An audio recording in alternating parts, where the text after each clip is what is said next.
Welcome to the Kart Indianapolis experience at Whiteland Raceway Park. Indy's premier outdoor karting circuit, Whiteland Raceway Park is just 20 minutes south of downtown Indy and the Indianapolis Motor Speedway. Our trackside event center and high-speed go-karts make Whiteland Raceway Park the perfect destination for your next event or party. Stop in today or book your race online at racewrp.com and experience real racing right here in Indy.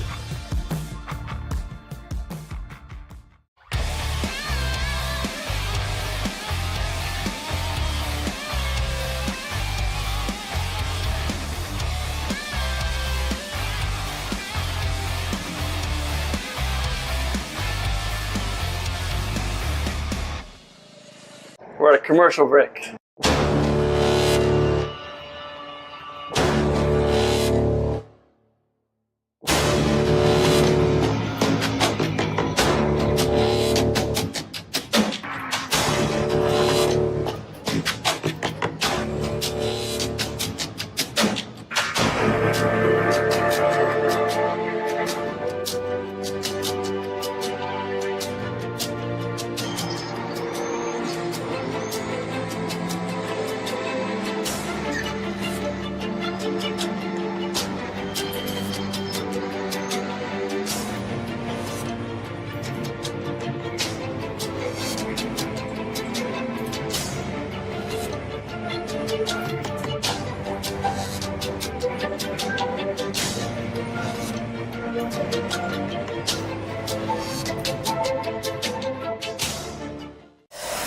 So you finally want to get behind the wheel, huh?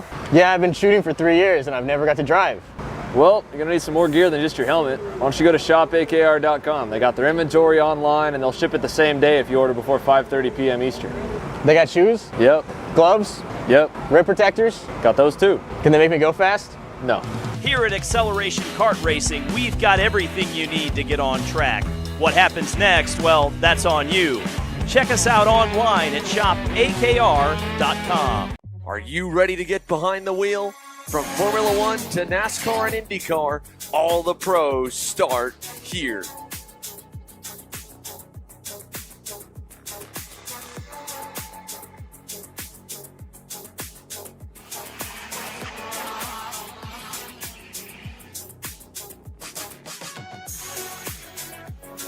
For more information, check us out online at mcckarting.com or call us and go racing today.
seconds, guys.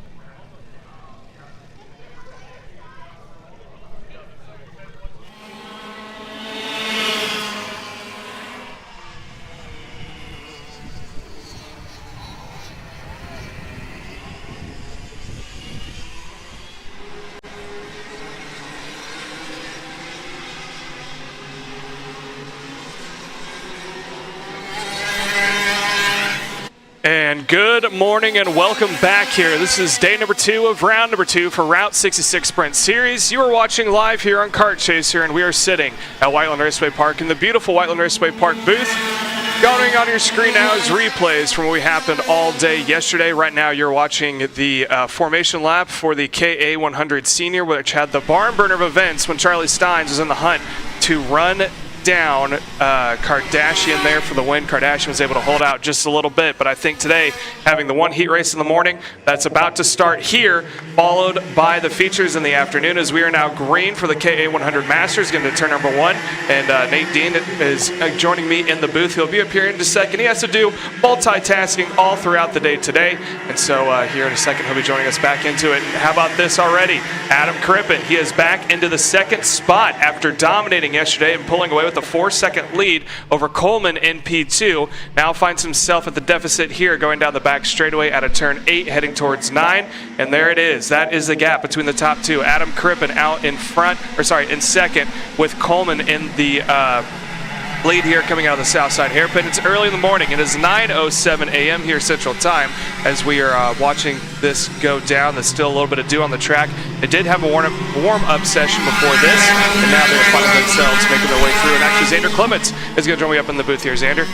Yeah, Caleb, a great day of racing yesterday, but like you mentioned in KA Masters, it was all about Adam Crippen, although here to start the day is him on the back foot just a little bit. A great start for Kevin Coleman, who was making some inroads at the beginning of that first heat race yesterday, over 14 laps. Heat 2 today, again, another 14-lapper before the 20-lap main events roll off later on this afternoon. So the final chance to set our starting grids here for round 2 of the Route 66 Sprint Series. And we've got one heck of a little battle beginning to form at the front of the field. The rest of the packs are mostly spread out, close together for Hammond and Slendon further back down the order, but Kevin Coleman on the MPG Motorsports Kart Republic leading Bob Sun around as they'll put 2 laps complete this time. 12 laps to go, and Adam Crippen, for the first time in race conditions, is being the hunter instead of being the one hunted down. Yeah, as opposed to what we saw yesterday, it looks like Crippen now slowly making his way back up to the back bumper of Coleman. We saw this yesterday, though, with the roles reversed.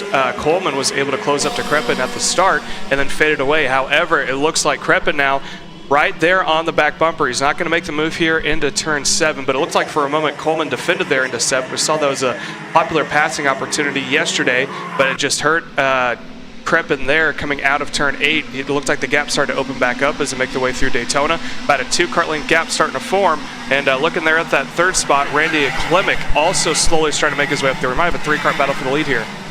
Yeah, Klimek last time by was close. He started to fade back just a little bit, but fun to see a bit of the variance in lines right there alone. And that right-hander, you saw Crippen go a little bit more narrow than Kevin Coleman did and just kind of clip that inside curbing. And down here in the hairpin section, same kind of story, but a bit of a reversal with Coleman a little more narrow through turn 1, then goes back to kind of a wider arc through turn 2 and 3, and back and forth they go. Now, like you said, it felt like Coleman was a little bit narrow into 7, but so early in the race, we'll see if Adam wants it. He's going to try it in the back in turn number 8 and get the job done. A nice move there by Adam to take over the lead here on lap number 4, and it bought him about a car length and a half as they go through the bus stop and Daytona down the backstretch into the hairpin. Yeah, so we're going to see it now. Let's see Coleman in the reversal roll in that second position. He's able to close up or maybe maintain that gap between himself and Kreppen. Although if it's anything like yesterday in the second half, Kreppen might start to pull away just a little bit. He seems to be faster out of this final corner here all the way over to 3. It looks like Coleman's best suit is that backstretch out of turn 8 into Daytona. And as of now, that gap starting to widen back up, which is expected there after making that pass. But the toe is starting to go to the wayside here for Coleman, that second position. And I'll tell you what, Xander, it looks like that gap's starting to increase even more between himself and Kreppen and decrease between himself and Klemek there in third. Yeah, one big talking point I think we probably haven't given enough credit to this weekend is this is still only the second race for the Route 66 Sprint Series on the newest iteration of the MG tire compound. And so a lot of drivers and families I talked to in the paddock last night were talking about how it's such still a guessing game of where they need to be, even in a range conversation when it comes to tire pressure throughout the sessions. And Adam Kreppen, obviously, he seemed to have figured it out yesterday, and in the same kind of story here today. Slow a bit in the opening couple laps, and then as we get towards the midpoint of the heat race, he's hit his stride. He's picked up over about 4 to 5 tenths from the laps that he was running behind Coleman on the opening couple laps of the race, and has dropped the pace down to be the only driver in that 50-second bracket. The rest of the pack in the low to mid 51s. And so even though Coleman's picked up a little, he was better out of the gate, and then again, Kreppen just keeping the kart free and being able to have his setup run maybe a little bit lower on air and peak right at the center, which is what you'd hope for in a race session, because you don't want to peak too early and then have the tires begin to fall off. And he seems to have it really figured out here. Now, also as well with these tires, we touched on it a little bit in that back hairpin, and a couple of the heavy load corners that the marbling offline has definitely picked up. And I would expect that to be the same case back in turn number 8 when Kevin got past that on these tires. It can take sometimes as much as a lap, if not 2 laps, to clean them back off and get down to good lap times. And that right there we just saw from Kevin Coleman. He was 2 to 3 tenths slower, and that gap opened up once he had to go all the way to the outside through turn 8 for a lap, then spend the next lap cleaning them back off. And now he's been able to clean those tires back off, put a good lap together, and he was able to go stride for stride with Kreppen last time by, and he's actually started to make a little bit of inroads this lap to close that margin back on down. So 2, again, characteristics that I feel like are a little bit different with this newer homologation MG Red compound than even last season. And for some of the drivers in this field, like Adam Kreppen, who have run a handful of other races, like the U.S. Pro Kart Series this year, he's gotten probably a few more heavy rubber track scenarios to learn this new tire than maybe Kevin Coleman has, and maybe some of the rest of our KA Masters that have not gone to the highest level events in our sport and run on a track that has taken as much grip as Whiteland Raceway Park has this weekend. I mean, there is a ton of rubber laid down, and you can see it alone in the buildup and the dark spots throughout every major corner on this circuit. A lot of grip that has been put down on this Indianapolis-based racetrack over the last 2 days. Yeah, it's kind of reminiscent of what we used to see about 5 or 6 or 7 years ago with the amount of rubber that got laid down. And now that marbling is starting to come back as a factor, I think you're 100% right. Not looking at the times here because we're going to see it this time by, but it looks like Coleman increasing decreasing the gap between himself and Kreppen now is we're about 2 laps over halfway this time by. So we're now 9 out of 14 laps complete and down into turn 1. Let's look at the times here. About 3 tenths better there for Coleman than over Kreppen. And just like that, he's barking on the back door of Adam Kreppen. I don't think he's going to have a chance here unless maybe Adam fumbles just a little bit out of turn 7. Gap starting to decrease here. Maybe a pass in that south side hairpin is possible, but as of now, he's continuing to work the back bumper of Adam Kreppen. Looking back as well, looks like Randy Klemek starting to fall off just a little bit from when he was running from the top 2. He's always trailing just a little bit on him. Now starting to fade away, and here is Coleman seeing if he can get a passing opportunity here. Not going to happen the south side, but Xander, I think next lap is probably going to be the money spot for him. He'll definitely have a chance here if he continues to show the pace that he has over the last couple of laps and following Kreppen around. They've also got lap traffic looming in the form of Scott Anders on that factory kart back down in 8th. You can see on the gaps he's fallen to almost a full lap behind now, so that could be a slight factor for the leaders when they get to him. One other driver that has been on the move here in the last couple of laps as well as the guy in 5th, Chris Linden, has started to really track down Bill Vorpagel and Randy Klimek for 3rd and for 4th. So Chris Linden a bit on the move. In fact, he's even closer in the fight for 4th right now than our leaders are, as Kreppen has pulled that gap out a little bit. But there they are going to catch up, and Scott Anders is going to let both the leaders go through before that chicane. And back for 4th, it is still very close, although Chris Linden has not yet gotten the move done. He's run up to the bumper of Bill Vorpagel, but he hasn't been able to kind of time that run of when he gets up and catching him to be able to make the pass. So working now to see at the line, 4 laps to go, 10 laps complete. Kreppen continues to lead by about 2 car lengths down to turn 1. Yeah, so down through turn 1 they go, and I think that's where Coleman might have his best stride here as he closes back up to the back bumper of Kreppen. And then just loses it a little bit into that turn 7 complex. So he's going to have to keep it a little bit smoother and cleaner than he has before. That's about as close as we've seen Coleman on the back bumper of Kreppen now. He might have it here out of 8 if he can get a good run, and he does. He stays right in the back bumper. He's in the toe, which whatever toe he can get off of a 2-cycle here on this little bit shorter layout as they make their way over that bump at the road going through Daytona. Let's see if we can't peek back up with that battle for the lead, because it looks like it's about to happen here soon. Straight on the back bumper, Coleman is on Kreppen here, Nate, as we're looking at about 2 laps to go at the line. Yeah, Adam Kreppen leading the way, but it hasn't been that easy of a story from like you and Xander have covered in the opening parts of this race. Adam Kreppen really feeling pressure from behind. One of the few times he does feel pressure from behind in the Route 66 Sprint Series. Usually last year just walked away with the wins. Now having to fight for it the same way he had to fight for the win at the Texas Grand Prix for the United States Pro Kart Series earlier on in the season. Kevin Coleman and MPG Motorsports trying to get another heat race win in their backyard. They dominated in the K100 Junior Division and in a couple of the cadet classes yesterday with Dominic Gaddis and Danny O'Gara. But into the outer hairpin they go, turn 12. Kevin Coleman is glued to the back end of Adam Kreppen as they should be coming around to get 2 to go this time by out of 15 and 16 across the stripe, sticks in the air from flagman Mick Gallagher. You see him there heading back into turn 2. One of the first passing opportunities, a great passing opportunity if you get the run out of 15 and 16, which Kevin Coleman did not that time by, but he might just be sizing up his opponent here, Caleb, as they make their way into turn 7, a really hot spot for passing this weekend. Unable to get it done, and a bit of a wheel hop there from Kevin Coleman. That's not going to help him all the way down the long straight that we have here at Whiteland Raceway Park.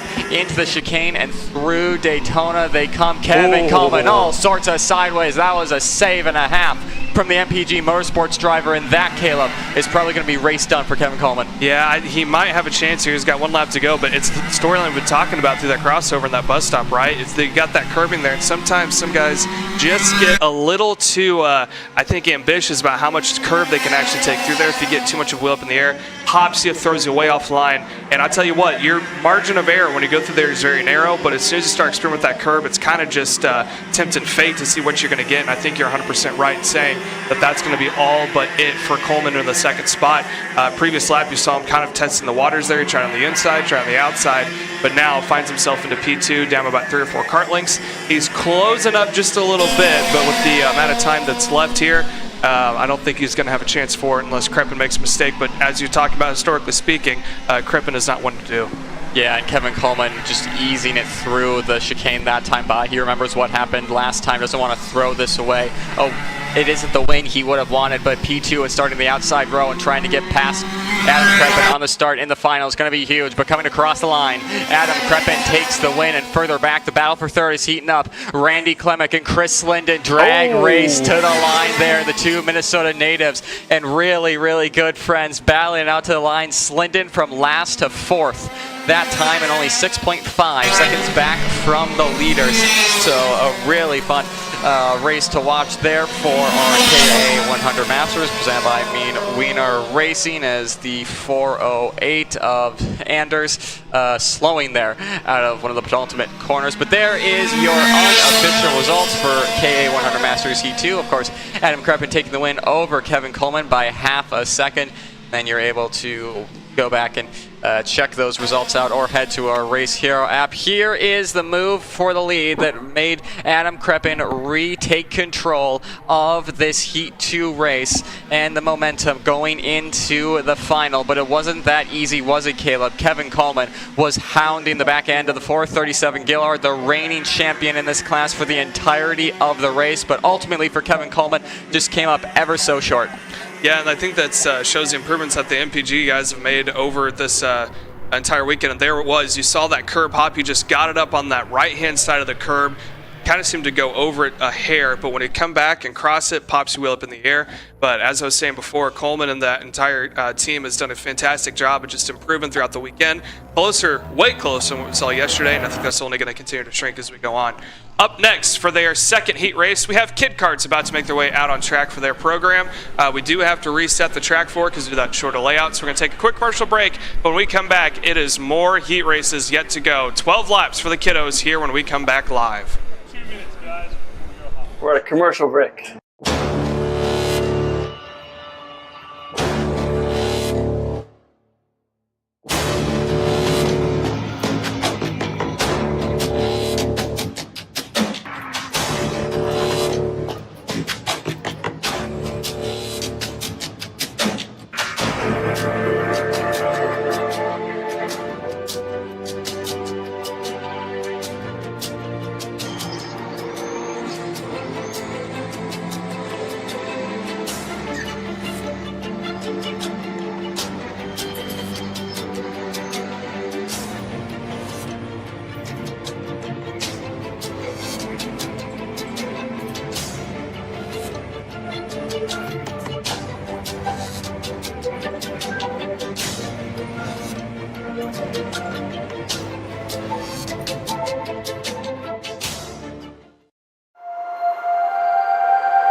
And here we go as we have the Mama Goose leading the little ducklings out for take the green flag here with the pace cart being led the way around. As look at that, they are lined up. I'll tell you what, Nate, that probably has to be one of the best formation laps I think I've seen in a long time. We reintroduced Kid Kart last year, and I have not seen this level of composure from the Kid Karts ever.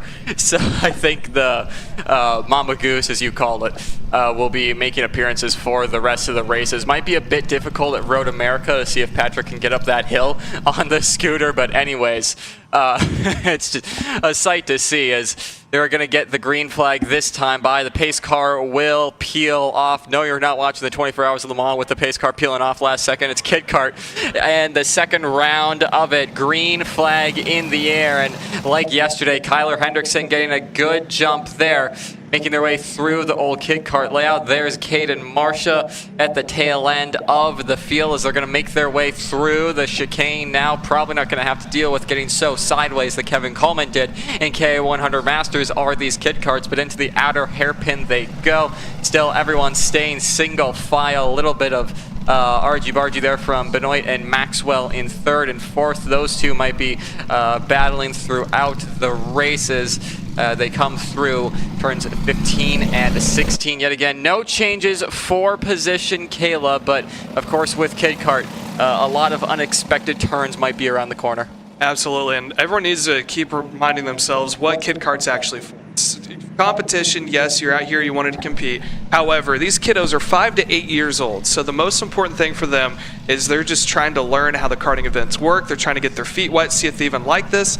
I mean, I remember going back when I was in kid karts, a lot of times people I raced with then didn't really make it up all the way through, which is a perfect opportunity. It's a lower cost of entry. If you don't like it, you're not out a couple $1,000s as you were, as opposed to a $500 go-kart, which at least I hope it is nowadays. But it's a good way for the kiddos to figure out, one, if they even like it, two, if they do, then they can start their karting craft, working their way forward, and three, and most importantly, when it comes time to coming back to karting events and you're in that micro mini division, you actually know what you're doing to get to the track, because it's all kind of confusing, especially if you get into it when you're in your 20s or 30s. You don't know how the events work, and so this is a great opportunity for it now as we're watching Kyler Hendrickson out in front and Weston Kolar not too far back from him. I mean, look back yesterday, Hendrickson took off about 4 or 5 kart length lead from the start and continued to increase it. Now it looks like Weston Kolar slowly starting to close back to Kyler Hendrickson now. Yeah, Kyler Hendrickson, who has been kind of the man to beat in Kid Kart since we reintroduced it last year. He's been very, very quick in the Indiana events. He got challenged by Jackson Reinholds at Road America and Dousman last year, where Reinholds took those 2 victories, but Kyler was right there with him and the entire Wisconsin contingent that we hope to see more of as we get into those 2 races, Caleb. But Caden Marsha still making his way around the track in 5th as he comes past our commentary spot. Not a whole lot happening. Everyone just finding kind of that invisible bubble that you find in karting. Can't quite get too close, but I'll say that Benoit and Maxwell are right there on each other, Caleb, going into the old layout. Yes, they are, as they make their way down the backstretch again. Kyler Hendrickson, little brother to Kason Hendrickson, leading out in front. Weston Kolar less than a second behind, about 8/10, but it looks like Hendrickson staying very consistent with lap times. Last time by did a 39.6. Weston Kolar was a 40.0, and I believe we're now going to send it down to the grid as we have our very own Xander Clements, who's caught up to one of the drivers. I believe he has Danny O'Gara down there in the booth, and he does. Xander, take it away.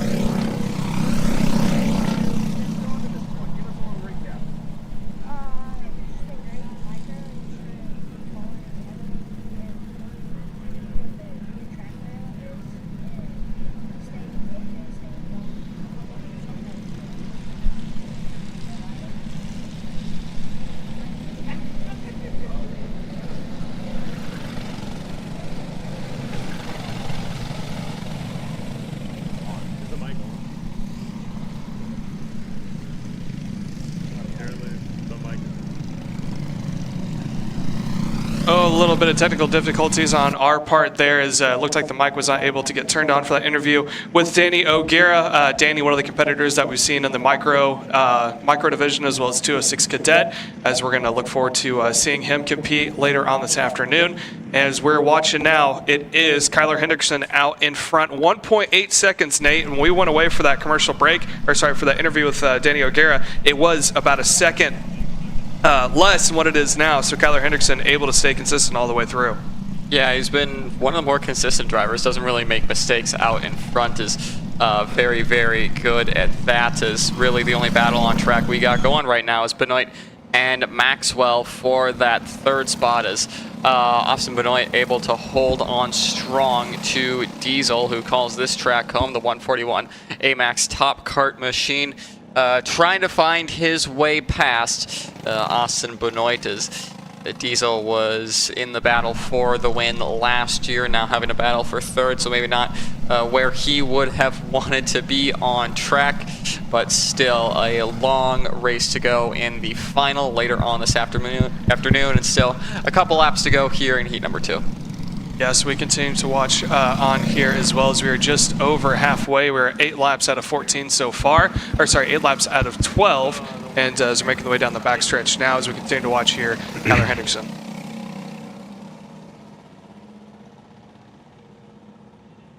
So here they go now over into turn 2 as they make their way through Daytona corners. We continue to watch Kyler Hendrickson out in front, about to put lap number 10 in the books here soon. So he's going to get double sticks in the air. 2 laps to go when that happens, because these kiddos, they don't run 14 laps like we see in the senior class. They do 12 for this one, but it comes time for the feature. We're going to extend it out just like everyone else did as 2. They're going to go 16 laps with the main events going 20, as now lap 10 in the books here.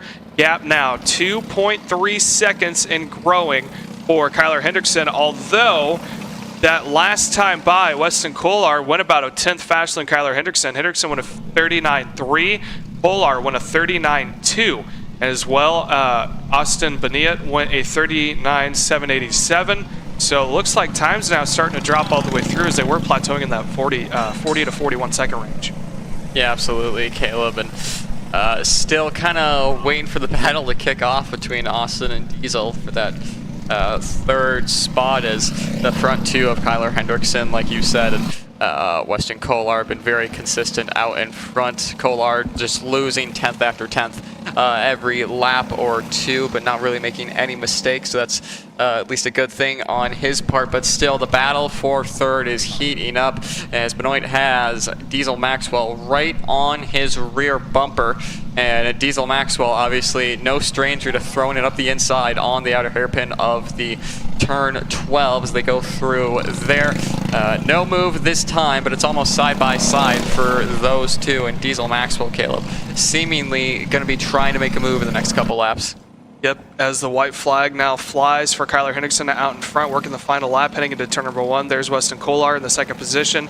There's third and fourth, Austin Beniet and Diesel Maxwell making their way through the turn number 1, heading down the back straightaway. Let's see if Diesel tries here. It looks like Beniet maybe going on the defensive there, heading over to turn 2. You don't really see that much in Git guards as far as defending your lines go. Now over to Daytona corner. Maxwell definitely is one, like you said, not afraid to send up on the inside here on the south side hairpin. Does he try it here? Looks like no, and he's going to actually lose a little bit coming out of the south side. I think that's going to be all it for Austin, holding on that third position. But meanwhile, Kyler Hendrickson making the way across the stripe is going to take the win here for heat race number 2. Kyler Hendrickson trying to go a sweep of the weekend, winning heat race 1, now heat race 2. Only has 1 more to go before he can get that entire sweep. So that will do it for our kit carts. We're going to have to change the track back over to the layout we've been running all weekend long with your Micro Swifts. So we're going to take another quick commercial break, and when we come back, we still have more heat races to go. Micro Swifts set to go for their 14-lap pre-final event.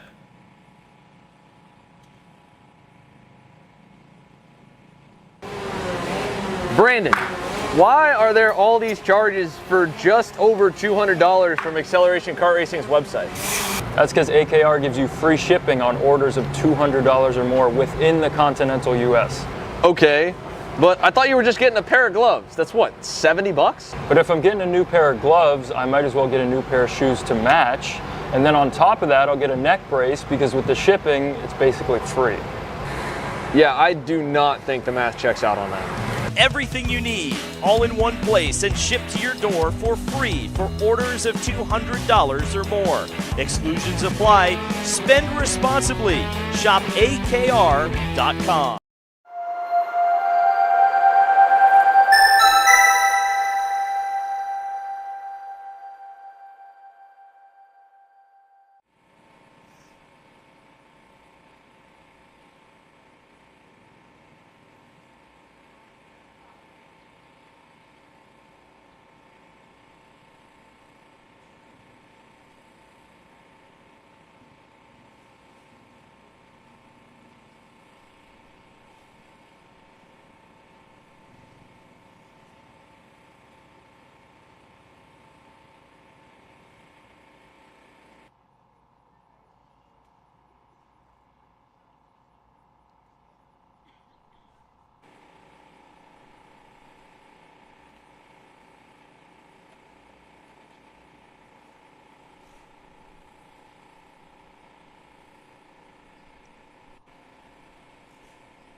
And here we go. Micro Swifts making their way out on track now for their pre-final event. This will be back to the 14-lap events that we saw earlier today. Again, we shortened it there for the kid karts just because they're going a little bit slower and a little bit shorter layout, and obviously being younger and it being the summertime, want to make sure that they make their way all the way through. But now we're going with the Micro Swifts presented by Technokart USA. Danny O'Gara sitting on pole position here as they're going to make their way through the formation lap.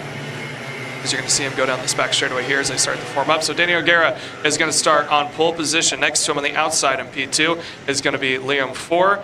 Dylan Brom is going to be in that third position with Lincoln Wiley in P4. Will Feistinger is going to be in the fifth spot with Bo Wyatt in P6. Chase Call will start in P7 with Bella Brinkman in the 8th position. Pepper Nelson starts in P8 with Dominic Gaddis getting disqualified during that first heat event.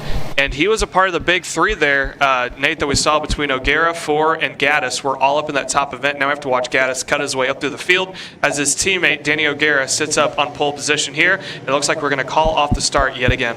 Yeah, yellow flags in the air. Mick Gallagher, our flag man, not happy with them lining up as they came out of the pit lane. Daniel O'Gara was holding them slow enough to where we could have just gotten it without even using the cut through, but Danny going for it again. Obviously, I think Liam 4 was not happy on that outside line with that start. He was doing that same thing yesterday. His hands are being raised in the air. That's one of the things they talked about in the drivers' meeting. If you're having your hand up in the air, it'll let us know that you're being pushed, but don't abuse it, because if we know that you're just throwing it up there every single time to get a better start, we're gonna throw it anyway.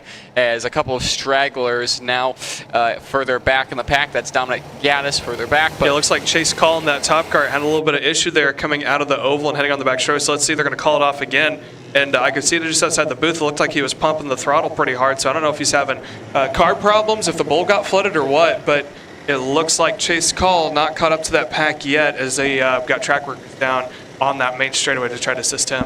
Yeah, and if we'll give Chase the benefit of the doubt there, but if he cannot get that thing running in a right manner, and if he does fall back again, we're going to go without him, as at this point, Liam 4 and Daniel O'Gara are running the risk of having an inverted front row, and that could mean Dylan Braun and Lincoln Wiley might be leading us to the green if they don't get it this time by. So pressure mounting for the number 1 and the number 4 plate, the MPG Motorsports driver and Tony Kart drivers on the front row, as Lincoln Wiley and the number 44 behind are really getting into the back end of Liam 4. Not a great start from our micros. They come into the tram lines. Will we get it this time by? Finally, we go racing, and some big moves already. Danny O'Gara to the lead, but Dylan Braun up the inside and getting past there as Liam 4 getting shuffled back throughout the field. He's going to have to get his elbows out, but Liam 4 down to 4th at this early stage of the race. Not the jump that the outside pole sitter would have wanted as they make their way through turn 7, what's been a hot spot for passing opportunity this weekend. On to the back straight, Caleb, and who else but Danny O'Gara leading the way in the opening stage of this race. Yeah, and I'm watching his teammate there in the 3rd spot. Will Feistinger had a very good leap there from the start after being in that 4th spot, goes up to 3rd. Now working on the back bumper of what is your 2nd placement of Kart 37, I believe, of Dylan Braun in P number 2. And look at that, top 5 all up there nose to tail. I believe that's also Lincoln Wiley in that Tony Kart, not too far back there to make it a 4-cart pack. And then you go back one more position. I believe that may be Bo Wyatt, if I'm not mistaken. It is Bo Wyatt in P5. And how about that? Dominic Gaddis already up to the 6th spot after starting back in 10th. So he's made his way up to about the mid parts of the track, or mid parts of the field, I should say. And they are all about equal heading over. It looks like Gaddis maybe getting his elbows out there just off camera, making up one more position. And Will Feistinger under attack now from your 4th placeman, Liam 4, who we saw up in the top 3. He's trying to get back into that podium position here. And I think that's going to slow down that 2nd pack and cause a 2-pack out in front of O'Gara in P1 and Dylan Braun in P2. Yeah, MPG Motorsports 1, 2, 3 as things stand, with Danny O'Gara being the head of this pack so far. Dylan Braun and Will Feistinger in 3rd as they make their way through 14 and into 15 and 16 and cross the line yet again for this 2nd heat. As next time these guys go racing, it will be the main event heading into turn 2 now. It seems like Caleb, Dylan Braun is just right there on the back end of Danny O'Gara, really fighting them for it, as making their way through the back section now through 6, 7, and 8 before heading on to the back straightaway. As change in position, Liam 4 has got into that third spot and now makes MPG Motorsports a 1-2-4-5 as things stand. Dominic Gaddis is making his way up into that top 5 fight, and surely will be fighting for a top 3 in the next couple of laps time. Yeah, so we're going to sit here and watch. This is the top 2 out in front, so that is O'Gara and Braun 1-2. But I'm curious there for the battle between Gaddis and Feichinger. I think Gaddis was able to get around Feichinger. He was. So now count Gaddis up one more position, and it looks like Braun slowly closing up to the back bumper of O'Gara. Then just off camera, like you talked about, Liam 4 up into that third spot, and behind him, Dominic Gaddis. He's been going on a tear right now, cutting his way up through the field. Last time by, he was a little bit slower, 54.8. However, you got to keep in mind that he was battling back and forth there with Feichinger to make up one more position. So this next time by, we'll get an indication to see how his times stand. Visually on camera, it looks like he's closing up there to the back bumper of Liam 4 with that green Tony Kart with the red helmet. There's your top 2. Danny O'Gara out in front of that blue suit with the orange and green helmet. In the second position of Dylan Braun with that solid black helmet in the MPG livery there, Kart 37. And there's the 4. Closing up to him, Liam 4 about to make it a 3-car tango, and he's bringing along with him Dominic Gaddis there in the 4th spot. There they are making their way up the hills. We're looking at lap 5 of 14. We are 9 laps to go, so still plenty of time to make some good moves. Yeah, absolutely, Caleb. And Danny O'Gara is probably going to be victim of one of those moves as it stands, because Dylan Braun is seeming very racy right now. He's not letting Danny O'Gara get too far away. He's lost a little bit of time, though, to O'Gara, just making a few mistakes on that lap, allowing Liam 4 to move his way up, and Dominic Gaddis will be in this fight for the lead any day now, as Dylan Braun making another mistake there, way too wide out of turn 8. That's going to allow Liam 4 to close into the back of him, Caleb, as they head through the Daytona corner now. They are right there on each other. You can see that on screen at the center of it, as you can throw a blanket over that top 4 as things stand, as Danny O'Gara currently leads the way for the time being, Caleb, but I think we're going to be sending it down to Alexander Kardashian in a few moments here. Yeah, I think they're getting that interview set to go shortly here. Just waiting for confirmation, and there it is. So we are going to take it down here. Xander Clements is caught up to Alexander Kardashian, one of the forerunners here for the 206 Senior and the KA Senior events here, Xander. Thanks, guys. Well, there was a Xander who won both of the heat races yesterday. He was in. It was not me. It was you, Alexander Kardashian. So while the field, I'm sure, is going to tighten up today, talk to us about how you've been able to get all this speed so far this week in about 206 Senior and KA Senior. Yeah, I feel like it's one of those situations where sometimes the stars just align, the engine pulls good, the kart feels good, and the only limiting factor right now we have is me. It's a physical track, and I'm trying to do the double duty. But if I can drive the karts, I know both of them are capable of being at the head of the field. Yeah, we were catching up after that KA Senior heat race yesterday, and you were telling me how absolutely physical this layout really is, especially this year with the added rubber these MT tires are laying down. Talk to us especially about that chicane and then Daytona section, what that feels like as a driver. Oh yeah, especially in the KA, the track's rubbered in, and you have to hold it flat. It's so bumpy, you get in the air, the kart lands, suddenly you have all this grip, you have to muscle the wheel through. So extreme, probably one of the most physical tracks I've ever driven. Definitely a challenge, which makes it fun, but also is a tough one on the old body. Well, at least the nice part is you got a clear starting shot here for both of your heat races again today. We'll wish you best of luck. We'll let you go ahead and get suited up here for 206 Senior, Alex. Thanks for chatting with us. Thank you very much. Back to you guys. Thank you, Xander, and thank you, Xander, as we're about to continue on here with the micro event, as it's starting to get a little tight here inside the top 4. You saw on the side-by-side camera. Look at the lap times. Almost equal times here from Dominic Gaddis, leading 4, Dylan Braun, and Danny O'Gara, as looked like 4 was able to make up one more position, pushing Dylan Braun back into 3rd. So now O'Gara set the pace of the field all the way through. It's not entirely packed up like you'd see in a 206 event where they're just nose to tail, but relatively speaking for a 2-cycle class, this is extremely close right now. Yeah, for a 2-cycle class in the cadet divisions, this is pretty much a bumper-to-bumper battle in like 206 Senior, just with the accordion effect you get in these micro and mini categories. The 3rd and 4th place cards of Braun and Gaddis have started to fall back a little bit. Braun has been struggling in the latter half of this race, and you can see there, Gaddis is all over the rear bumper and thought about a move into the south side hairpin of turn 12 as they'll make their way through the final few corners. Daniel Guerra continuing to lead the way over Liam Four, who did get his way past Dylan Braun a few laps ago while we were talking to Alexander Kardashian, who seems like he'll have his work cut out for him in both senior divisions 206 and KA 100.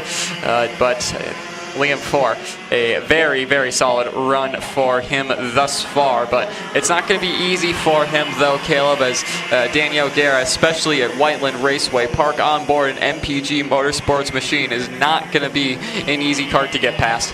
No, he is not at all. And look at the times too. Liam Four, he's down by about a 10th that last lap on O'Gara. He's kind of ebb and flowed. He's closing up to him, then fading back away. Right now, about 2 kart lengths down. Top 4, pretty equal spacing all the way through. Liam Four just a little bit closer to O'Gara than Gaddis is to Braun. But how about that for Dominic Gaddis? I mean, making his way, actually, Gaddis now up into 3rd. But for Dominic Gaddis, starting back dead in Charlie in 10th position, then driving back up inside the top 3 for a podium here, if he's able to hold on to it to start on the inside of the 2nd row for the feature. As we continue to watch now, look at the times, again, almost equal. Liam Four and O'Gara. O'Gara's done a good job leading from the start. He's been holding on about a half a second over the rest of the field. He doesn't quite need to start pulling away from Liam Four. He just has to maintain this gap right here. But as we're seeing the accordion effects, Liam Four closes up in that slower sections. O'Gara just gets a good run out of turn 8 as well as turn 12 and is able to pull it back away. O'Gara's starting to get a lot of wheel hop on the rear end of that kart through mid and exit of the corners. We saw it in turn 2 and the same thing in turn 8, and that has allowed Liam Four to close in to the back end of the MPG Motorsports driver. You can see it there again in the south side hairpin of turn 12, not as pronounced, but as they head into turn 14, it's already a bumpy section and a kart that's not really behaving for Danny O'Gara.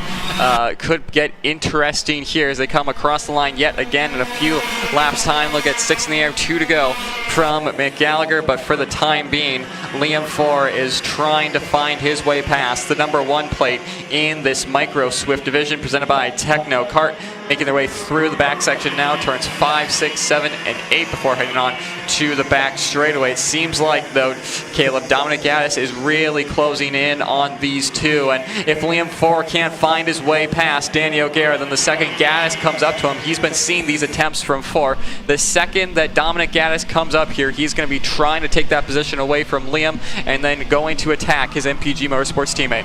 Yeah, as we're looking at about 3 laps to go, time is starting to wind down, and I tell you what, Dominic Gaddis, he might be in a good position here. If Liam Four just makes 1 or 2 attempts to pass by O'Gara, it's going to slow both of their times down.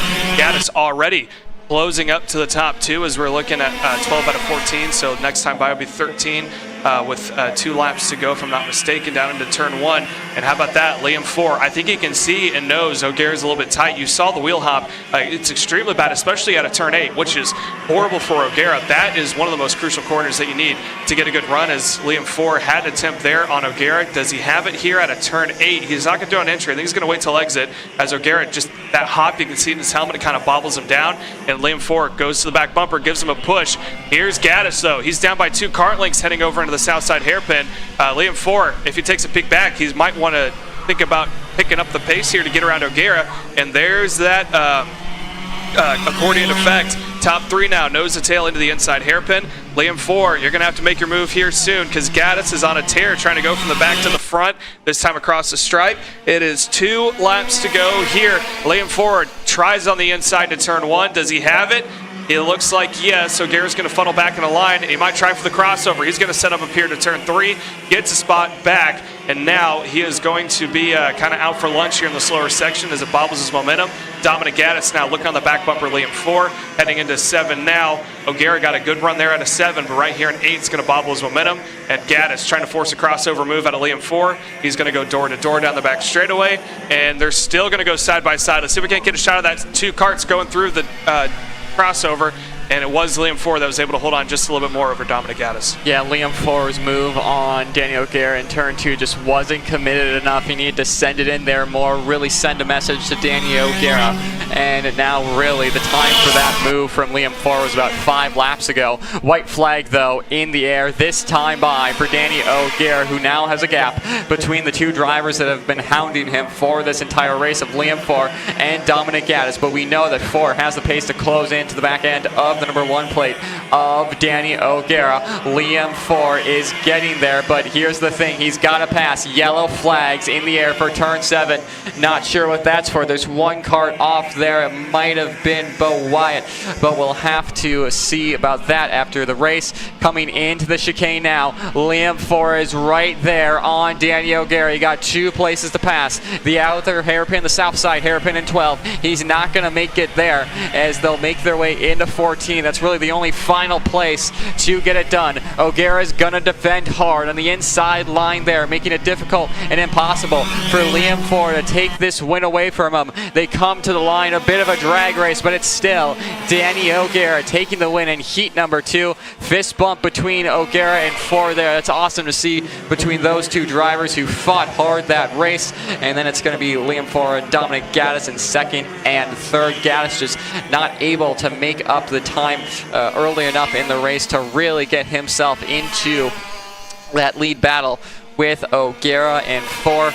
And then Dylan Braun in 4th there. 3 of the 4 up front MPG Motorsports Kart Republic machines. So good showing for the MPG Motorsports crew heading into the final. That's going to give them a whole lot of confidence heading into the next one. As you can see the results on the side of your screen there is Bella Brinkman breaking into the top 5, 17 seconds back there. So really awesome to see for her and what I believe is her first year of racing with us at Route 66. But we're going to have 206 Senior up next, but a little bit of a replay package for us and telling the story of the race after multiple attempts to get this race going. Finally getting the green flag for Danny O'Gara as Liam Farr got shuffled back and did not make his race easy.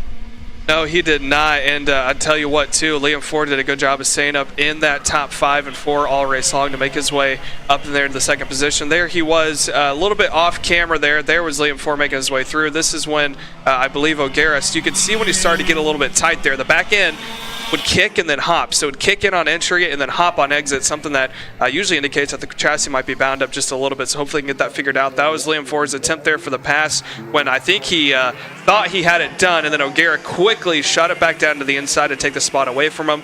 Beautiful driver craft there from Danny O'Gara as he was able to back it up in the slower parts. And I think right here is where it sealed the deal for O'Gara when Gaddis started to decide to battle with Liam Farr there, kind of slow the momentum down. He yielded the position over through the crossover, so that's good sportsmanship and driver craft on his part. And then right here was kind of the last-ditch effort that Gaddis had on Liam Farr. Farr not close enough to make a move on O'Gara, as looked like there's one of the drivers here stops. Can't quite get a cart number for you guys, but it looks like a Kart Republic there from the looks of it. And then there was the finish. Liam Farr tried it across the line, just not enough to get it done. And O'Gara trying to continue a sweep of the weekend here for your micros. So we're going to continue on here up next, and there's that fist bump we were talking about. Great sportsmanship between the two of them. O'Gara even giving his teammate there, Dominic Gaddis, another fist bump there, said, hey, that was a good run. It was hard all the way through. And of course, you'd be a little bit happy when the guy came home with the win. Now, up on grid and set to go. It is one of the 2 feature events. 206 Senior set to take green here. And Jerry Fandry in that 2nd position. He has been the only one that's had a chance of trying to reel in Alexander Kardashian. And like we saw in the interview earlier today, Kardashian just happy that he's got a chassis and an engine that's pulling for him. And I think he brought up a great point, physicality. They raced all day and practiced all day yesterday. Today, it's a little bit warmer. You're going to be a little bit tired just from competing yesterday. And how much do you think fatigue is going to play a factor in? I mean, absolutely. It's going to play a huge factor as one of the main talking points after the races last year. But looking more at the starting lineup here, Wyatt Leslie, who had one of his return races, or his first races to Route 66 at Newcastle Motorsports Park, getting on the podium in 206 Senior. And alongside him, Connor Fashing from Minnesota on that Kart lift, comp cart. Then Adam Maxwell making up the top 5. Cale Zimmerman, Braden Johnson, Kira Stye, Cami Feaster, and Ryder Santos are your top 10. But how about Eli Warren? Bad luck for him as the axle shifted throughout that race, slowing him down and dragging that brake for the entirety of it. Caleb, the 597 War Power driver, is going to have his work cut out for him starting further back in the pack than he would have wanted on row 6. Yeah, and as we talked about yesterday, the issue was a shifting axle that caused the brake rotor to drag, and you could see it on screen. He was up there. It seemed to be the only one besides Jerry Fandry that might be able to have a chance to take it to Kardashian before he started to fade back. He's got his work cut out for him, starting just on the outside of halfway field in the inside of row number 2. And let's not count out as well someone I haven't seen a lot of up on that front pack, Adam Maxwell on that Coyote. He is a local here to Whiteland Raceway Park. He's not a novice by any means in the 206 division, running in the CK&A Grands as well as Route 66 and other national and regional events. Finds himself on the inside of row number 3 in that 5th position. As they make their way out on field now, your top 2 rows, Jerry Fandry in the 577 and P2, and your pole sitter, Alexander Kardashian in the 555, leading the way now as they're going to take their warm-up. Yeah, Alexander Kardashian is going to have his work cut out for him. He's got a lot of really talented 206 drivers behind him, and another thing to note is that he's got 2 Comp Kart teammates of Kira Stye and Connor Fashing. Want to know what information he shared with them to see if those 2 Comp Karts can get further up the field. Connor Fashing not having the weekend he would have wanted here last year, or really at Newcastle Motorsports Park this season, really struggling, but is one of those drivers that really does have the pace but just hasn't been able to show off his talent completely, as you also have to look at the likes of Adam Maxwell and Braden Johnson, the 2 Coyote AMAX machines. They're starting bumper to bumper on the inside lane here, so those guys might be able to work their way up. As you can see Eli Warren there just peeking under the fence, and his father Keith there on the fence line. They're going to be ready to go for some 206 senior action. Alexander Kardashian doing the Kardashian crawl into the start box here, looking for the green flag from Mick Gallagher. We go green. Jerry Fandry gets a bad start from the outside lane. Wyatt Leslie's going to take full advantage of that, and the 2 Coyote AMAX machines are probably going to do the same. But Fandry on the inside of Wyatt Leslie holding off for second position, but they got to be careful, don't they? Because Alexander Kardashian can easily do the exact same thing that he did last year and just run away with the win. But obviously some of these drivers have found some pace before, Xander, as they'll be heading on to the back straight. Jerry Fandry not letting Alexander Kardashian get away in these early stages. No, and he was super strong in the early stages of the heat race yesterday. Jerry Fandry's fastest lap came on lap number 2. He said the kart got really tight after that, and they have been doing everything they can to free him up so far this weekend. But a great opening lap here for Jerry to close that gap back up after they lost a couple car lengths through that little exchange off the start. And now as we come to the line to put one in the books here, it's about a car length apiece for maybe the entire top 7. Kardashian continues to lead the way on that blue and yellow comp card, but Fandry and Cale Zimmerman are right there here on the opening couple stages, Caleb. And Zimmerman's already 1 second there as he goes through on the inside of Fandry, trying to challenge for the spot. Yeah, and I don't think Fandry's too happy about that. That's kind of a bold move there, Cotton. If you want to try to battle for that second position when you're trying to keep up with Alexander Kardashian, I mean, we've known he's able to pull away from the field, and just like that, for the exchange for second, the gap has already started to grow now to about 4 kart lengths going over through the crossover before they make their way through the Daytona. And I'll tell you what, Zimmerman's going to have a piece underneath him if he wants to close the gap back up to Kardashian. I think Fandry's mature enough to know that if he gets to the back bumper of Zimmerman, he's going to have to work with them. But now it looks like Fandry is to the wayside now with Wyatt Leslie not too far back, so let's see if Leslie's willing to work with him. Yeah, and look at the pack that Fandry is bringing with him, Wyatt Leslie and Connor Fashing. The second those 3 hook up to the back end of Cale Zimmerman, if Zimmerman starts to fall back from Alexander Kardashian, who he's about 7/10 back from, 6.5 excuse me, those 4, if they do hook up, will be able to bring themselves to the back end of Kardashian. Looking at it, Connor Fashing starting to break away from that train ever so slightly, so he's got to be careful, but reeling them right back in. Cale Zimmerman up 3 spots in the opening lap, and then made that a 4th when he made what was a bold move and a late move on Jerry Fandry through turns 3 and 4 that really made Jerry Fandry fall down the order in terms of time for these drivers. But Xander, you got the other Xander out in front, but Cale Zimmerman dropping a tire there. That's going to really allow Jerry Fandry to close up to the back end of the 505 VLR. And I think you called it right there, Nate, about that they could not afford to lose touch with Alexander Kardashian, and that one move again cost them about 6 or 7 tenths. And then Zimmerman trying to push on his own to close back up. You saw him drop a tire, and now the work is going to be doubly hard. It wouldn't have been necessarily easy, but it would have been a lot more possible had they stayed within a couple tenths of Kardashian and been able to ride in the wake, ride in a bit of that toe. They're well outside the draft window now, and it will be all on their shoulders to will their way forward towards the AMK Race Products comp card. I will say, though, a much better start to the day for Wyatt Leslie and Connor Fashing to be able to hang with Jerry Fandry. All three of them were quicker than Cale Zimmerman last time by, just by a hair, and a good bit more so now. Unfortunately, none of them, even working together, were anywhere close to the pace of Alexander Kardashian. The next best driver, the next best lap turned last time by was the kid all the way down in 8th. Keep an eye on Eli Warren and that War Power Racing Beer Lard. If we remember back to Heat 1 yesterday, Caleb, he had that axle shifting that slowly drug the brake as the race got on. It continued to get worse and worse. Fell all the way down to 11th, drove his way now up into 8th. He's chasing down Adam Maxwell for that 6th position as he's now crossed the line in 7th, and he has a little bit of clear track to run forward. He again was our second qualifier, and for a moment yesterday outside of Fandry, he looked to be the other driver that might have been able to run up to Alexander Kardashian. His march forward I don't think is done at all. No, I don't think it is either. And let's not forget about Adam Maxwell, someone who's got a lot of experience here at WRP in that 4-cycle package we were talking about earlier. If Warren and Maxwell can connect together, Maxwell's only about 3/10 slower than Eli Warren, who's gone on a tear right now. Warren could use Maxwell as almost like a snowplow to push that air and try to cut their way up through the field. Maxwell is slowly starting to catch back up to that 4-pack, running there for the 2nd position, but it's going to be a very tough task indeed, as they're about a lap away from halfway now with lap 6 of 14 complete. So if they're able to close up to that front group, might be the deciding factor to push their way through. But I'll tell you what, that second 4-pack, they're going to have to kind of play friends right now. That gap's staying at about 1.5 seconds from themselves and Kardashian. They might be able to chip away a little bit, as there goes Fandry up the inside. I think he still frustrated from that move that happened earlier on, so let's see if Zimmerman's willing to work with him.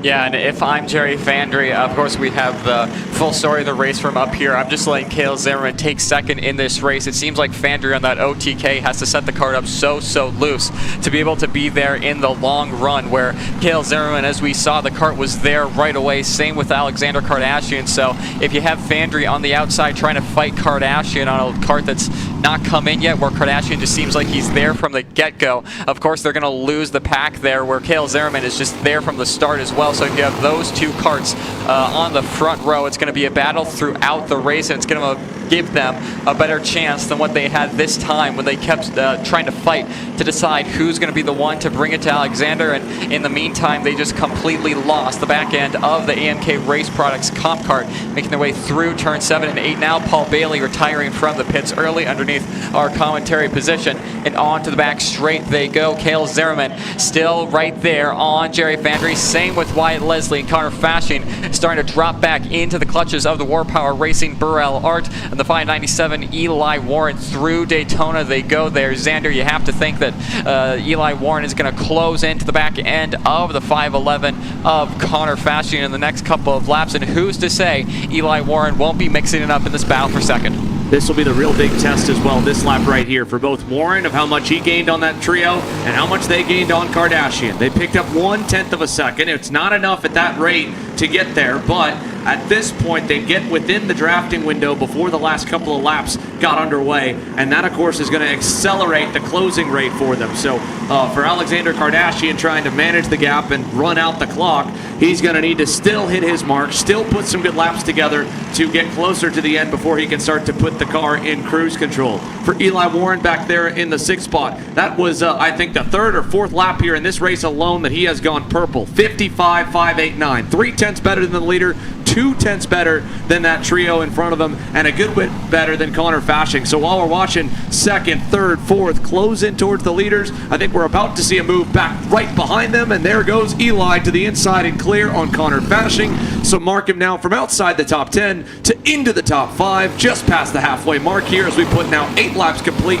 6 to go, and the War Power Racing Red and White Beer Art is into 5th. Caleb? Yeah, and if Connor Fashing is able to stay with him in that draft, he can bring him up to that second pack, but I think if you're Eli Warren, obviously he's been go from the start because he has a lot of ground to make up. If he can get to that back bumper of either Zimmerman or Fandry here in the next 3 or 4 laps, it might be just enough to push him up into that window like you were talking about. The gap last time by was 1.5. It's now 1.3, so it's come down 0.2 so far. Still not close enough. They might be able to increase the or decrease the amount of time until they get to that draft of Alexander Kardashian, but they're going to be needed to keep this about 2 to 3 tenths a lap is what you're going to need, with about 10 or 4 laps to go here at the line. As already on camera on that left-hand side, you can see Eli Warren now close to striking distance to the back bumper of White Leslie. Yeah, he's going to be within drafting range in a couple of laps here. Will Eli Warren?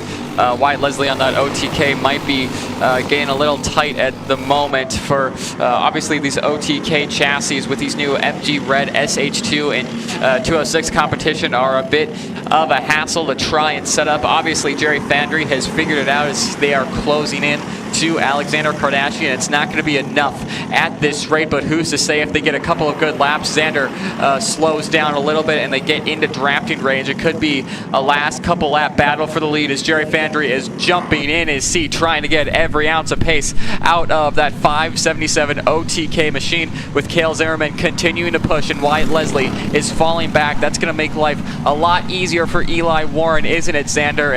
As he's going to have the draft from White Leslie. Is just going to suck up right to the 541 of Leslie. And it helps as well that Leslie is not straight on the rear bumper of Cale Zimmerman. Had he been a little bit closer, Eli would not have gotten the benefit that he's gotten now. But the issues that plagued Eli Warren yesterday, both initially before qualifying on pace, and then of course that mechanical gremlin in heat number 1, seem to have all been sorted.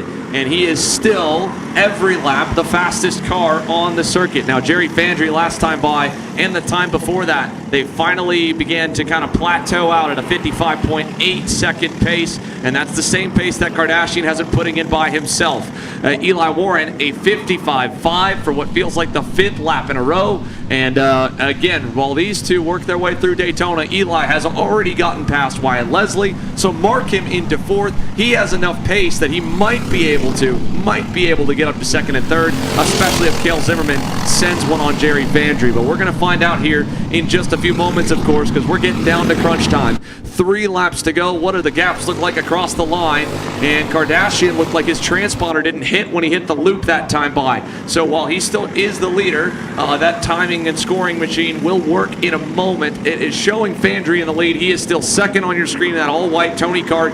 Zimmerman behind him on that black and blue VLR, and both of them at a 55.79. I'd still, from the eyeball test, don't think they really made up any ground, but Eli Warren definitely did on them. He's now within about 5 car lengths, and he'll get a little bit of toe down the back straightaway, Caleb. Yeah, he's going to get that toe, and what he really needs is maybe the possibility of the 2 running out in that 2nd position to start battling. I don't think it's going to happen. I think Zimmerman is content to wait here until the last lap. They are starting to close up, and most importantly, he took a peek back and saw that Eli Warren making his way through the field. I mean, impressive run here from Eli Warren all the way through, and I think this is going to set the pace for an amazing feature coming here later on this afternoon. But right now, let's focus on these final 2 laps. Double sticks are up in the air. There's your leader, Alexander Kardashian, out in front. Looks like 1.3 seconds. I think that may be timing scoring manually entering him in here as we continue to watch Fandry. And you have to think, is Cale Zimmerman going to try to make a move here on Fandry? And if he does, that's kind of going to open the gate up here for Eli Warren to maybe do a 2-for-1 special.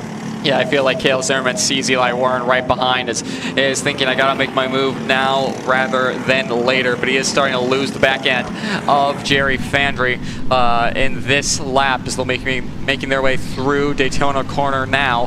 Gap starting to open up just a little bit between 2nd, 3rd, and 4th here as things stand. Alexander Kardashian, though, lap kart in the way. This has got to be slick from the comp kart driver, and he does. Lucky for him, unlucky for the chasing pack that aren't going to catch him in the best of spots coming around 16, but they'll get her on the straightaway. Fandry getting crowded at the apex, not happy with that one.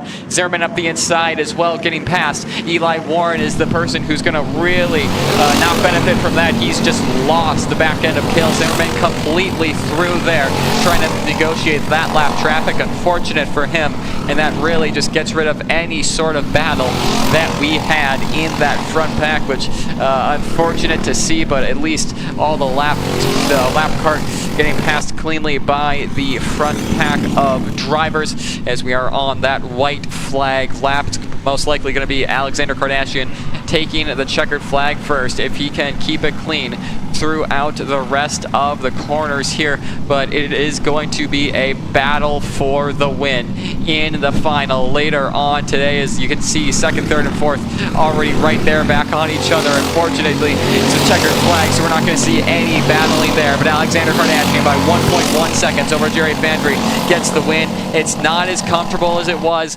yesterday in heat number 1, Caleb, but we are on for what is surely going to be a barn burner in the final. Jerry Fandry, like we said, in second, then Cale Zimmerman, Eli Warren, Wyatt Leslie, and then outside the top 5 is Connor Fashion, Adam Maxwell, Braden Johnson, the AMAX Racing Coyote duo with Lucas Rennick and Chad Miller rounding out your top 10. Yeah, and let's not forget one thing too. Eli Warren, who we know is fast, will be starting on the back bumper of Jerry Fandry come the feature. That's assuming that there's no penalties or post-race disqualifications. So those two are going to be starting nose to tail going into turn 1. Fandry's downfall from that feature event, I believe, was having a poor start. So if you have something quick, someone quick behind you, that might be interesting to see here when it comes time for the feature event. But all stages have been set here for the feature for 206 Senior. Up next, we are going to have our replays going on here soon, and the next event to take track is going to be our Mini Swift. But let's take a peek back onto the start. Like you said, the Kardashian crawl into turn 1, and Fandry just got caught out on the outside there, lost the position to Zimmerman. He went back by here on the inside, and there's already that gap starting to form between your leader and the rest of the field. And it looked like a little bit of bunching up there in that second group, but Kardashian is able to hold on to the lead, and here's when it all went awry. Zimmerman shot it up on the inside, slowed down Fandry. Fandry not happy, and you can see his hand up in the air saying, "What are you doing? We got to work together. We know he's fast." And then he got sent out to the inside there, kind of lost some momentum, and that is what allowed Kardashian to start to pull away. And that was when Zimmerman dipped a wheel on the exit, which kind of bobbled his momentum when he was starting to catch back up to Kardashian. And there was a pass there in the inner hairpin. That was when Eli Warren was able to get around, if I'm not mistaken, that should be Adam Maxwell here. And then that was the finish of it, and that's the gap.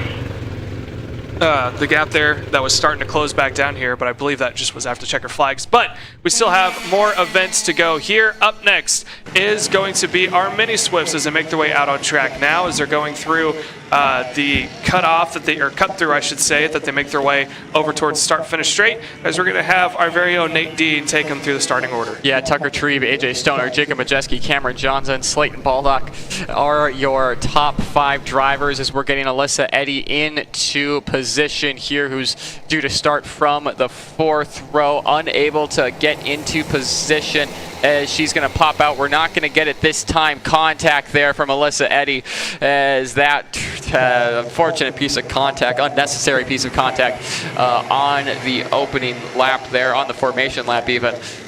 So everyone should be in line now, Caleb, for BBS Race Engine Development Mini Swift. Hopefully we will get it on this time of asking. Tucker Trebe and AJ Stoner seem like they're going at a decent pace. If you remember back to yesterday, Trebe just ran away with this one out in front, but it wasn't easy for him because he battled throughout the opening couple of laps and corners to keep it. Into the tram lines they go. It's a bit quick, and green flag in the air this time for our Mini Swift drivers. Majeski is going to make it 3 wide with AJ Stoner and Tucker Trebe heading into turn 3. And now into turn 4, Alyssa Eddy getting a really good start this weekend up into 4th. Majeski tried it there on AJ Stoner to get past, but unable to get past the 141 LN Kart out in 2nd. But Tucker Trebe, Caleb, leading the way as things stand. A bit of deja vu from yesterday. Absolutely. This is deja vu all over again that we saw inside the top 4. Is Jacob Majeski in that Franklin Merlin back there as well. Inside that, there's a pass on the inside. That's AJ Stoner going by Tucker Trebe on the Burrell Art. And now Tucker Trebe's going to take it back up on the inside, coming in her hairpin. AJ Stoner trying to roll the outside line for a possible crossover move. Not able to get it done, but up the hill they go. AJ Stoner sets speed 2. Tucker Trebe on the Alan Rudolph Burrell Art out in front. Jacob Majeski there in 3rd. And let's not forget about Alyssa Eddy. She was up in that mix too. She got a little separated there from the top 4 due to some back and forth battling that happened, and she currently on the back bumper of your third placement, Jacob Majewski. Majewski trying to get a run up on the inside, and that's going to cause a little bit of separation there, as now, again, going back by Alyssa Eddy up in the 3rd position now. So she is back up on point. But that second pack going back and forth, just slowing down everyone else, as AJ Stoner on the LN on AMAX Racing out in front. Tucker Trebe there, Burrell Art on the Alan Rudolph Racing Academy in the 2nd position. Yeah, one thing to note, Cameron Johnson going off at the Daytona corner on lap 1, a driver that was definitely going to be in contention for the race win in this race and definitely in for the final. Having a bit of bad luck there. Not sure what happened to him, just getting a bump wrong in the chicane, but out in front though, AJ Stoner continuing to lead the way for AMAX Racing. Tucker Trebe on the Alan Rudolph Racing Academy cart.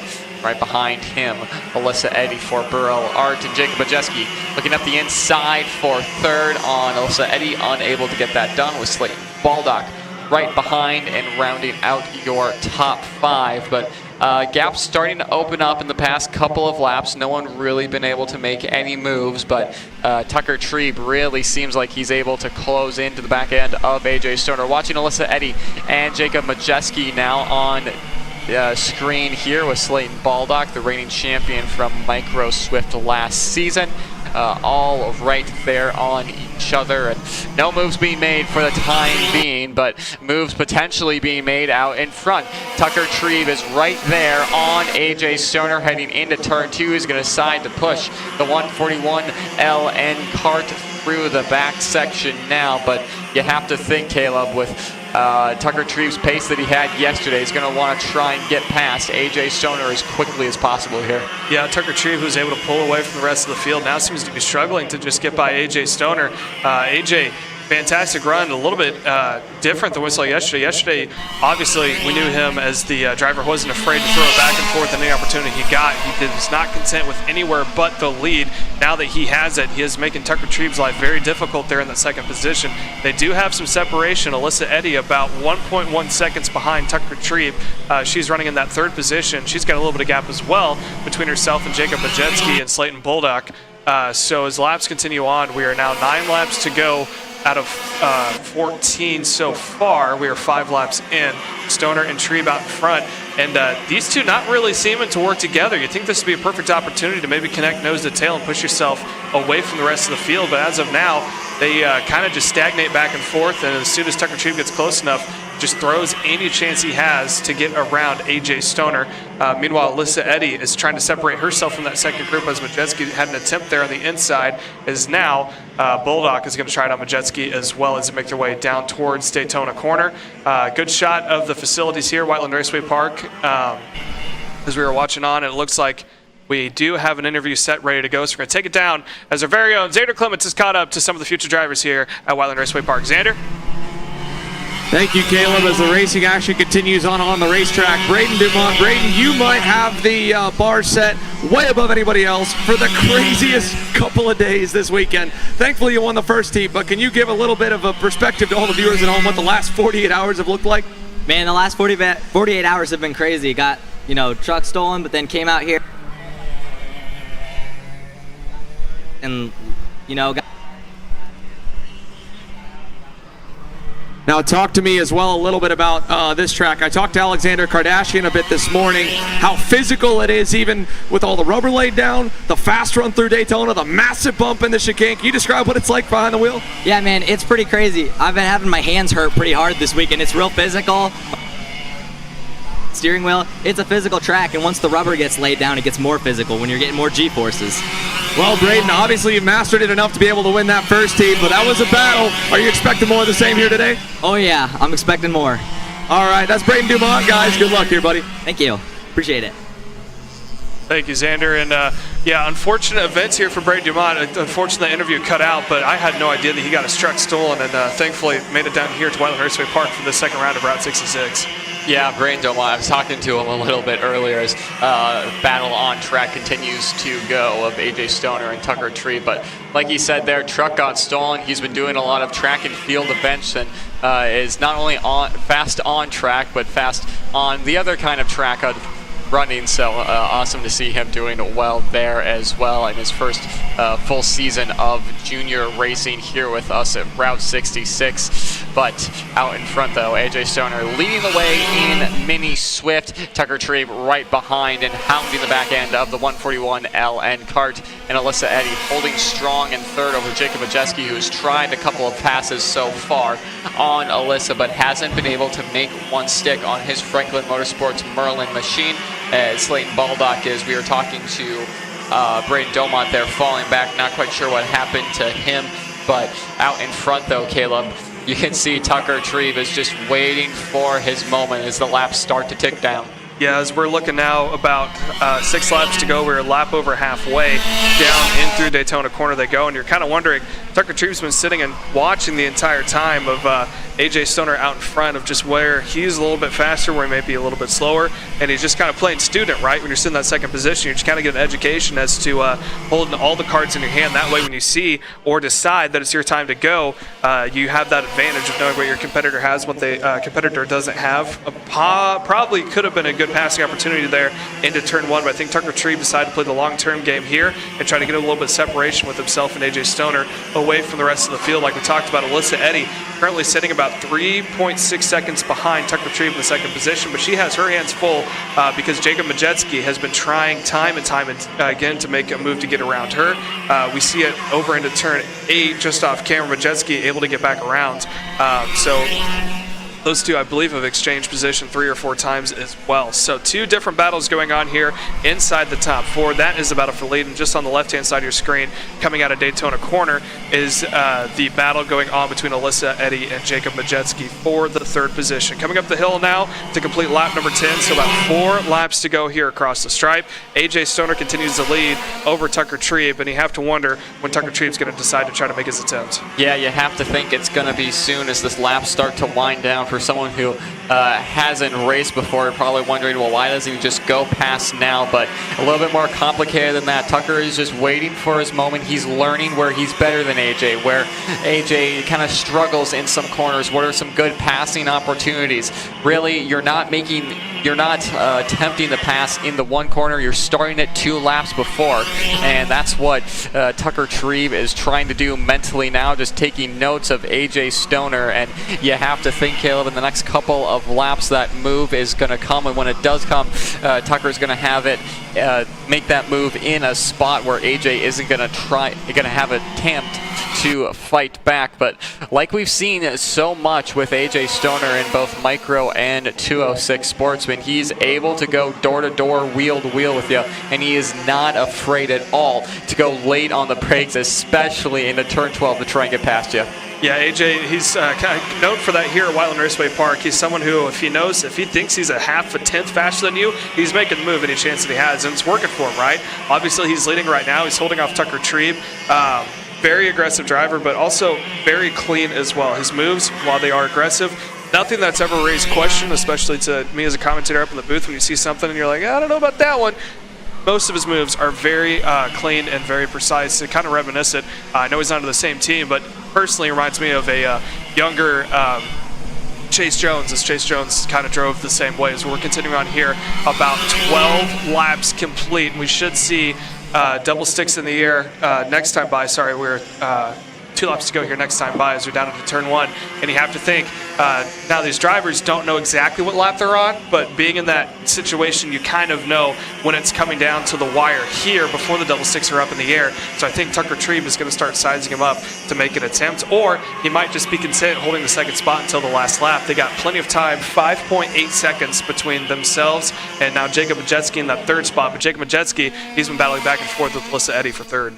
Yeah, most of the drivers will be running microns that tells you what lap you're on. They're not always so precise, but when it starts to get to around 14, you know that we're starting to get to the end of the race, and you really got to think about, where am I going to make this move? Where am I going to defend? In the case of AJ Stoner, who continues to lead the way out in front. Sticks in the air, this time by from our flagman McGallagher, and Stoner's going defensive already as Tucker Trebe not able to get any moves done there. Doesn't seem like he had any intention on getting the move done there, but just playing the game that AJ Stoner has started of going defensive driving through here is up the inside. Tucker Trebe gets the move done. He holds the inside line going into 8. That's crucial. Cover off the apex at turn 8. Gets that done, and that is a perfect textbook move from Tucker Trebe. But like we said earlier on, AJ Stoner loves a late move into turn 12, and here they come. Really defensive driving from Tucker Trebe. AJ Stoner gets past, and all that work is for nothing for Tucker Trebe. It's going to be white flag in the air this time by Tucker Trebe getting the move done there at 14. But side by side out of the final corner across the line. 1 lap to go for these mini Swifts. Side by side into turn 2. AJ Stoner on the inside line. Tucker Trebe's going to have to file into line here and try for another time. We saw the move from Trebe in turn 7. Is AJ Stoner going to dare defend the slowest corner on the track? In they go, and he does ever so slightly. Coming out of it now, AJ Stoner has a bit of a gap. Tucker Trebe up the inside, but it's going to be a crossover move for AJ Stoner. Side by side into the chicane. Who's going to lift first through here? And it's AJ Stoner who lifts, but he's going to have turn 12 to try and dive. Trebe is going to go super defensive at the apex of the south side hairpin. He's going to lead going into 14. One more passing opportunity for AJ Stoner, and Trebe defends it hard. Going into 15 and 16, Tucker Trebe is going to make it back-to-back in the heat races. It's going to be pole position for him in the final. Tucker Trebe wins the Heat 2 of Mini Swift. AJ Stoner in second, Jacob Majeski in third, then Alyssa Eddy and Slayton Baldock rounding out your top 5 in what was an exciting Heat 2 for our Mini Swifts. Yeah, it looked like both of them were playing Uno or just reverse cards. The amount of times they went back and forth in the crossovers, that was amazing to watch. I lost track of how many times they exchanged position all the way through. But how about that for a finish? Tucker Trebe able to hold out over AJ Stoner, taking the lead, or the win, I should say. Jacob Majeski ended up in that battle for third, coming up in P3. Alyssa Eddy settling into fourth. So that was just the morning one. We still have the actual one to do here later on this afternoon, as we got a replays coming up here shortly, and this is going to be one I'm excited to watch as we're going to come back over. So this was the restart here on the replay with the waved off attempt that we had, and we sent them one time around. Due to, I believe there's a couple of drivers outside the tram line. There was the start. Majeski tried it up the inside there, and AJ Stoner said, you know what, I'm going to sit around the outside and go right back up to second spot. Majeski tried to roll the outside line and pull a Slim Shady, was not able to get it done. This is going into the banked corner here, and again, just going over that bump a little too hard there on the right side of the crossover, and actually cutting the grass here on the inside corner there, going in through Daytona corner. This was the battle back and forth when Stoner went straight to the inside, was able to get around Majeski, and led from this point on for quite some time. Trebe tried it up the inside, and then AJ Stoner here shortly got back around Tucker Trebe and held on to the lead most of the race. As they make their way through, this was out of turn 1 when they went on the defensive, like you were talking about Nate Dean just a little bit earlier than what we were all expecting to see, and that kind of opened up the gate and allowed for battling back and forth when Tucker Trebe was able to get back around AJ Stoner again, and then it went back and forth and back and forth. AJ Stoner getting on the inside here, going down towards turns 9 and 10, and how about this? AJ just went straight to the inside. Trebe wasn't expecting it, almost ran into him, and the backed off gave him the room. AJ Stoner able to get back around, and AJ learned from this one. Tucker Trebe able to get back around again, and he went up into the second position, door-to-door around the final corner. For the last lap here, they went completely side by side into turn 1. Stoner had it for the moment, and then Tucker Trebe just tried it again here. He had to roll the outside line over into turn 8, shot up the inside again on entry. AJ Stoner pulled a crossover move on exit, went door to door again, going down into turn number 9. Before they made it through the crossover, AJ Stoner backed off, and he knew Tucker was going to go straight on the defensive, went to the outside, just not able to get the move done there, and Tucker Trebe was able to hold on to that win. And we're going to go back over live on track here. We still have more racing coming to you guys. Is up now. It is your 206 Junior set to take the green here, Nate. Yeah, Braden Domont, who Xander just talked to, will start alongside Max Kraus, who's been getting help from Jerry Fandry this weekend. And we go green on the first time of asking. Braden Domont's going to hold that lead over Christopher Utzi, who calls this track home on that 333 Steel Motorsports machine, with Max Kraus filing into third and Jack Fieber in fourth.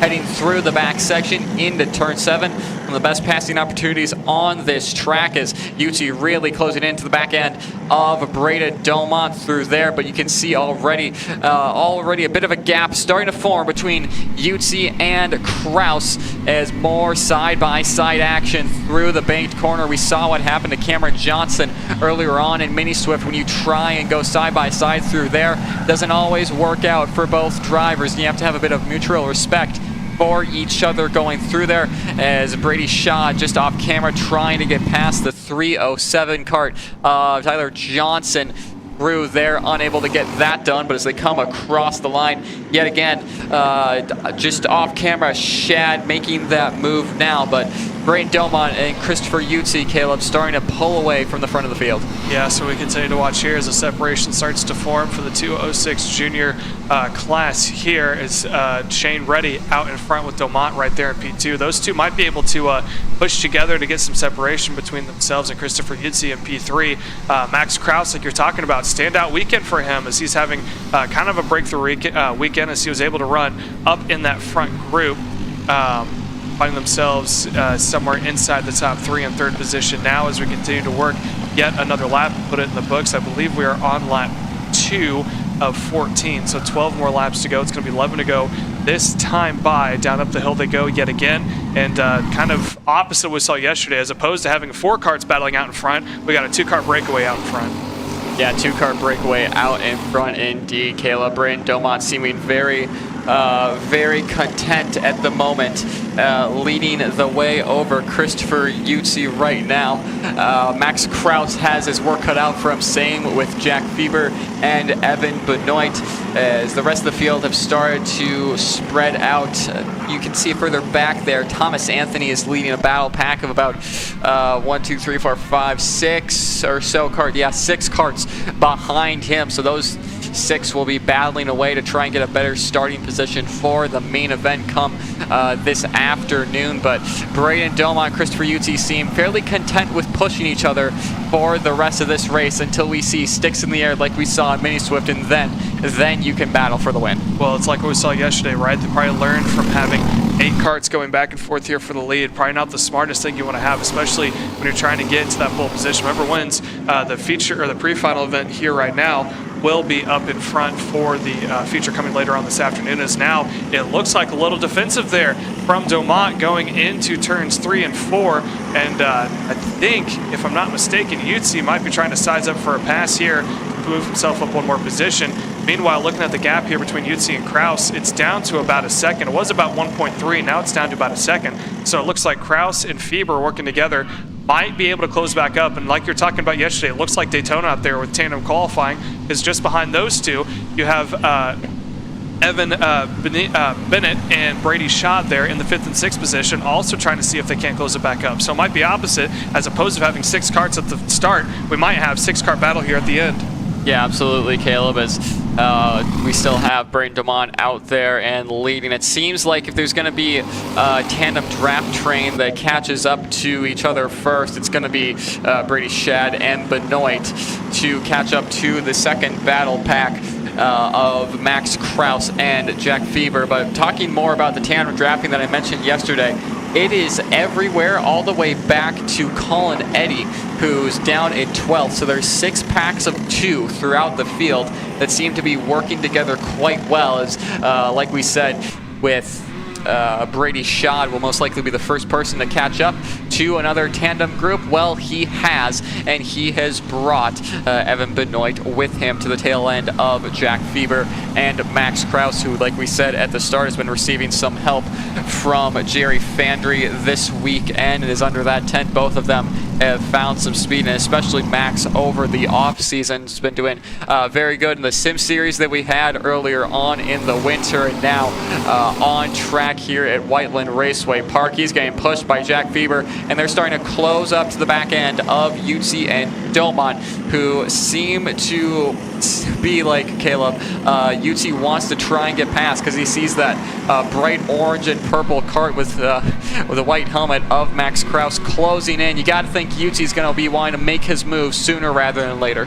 Yeah, and I think as well, we saw that earlier 2 laps prior, right, when they're going back and forth with each other, as it looked like Domont was defending that inside line over Yutzi. Yutzi has been taking a peek here and there as to try to make a pass, but nothing too outlandish or crazy. But that second pack there, Kraus, Fieber, and Schad have connected, so that's a 3-pack there. And looking at the lap times, they're going faster than the leaders right now. Fieber's doing a 56.4, Schad 56.1, Bennett 56.7. The top two, 56.5 evens all the way through. So they're running about a 10th faster. We're at halfway now. And look here on the inside, Christopher Yutzi, he sees an opportunity. He looked back and saw that pack closing up. He goes, we're going to have to try something different. So now Yutzi up on point, Domont into the second position, and that second group still closing back up to him. It was a good exchange of position into turn 1. Didn't lose a whole lot of time. You do lose time when you make passes, and that's visible now as we're about to have a 5-car battle for the lead out of turn 8, and it looked like Kraus in that third position needs to get those other 2 behind him to start pushing a little bit more, but I think Kraus may have set sail towards the top 2.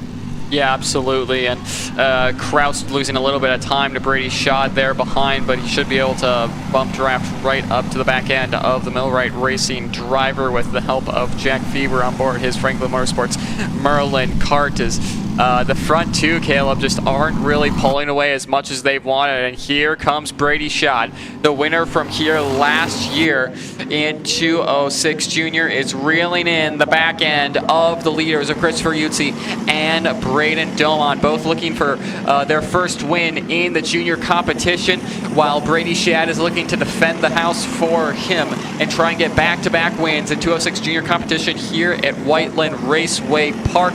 Yutzi leading the way, still building a bit of a gap to Braden Domont there out of the tail end of the circuit. Braden's got to be very, very careful not to lose the draft from him, because that's only going to hurt him and then really, really help Brady Schad behind, who will then receive a draft. But Schad, Caleb, starting to come into drafting distance as Max Kraus and Jack Fieber now are bumper to bumper again and should be able to close up to the back end of this lead pack. Yeah, about 0.8 of a second back is when we typically start to get a draft here in the 206 division. He's now 0.6, count that 3, so he's in the field of view and already on the defensive. Here it is, Christopher Yutzi holding that inside line there to turn 1. Welcome to the party, Brady Schad up inside the top 3 as they snake their way over through 3 and 4 complex now. So we got a 3-car battle out in front, and here comes the second 3. Fieber and Bennett not too far back, roughly about 1.7 seconds back there inside the top 5. Sorry, 1/10 back now as we have a 5-car battle out in front as they are all nose to tail here going down into turn number 1. And it looked like off camera, Brady Schad up into that second position now, able to get around Braden Domont. Yutzi continues to lead. How about that? From third to first in 1 lap. Brady Schad now up onto point. The rest of the field still nose to tail. And now Yutzi trying to hold on to that second position as now there goes by Braden Domont up into P2, making the way across the stripe. But how about that? Brady Schad went from being 3 karts back to a 3-car advantage going down into turn number 1.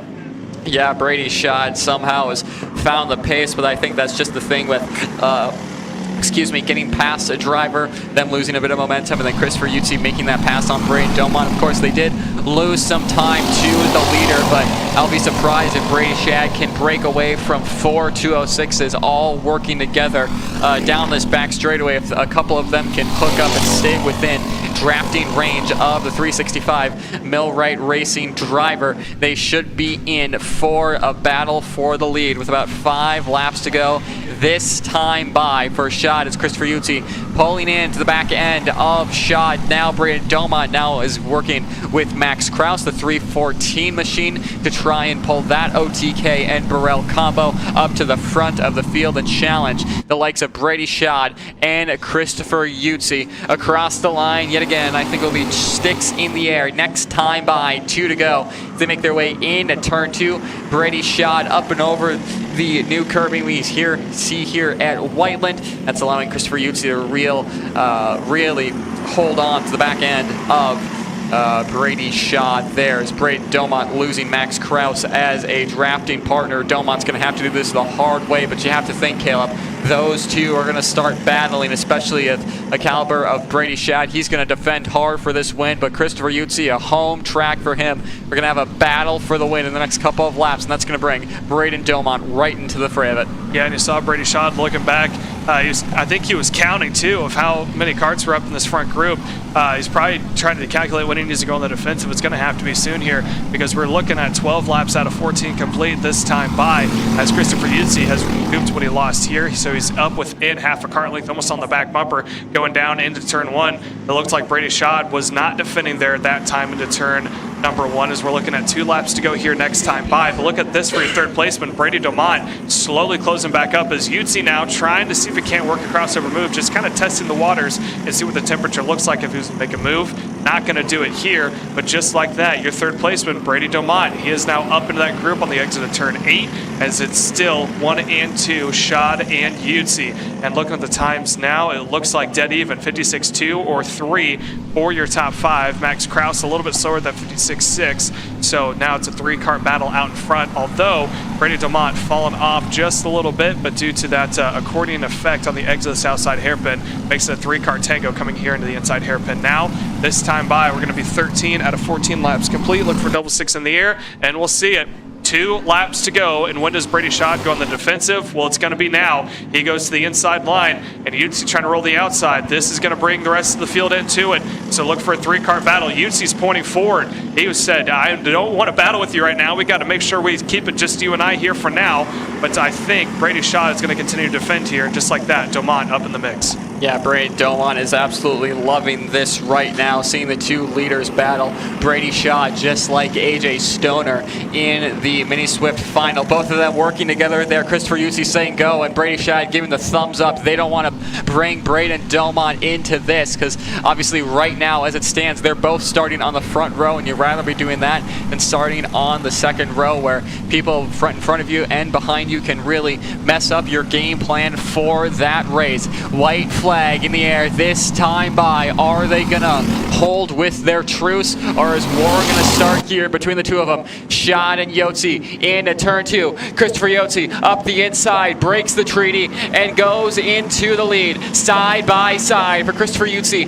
and Brady Schad heading into the back section. Turn 7 is where Brady Schad made a couple of his race-winning moves last year. Is it gonna be here again? Yuzzi defends into 7. That's a bold move from Yuzzi. Brady Schad is going to do the over-under up and over the curbs there. That's going to lose him a ton of momentum. Where's Domont in all of this? He's going to get reeled into this. There's some carnage in the final couple of corners. We're going to look towards the battle for the lead, though. All 3 of them are right there. Hard defending from Brady Schad. Christopher Yuzzi getting shuffled there as Schad leads the way. Domont is right there on him, too. Into the inner hairpin. Yuzzi and Domont make contact. Brady Schad is going to take the win in heat number 2 for AMK Race Products. 206 Jr. and Jack Bieber and Max Kraus in 4th and 5th, just getting onto the scene for the front of the pack there. But Brady Schad taking the win over Christopher Yuzzi, Braden Domont, Jack Bieber, and Max Kraus, your top 5 in what was a spectacular heat number 2 for 206 Jr. And like you said, Caleb, with the Mini Swift division, we still got a final to go with more laps in it. So this is going to be a barn burner in 206 Jr. There's your unofficial results there on screen. Shane Reddy, Evan Benoit in 6th, then 7th Shane Reddy, Thomas Anthony, Blake Sarsha, and Colin Eddy. You have 1, 2, 3, 4 Minnesota drivers in there as well, inside the top 10, but outside the top 5. But what a race it was for Brady Schad. Christopher Yuzzi just coming up short. Same with Braden Domont, and maybe with a little bit of luck, Jack Bieber and Max Kraus can be in this battle for the win in the final. We'll have replays here as well. Braden Domont led from the get-go in 206 Jr. in what was a fiercely contested class in the mid-pack, and he worked with Christopher Yuzzi for the most part in this race. It seemed like these 2 would be running away with it, but not so when Christopher Yuzzi went up the inside to take the lead, and then Braden Domont did it again. That brought Brady Schad right into things, and that unleashed the war up front, where Braden Domont relinquished his lead to Brady Schad, and then this was sticks in the air, 2 to go. Those 2 started fighting before they eventually got the hand signals to work together. This was the last lap, the potentially race-winning move for Christopher Yuzzi, or so he may have thought. Going into the back session, of the track. He tried to defend into 7. It worked well there, but Brady Schad eventually got the run he needed out of turn 8 to make the move into the outer hairpin of turn 12, where Braden Domont got brought back into things, and Brady Schad took the win. But now, Caleb, KA100 Senior, presented by Millwright Racing, taking to the track the main event for the Route 66 Sprint Series, is ready to go and take us through our grid order for what is sure to be an amazing heat number 2 for these KA seniors. Yeah, so on pole position, we have Alexander Kardashian trying to do a sweep of both classes with 206 Senior and KA Senior, starting on pole position with the EOS Kart on AMK Racing Products. P2, Charlie Sainz, the privateer on the Top Kart USA entry, finds himself in P2. Eli Warren on the War Power Racing Red Speed will start in P3. Lucas Klimek will start in P4, another EOS Kart on the AMK Racing product. Luke Powers, teammate to Eli Warren, will start adjacent to him. He is running a Red Speed as well in the War Power Racing. Adam Maxwell, P6. And then you have Jonathan Kotek. Kotek, my bad. I should have known that one. In P7, he'll be running on the Techno Kart with Techno USA. P8 will be in Michael Levitt. P9 will be Bruce Merschberger. P10, rounding out your top 10, is Mason Surgener as the green flag waves down into turn 1. And how about that? Kardashian got a little bit of a bump there from your third placement of Eli Warren. He's going to hold on to the point. But how about that? Charlie Steins, who came in a little bit later on yesterday, turning fast lap after fast lap, trying to run down Kardashian, finds himself into P2. I was talking to his dad yesterday. They said they missed it by tire pressure. They had the tire set what they thought was about 2 pounds lighter than everyone else, which explains why they had such a great run later on this in the event. Yeah, that absolutely makes sense. And yet again, a bit of deja vu for Alexander Kardashian, getting out to a lead and the rest of the field not getting a good jump. Speaking of good jumps, though, Lucas Klimek is up to 4th. That's the highest he's ever ran in Route 66 competition in quite some time. So really cool to see Lucas up there. More representation for AMK Race Products, but there's a gaggle of cars absolutely fighting for it off camera. And for the lower positions, Vaughn Beasley, who had to start from the back and had a lot of pace, is going to have to fight his way through the field in this second heat. We'll get an idea of how quickly he's made up that time. Lucas Klimek fighting back on Luke Powers. That's going to bring Adam Maxwell into it. Eli Warren up the inside of Charlie Steins on that top kart machine. And guys, you got to be careful because Alexander Kardashian is just running away with another heat win at the moment. That's about second, probably 1.2 seconds between them now. We'll get a further ID on that of when they come across the stripe. But Eli Warren and Charlie Stein's going to have to work together to catch themselves up. But they do have it. Alexander Kardashian's teammate of Lucas Klimek currently running in 4th. Behind him, Adam Maxwell on the AMAX Racing machine. And then behind them, Kotek, Powers, Merschberger, Surgener, and Nicholas DeFillo, another one of the Minnesota natives running under Hoach Driver Development this weekend, who ran the Stars Championship Series at Charlotte Motor Speedway and had a good debut national racing weekend there, advancing out of the LCQ for the KA100 Senior main event. But back to the on-track action here. Alexander Kardashian has an 0.8 of a second gap that Eli Warren is slowly biting into and eating up in second as things stand. Charlie Stein's not really able to hold with the back end of Eli Warren in terms of like you would see in 206 racing, but still right there on him as Eli Warren's War Power Racing teammate of Luke Powers down in 7th, who's having a fairly good run by his standards. He'll want to get back onto the podium in K100 Senior action. I believe he was in 4th or 5th at Newcastle in this division, so we'll be going for back-to-back podiums in KA100 Senior, Caleb. But out in front, the gap is extended for Alexander Kardashian, and in his favor, it's now 1 second over Eli Warren and the rest of the field. Yeah, and looking back too, how about this for big movers? Vaughn Beasley, who pulled off early and went out in heat race number 1, had to start all the way back in the 26th position up to 13th right now. So Vaughn Beasley, a huge move, or 27th up to 13th, I should say. So Vaughn Beasley cutting his way up through the field along with him. Carson Sauter started back in that 18th position as well. That Factory Theory GP, he's now up into 14th, as well as Wyatt Leslie started back at 20th, up into the 16th position. So some big movers all the way up through the field. But right now, now. How about that for the teammate of Kardashian? That is Klimek, Lucas Klimek, up now trying to get in that third position. How about this? We haven't talked about this young man in a while.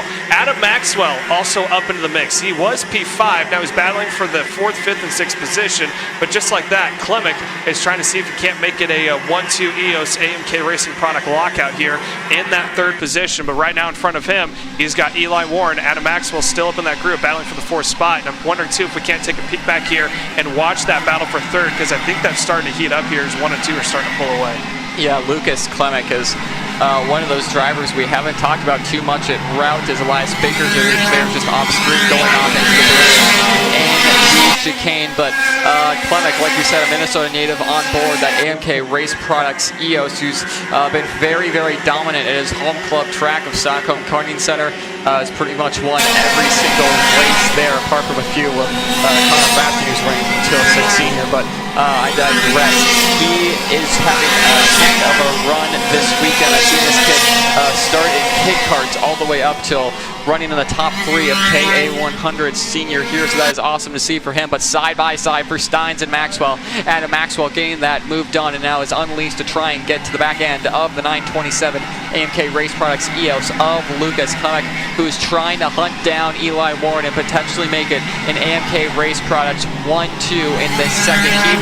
Coming across the line yet again. We're going to be getting halfway to go, I believe, next time by for these Millwright Racing KA100 seniors. Alexander Kardashian making his way through turn 2 here. He's got a real gap between himself and Eli Warren, 1.3 seconds now, so hopefully we can focus on more of the battle for around that 5th spot between Maxwell, Steins, Powers, Kotek, and Merceberger. Things are starting to heat up in that mid-pack battle, Caleb. Yeah, so as we're watching now, like you said, this is the battle mid-pack on. Charlie Steins lost some time due to that pass that he had there with Maxwell, so he's fallen back into 5th. Last time by, he went a 51.3. Look at the times as well. It looks like Kardashian's running about 10th better than the closest ones to him, which is Eli Warren and Klimek. They're running 50.4s respectively. And how about this right here? That's the looking at Luke Powers there in P6. That's the War Power team and teammates there to Eli Warren up in the 2nd spot. Trying to see if he can help out and catch up to that top group right now. He's got to work it out for it all the way through.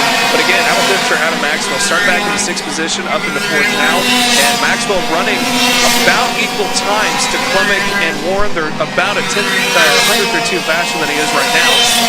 And I can't say this enough. Vaughn Beasley looking down through the field up into the 11th position here after starting in 27. So he had a huge task cut out for him with all the incidents that happened yesterday. Now finding himself up in that mid-pack battle as you're watching now. Jonathan Kotek in that 7th position on the Techno Kart in P7. Luke Powers just in front of him on that Red Speed War Power chassis in the 6th position, I should say.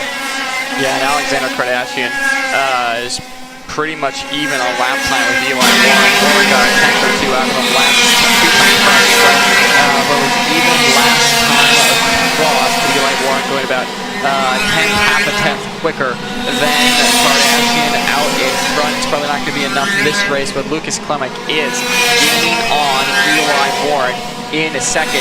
Adam Maxwell's not been able to make any inroads on him as well. No real battling inside the top 10, but like you said, how about Vaughn Beasley? He was 11th last time across the stripe, all the way from the back of the field. Vaughn is doing an incredible job on that 925 machine, and we'll have to see if he's made up any more spots this time across the stripe. He's got Nicholas DeFillo to go and get, as I think he got Mason Surgener this lap, so that's going to be into the top 10 for Vaughn Beasley after a DNF last time in heat number 1. As you can see there, Lucas Klimek and Adam Maxwell are gaining on Eli Warren, who is losing to Alexander Kardashian.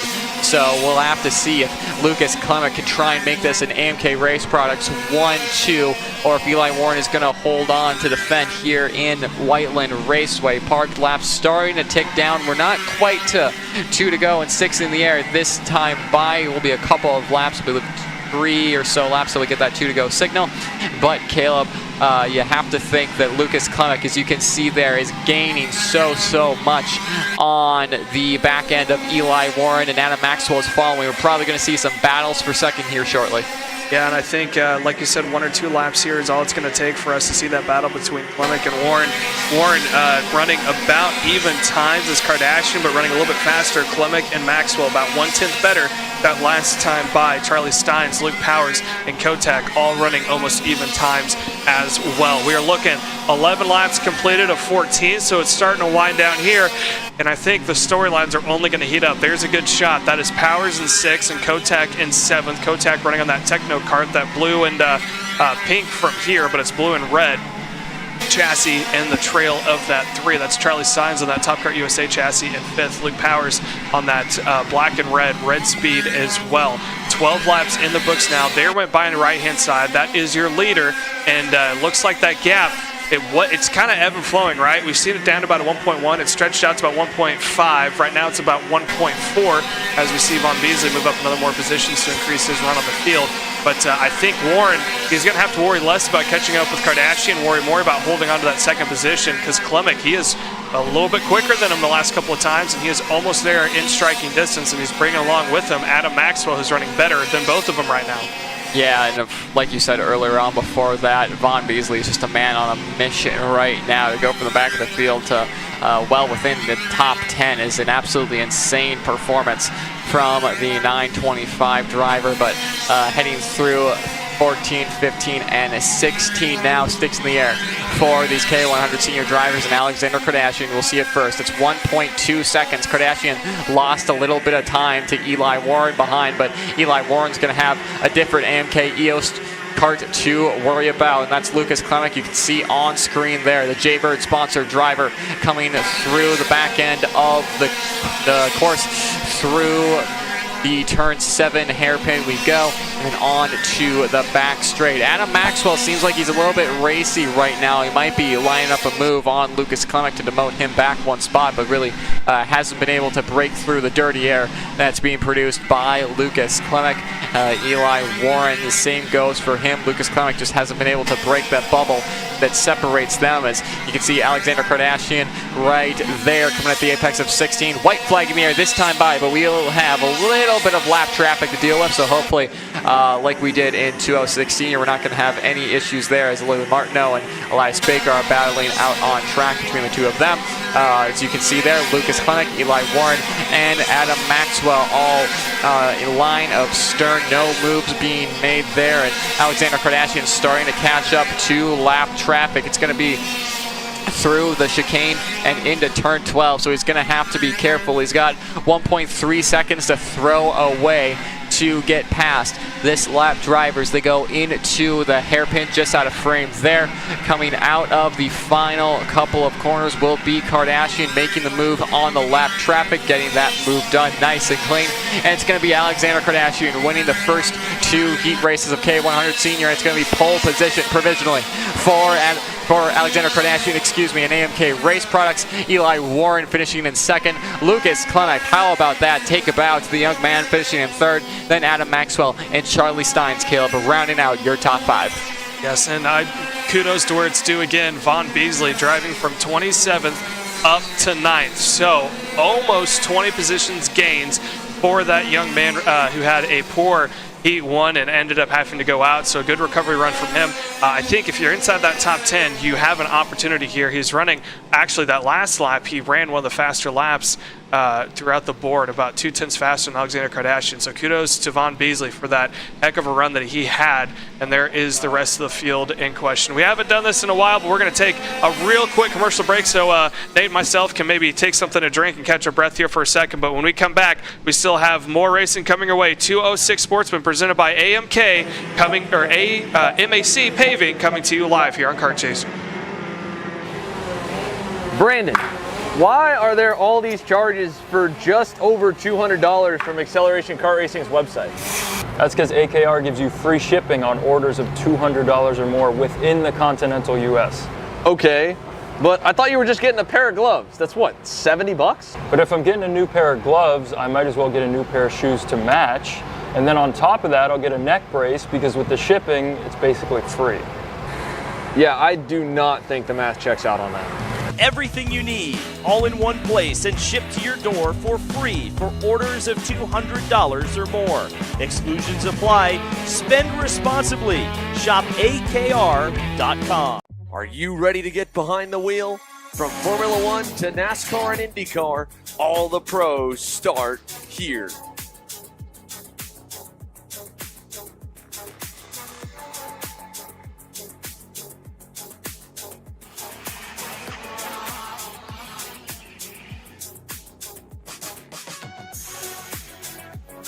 For more information, check us out online at mcckarting.com or call us and go racing today.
Welcome back here to Whiteland Raceway Park as we get set to go green with the final couple of classes for the last round of heat races as we approach the lunch break and then main event time from Indiana.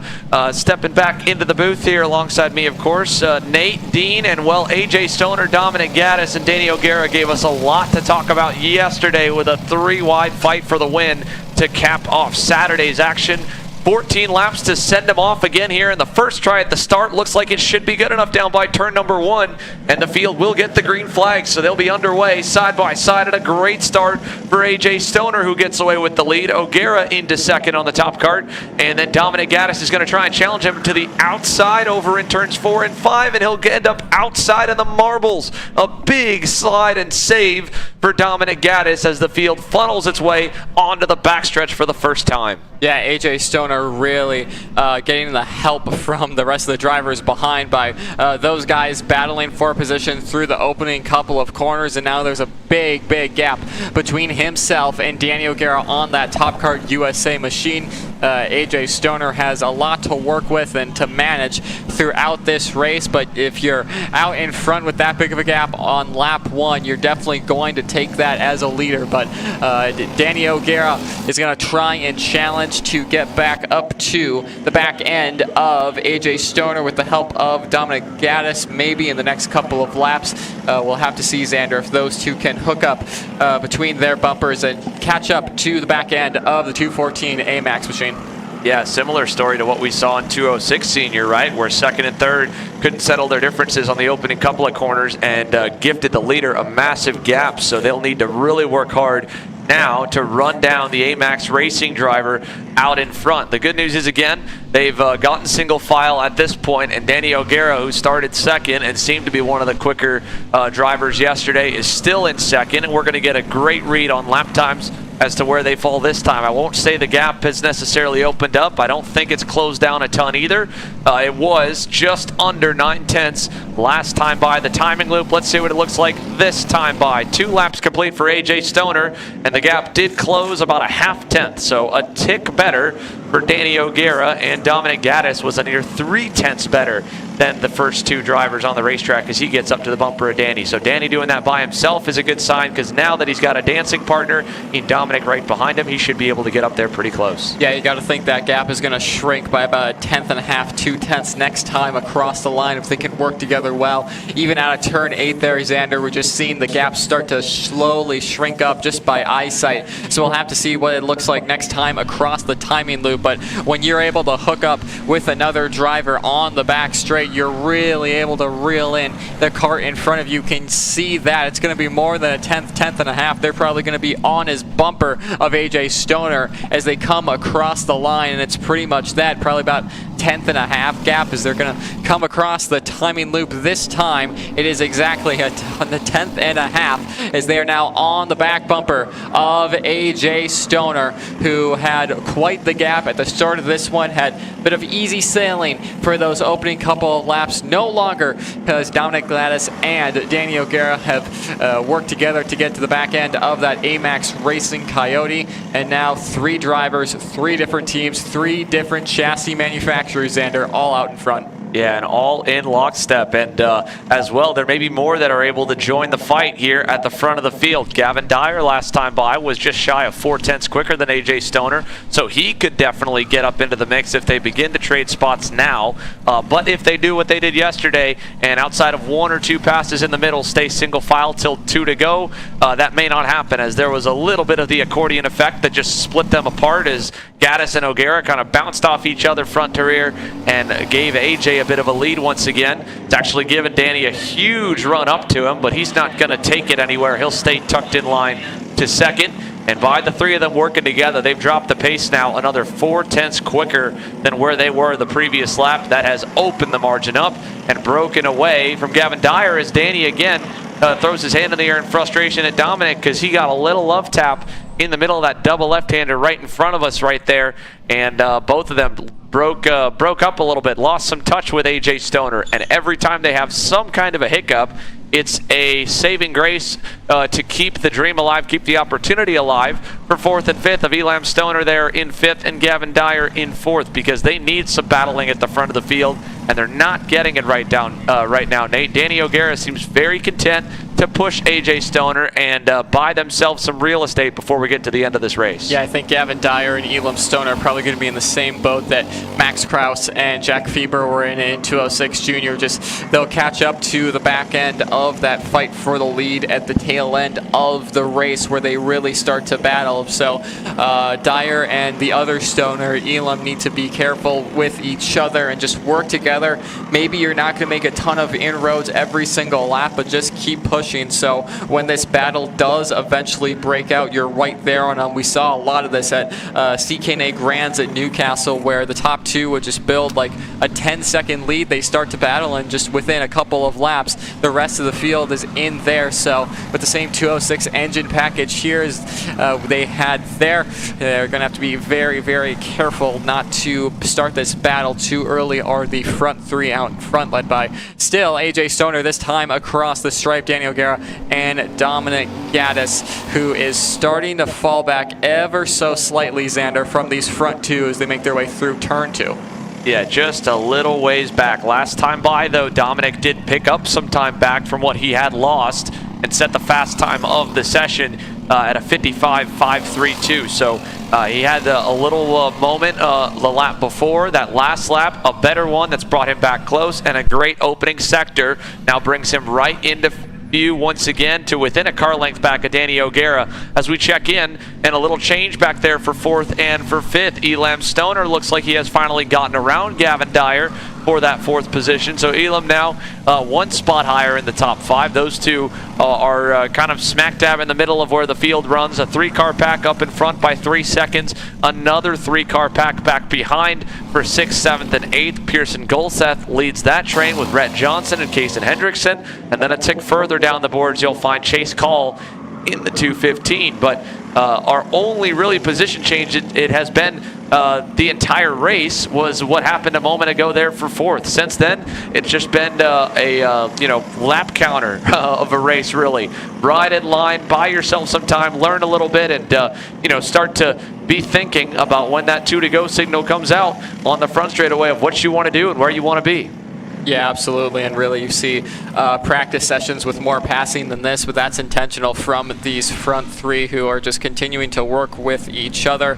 All these drivers in that front three are smart enough to know what happens when they do start to battle, and AJ Stoner, O'Gara, and Gaddis are very content with where they are for the time being. The only real battling happening on track is between Gulseth and Johnson, where Gulseth has been demoted down a spot. Johnson tried it in turn 14 last lap, and now battle for the lead. Danny O'Gara on the top card USA machine takes the lead. Gaddis is going to try and take second away from AJ Stoner. He does. So new leader. You can shuffle AJ Stoner back to third as Danny O'Gara and Dominic Gaddis has been moved up a spot each. So now Danny O'Gara has clear track in front of him to try and break away with Dominic Gaddis from AJ Stoner. So Stoner really needs to put in a couple of perfect laps not to be left in no man's land, Xander, as there is a gap starting to form. He's just within that drafting range as things stand, but coming through turn 12 here, it looks like he's going to, hopefully for him, stay within that draft. Yeah, and you would think, again, based on what we were describing and talking about a moment ago, that might have been a bit premature to go to the lead. But with the gap they've built up, and for Danny O'Gara from following AJ Stoner the last couple laps, with 5 or 6 laps to go, that's when you want to kind of make the move if you think you can pull away from someone else. Because if you make it, obviously, in the last 2 laps, they're just going to go right back to fighting with you. But if they're going to follow you for 4 or 5 laps, that's normally not enough time to pick up and learn from any mistakes that they have been making in comparison to your lines and how your go-kart's handling. So Danny going by that early makes me think he's feeling really confident in that blue and white top kart that he's driving right now. And you can see even on this lap, now the tires have cleaned back off for AJ Stoner, and there's still about a car length or 2 between him and Gaddis at points. The only place that he's able to really gain time right now is the brake zone, and that's because every time Dominic Gaddis gets to where he would like to brake, well, he would be running over Danny, so he has to brake a little bit earlier, back up the corner to make sure he doesn't hit him on entry, and that's where AJ is able to eat up a lot of that ground. But then when they get onto the backstretch with the run that they're getting out of turn 8, and you can even see it here in these opening hairpins, that they just walk and creep a little bit away from that Amax Coyote. Although now a little hiccup from Dominic as AJ is going to try and take advantage, and a little bit of a switchback back and forth as they set up for the back straightaway, and a textbook crossover from AJ Stoner. Yeah, that was perfect from AJ on that AMAX machine. Not sure what happened to him and Dominic. Looks like Dominic just went in a bit too hot on Danny O'Gara. Lost a bit of momentum from that hit and allowed AJ Stoner to get past. Danny O'Gara still staying out in front, strong as it seems right now. Across the line yet again, as we're going to be getting 2 to go next time by from Flagman, but Dominic Gaddis and AJ Stoner now going to the lead to retake that 1-2 position and demoting Danny O'Gara into third. So now O'Gara's got his work cut out for him to try and get past these two, but of course with the final couple of laps looming on these drivers, anything can happen, as we saw in the 206 junior category and further back from the lead in 206 senior. Once we really start to battle, Pandora's box, as Caleb would say, really starts to get opened as they head their way through Daytona, now into the south side hairpin of turn 12. No moves being made, Xander, but I'm sure, like we saw in Mini and Micro, the second those sticks in the air go, we're going to start to battle for position. And AJ Stoner has shown that the moment that he feels a bit of the pressure, he's happy to defend and make sure that they don't even get a chance to get by him. So let's see if he goes low. He's actually going to leave the door open, and Dominic is going to send it and try to go to the lead for the first time this race. He'll complete it over to turn 3, and AJ wants it right back. A little side-by-side action now. Back and forth we go, and again, AJ Stoner is trying to complete a crossover as we go again through the right-hander, and a big slide out by Dominic Gaddis. Gaddis, and AJ gets it done. And now Danny is going to do a crossover as well on his MPG teammate in the Swift divisions, but rival chassis manufacturers in the 206 class. It is now AJ Stoner, Danny O'Gara, and Gaddis back to third, and O'Gara is going to switch that order again. Big move to the inside. He tried it, but AJ slams the door shut. Yeah, Danny O'Gara tried one of AJ Stoner's textbook moves of late braking into turn 12. And now Gaddis is going to retake that position. White flag in the air, this time behind. The two running in second and third need to work together to bring themselves back into the fight of the 214 AMAX machine. And Gaddis isn't doing that. He's going defensive on Danny O'Gara. Maybe that's to send a signal to say, hey, work with me. Let's not try and battle for second. Let's go get this win. But as it stands right now, as we're going to be getting about halfway through the track through here, Dominic Gaddis and Danny O'Gara just aren't close enough to the back end of AJ Stoner. But let's see what happens down this back straight. When two karts start to hook up, you can really close in, but they are not working together. There's a bubble between them. AJ Stoner might have been throwing a lifeline through there between these two battling, but Gaddis is closing. Stoner's going to have to defend into the inner hairpin of turn 14 as things stand, because Gaddis is right there. Stoner leaves it open. Big move from Dominic Gaddis. Gets it done. Stoner was not expecting that. Crossover potentially from Stoner. No. O'Gara and him are going to battle to the line, but Dominic Gaddis with a late move in turn 14 on the final lap takes the win in Heat 2 for Mac Paving 206 Sportsman. It's AJ Stoner finishing in second, Danny O'Gara in third, then the other Stoner of Elam Stoner in fourth, and Gavin Dyer rounding out your top five. Pearson Golseth along with Rhett Johnson, Kason Hendrickson will end up 6th, 7th, 8th. Chase Call in 9th. But you called that one perfectly, Nate. While he was going to be fine and didn't have to defend in the back hairpin at turn number 12, they were going to get enough of a run down to 14 that they could send it. And we've seen probably more aggressive moves that have both worked out and not panned out in turn 14 than any other corner on this layout. That's the one you've got to be wary of. And AJ left the door open, and unfortunately, he paid the price there in heat number 2. So Dominic Gaddis will get credited with the win provisionally. But what a great battle here in 206 Sportsman. I mean, they were really mixing it up in places that sometimes we hadn't seen a whole lot of side-by-side action, like in the opening couple of hairpins of turns 3, 4, 5, and 6. A lot of the times we've seen moves over in 7, a couple in 8, and a couple down at turn 2. But probably more back and forth action throughout the entire layout of this racetrack in this 206 Sportsman class than any other class and any other race that I've seen so far this weekend, Nate. Yeah, absolutely, and I think we're going to get a lot more of that in the final. This was definitely the class to watch last year. Had some amazing battles throughout the entire field, so definitely going to be one to watch along with all the other classes come the finals later on this afternoon. But we got KA100 Junior set to go in just a few moments time here as we clear the track of all of our Mac Paving 206 Sportsman drivers. We saw a lot of battling throughout the field, Xander, in this P1 Racing Engines KA100 Junior class between all drivers, and who's to say who's going to win it, because we saw Benham Abernathy be so consistent out in front, seemed like he was the favorite, and get shuffled way back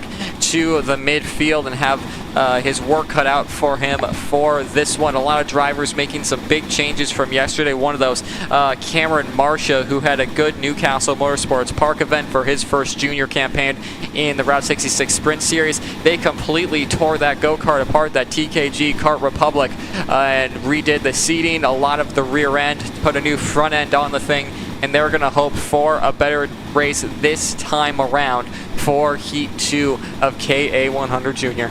Yeah, he was struggling a bit to, like you said, keep the rear end underneath him. So a major swing overnight, and the benefit for all the drivers that wanted to do the same is they had that morning practice session. Granted, it's not the best rate because you're going on a set of tires that you've ran for, if you drove all the sessions, at least 4, if not 5 heat cycles before this morning. Typically would have been 7 with the 3 practices allotted on Friday and the 3 Saturday morning.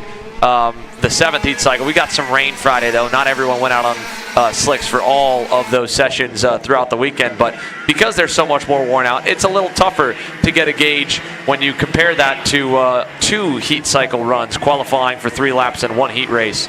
But either way, it's still a good test run for a variety of different reasons, and a final chance to see if you can get your kart dialed in before we go racing again. Now they've got them all lined up, and here we go with the red and white army surrounding the black and yellow OTK of Sam Tutwiler, MPG Motorsports, Jackson Deal, Landon Boer on the front row trying to take us to green here for 14 laps in KA Junior, and we will get the green flag down at turn number 1 with a good start. In fact, a great start on the inside for Jackson Deal. Tutwiler's going to move through into second, side by side for third. Looks like Caleb Tarter is going to get through and get that spot away from Landon.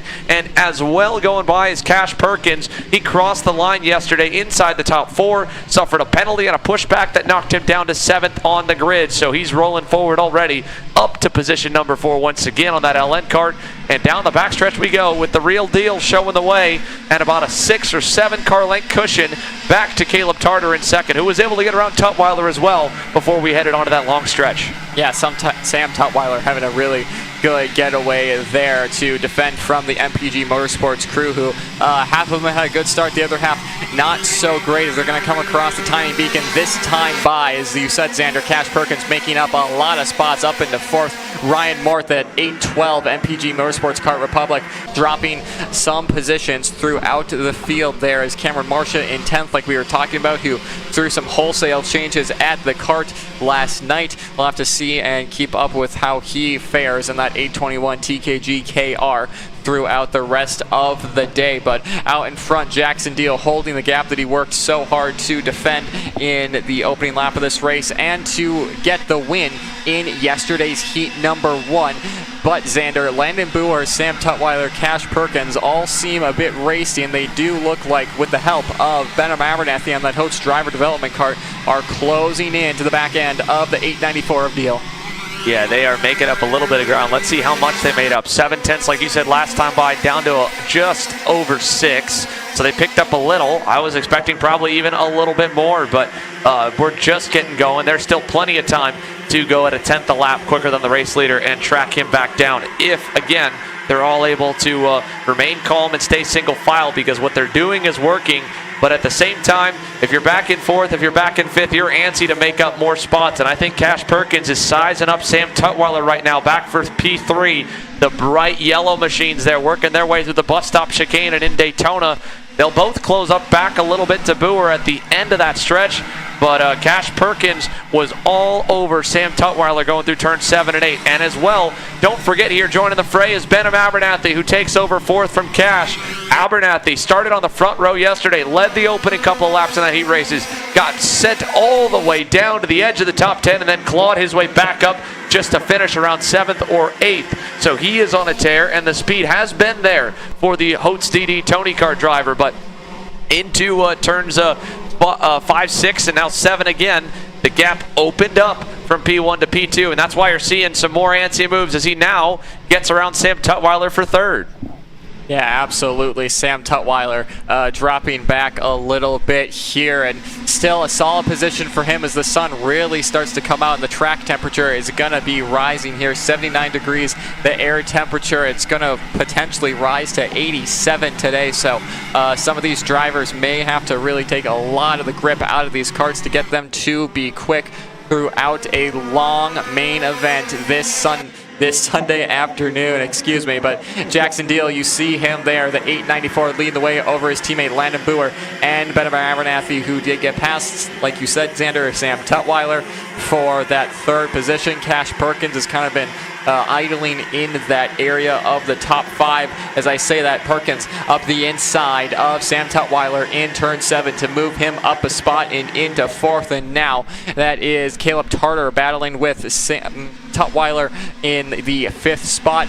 Tarter not able to get anything done there, but he will be trying again in a couple of laps time, because it seems like Sam Tutwiler not really having the pace in this middle portion of the second heat we are on. Again, across the stripe goes Jackson Deal. It's 0.8 of a second between himself and his MPG Motorsports teammate Landon Boer that you see there.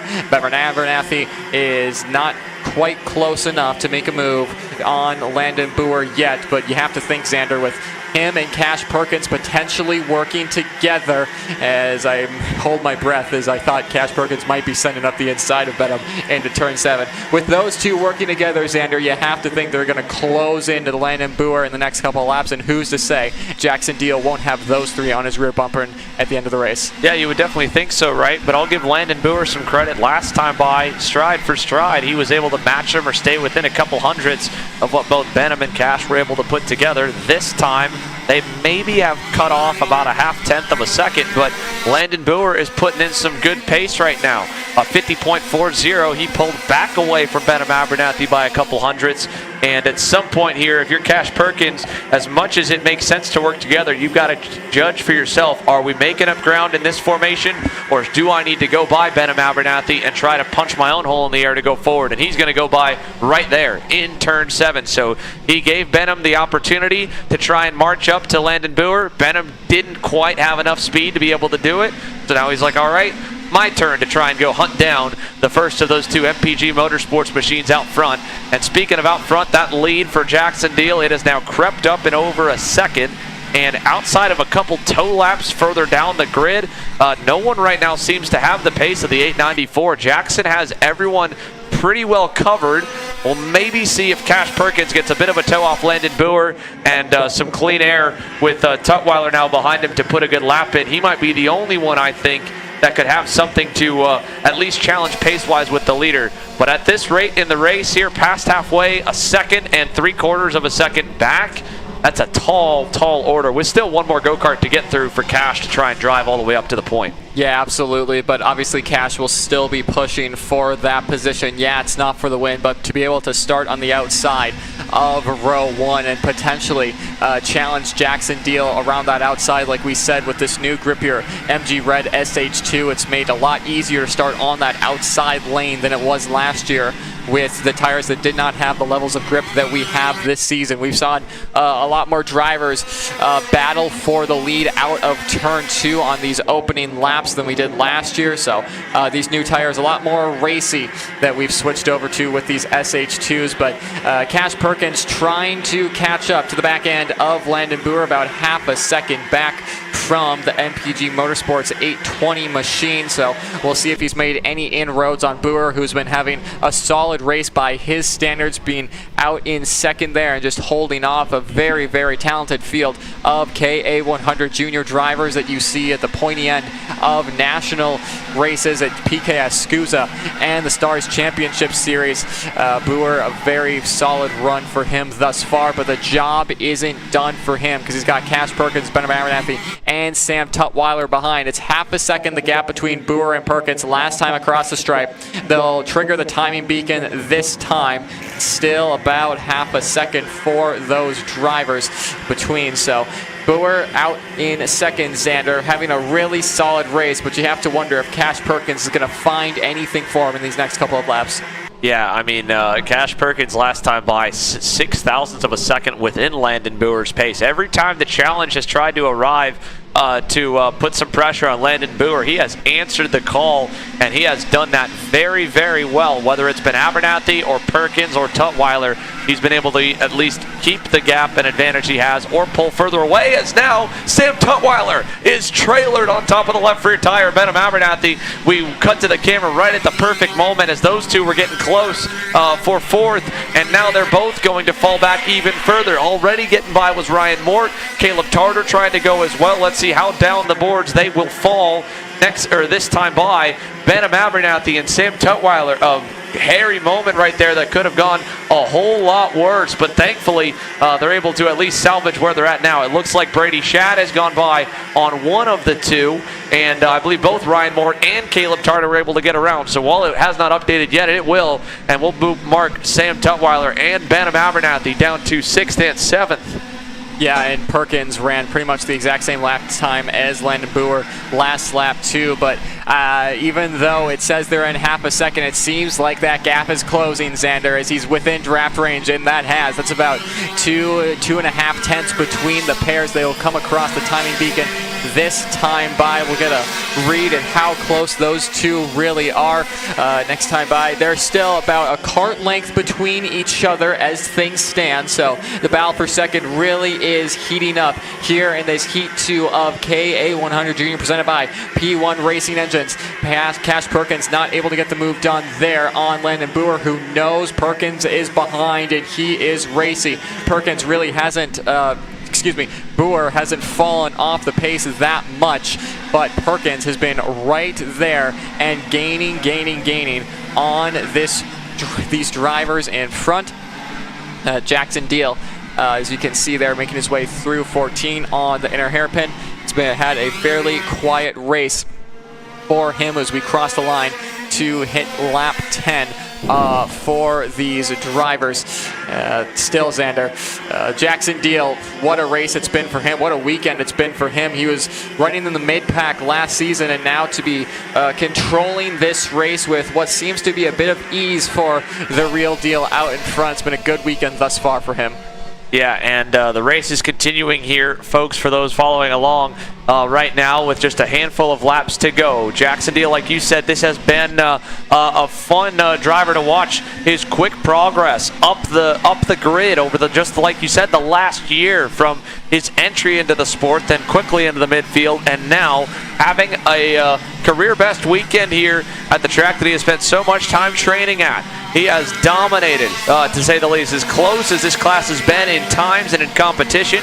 Jackson Deal has been just a little bit better than everyone else so far in KA Junior. And again, his teammate Landon Boer impressing as well here again in Heat number 2, proving that his run in Heat 1 was no fluke, no luck, or no surprise, because that speed is still good. And now he is under pressure and holding it well with a little defensive fade there into turn number 7 to just kind of take that idea, that thought of a pass attempt from Cash Perkins out of Cash's mind and say, no, you're not going to be able to go there. Let's see if he opens the door in this back hairpin. He does not, but to be fair, as the rubber has gone down in that corner, that has become tougher and tougher to pass because the natural racing line has moved narrower and narrower over the course of the weekend. Across the loop again we go here with the white flag waving, 1 to go, and we might just get a bit of a fight here for second as Cash has a nose down low at the end of the straightaway, and he'll get by, although it's not done yet, Nate. Yeah, not done yet. Cash Perkins still has most of the track to go from Landon Boer, making their way into turn 7. This is the hot spot for passing that's been all weekend. Cash Perkins defends, and he parks it on the apex there. That was textbook defending from Cash Perkins in the 863, but it's not done yet. Side by side down the straightaway. Who's going to lift first? It's neither of them. Boer is going to have to take him out of that as Cash Perkins defends hard again to the south side hairpin. Through turn 12 they go, and then 13, 14, 15, and 16 to go. 14 is the best passing opportunity for Boer. Cash Perkins is going to defend. Are we going to see an over-under from Boer? No. Deal is going to win as they cross the line there, but Cash Perkins is going to take P2 away from Landon Boer. Behind them, more MPG Motorsports karts as you see the ticker on the side of the screen there. A bit of timing and scoring error, but we are getting that fixed for you guys on Race Hero and on the live stream. But still, an amazing race for the MPG Motorsports karts and for Cash Perkins. Sam Tutwiler not going to be happy with that one, with him falling way down the order after some contact with him and Benham Abernathy.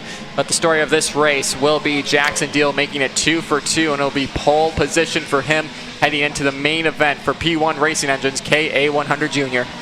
And with that, folks, again, it also brings us to the end of the rotation for all divisions. We've got a short break in the action to allow the hardworking Route 66 Sprint Series team, our on-site Whiteland Raceway Park crew and Kart Chaser camera crew to get some lunch, get some water, because it's going to heat up both on track and off as we race into the afternoon here on this holiday weekend from Whiteland, Indiana. So we'll keep the stream on. We'll make sure that you are ready for us with 9 action-packed main events to come when we return.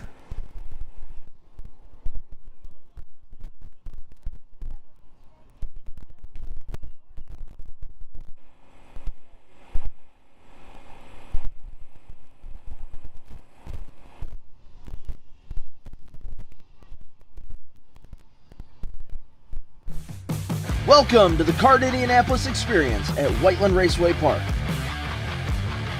Indy's premier outdoor karting circuit, Whiteland Raceway Park is just 20 minutes south of downtown Indy and the Indianapolis Motor Speedway. Our trackside event center and high-speed go-karts make Whiteland Raceway Park the perfect destination for your next event or party. Stop in today or book your race online at racewrp.com and experience real racing right here in Indy.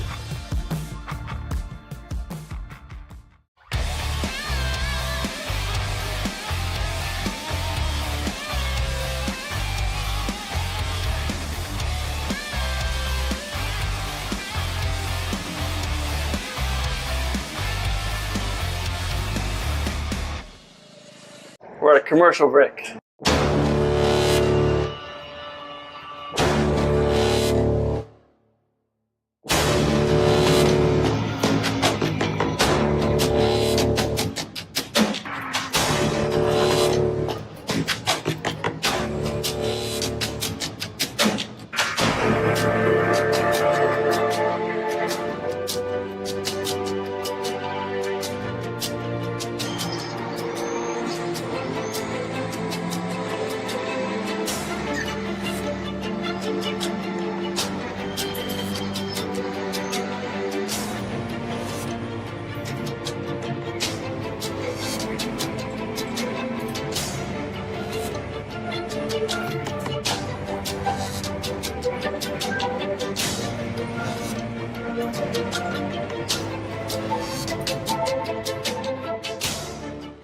Kyle, I need a new 219 chain. I need a 77 tooth sprocket. I need some more chain lube, and I need it probably as soon as like tomorrow. Dude, are you even listening? Like, we need this to run this weekend. Want anything else? What do you mean? I already got it in the Kart on Acceleration Kart Racing's online store, bro. All orders over $200 get free shipping. Oh, throw in a set of tires. Done. Everything you need, all in one place and shipped to your door for free on orders of $200 or more. Exclusions apply. Shop AKR.com. Are you ready to get behind the wheel? From Formula One to NASCAR and IndyCar, all the pros start here.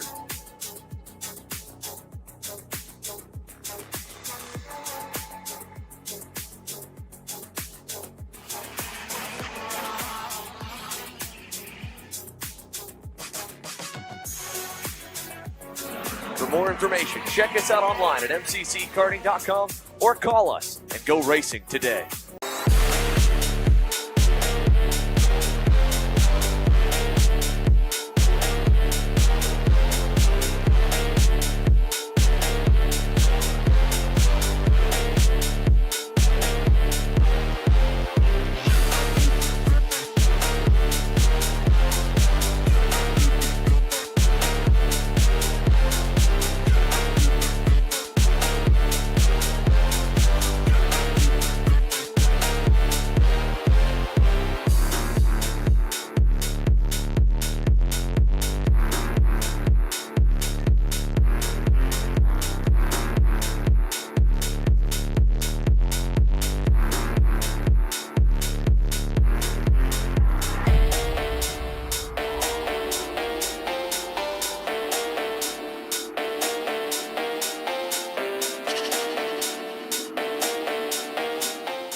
Oh, rebuild it.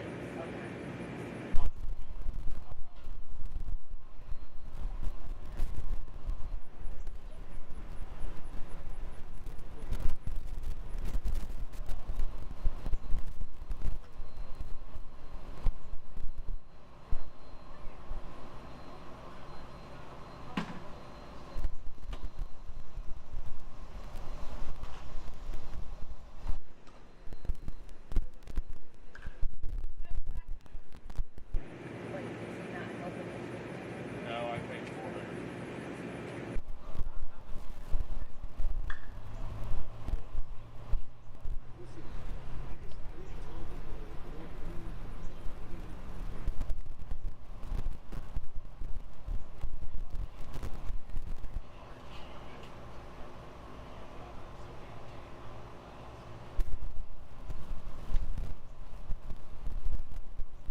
Vader's is black and white is silver.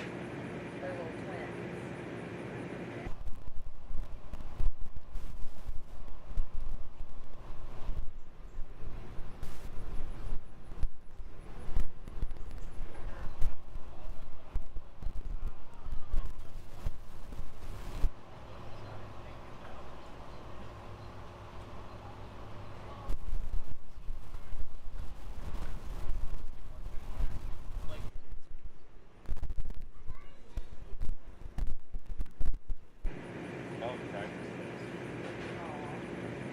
That's, yeah, he's got.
house.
Welcome to the Kart Indianapolis experience at Whiteland Raceway Park.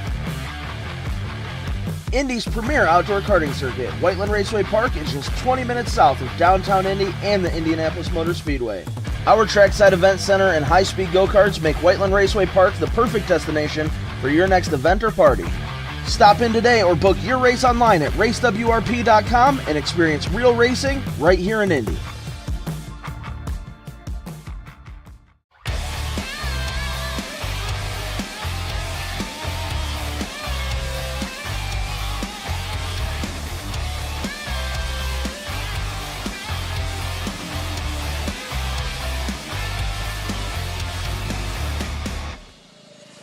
We're at a commercial break.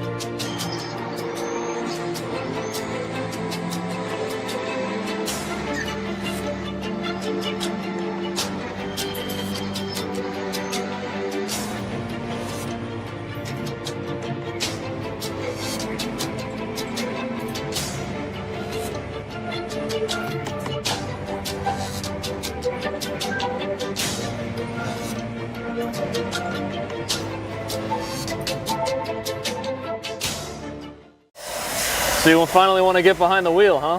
Yeah, I've been shooting for 3 years and I've never got to drive. Well, you're going to need some more gear than just your helmet. Why don't you go to shopakr.com. They got their inventory online and they'll ship it the same day if you order before 5:30 p.m. Eastern.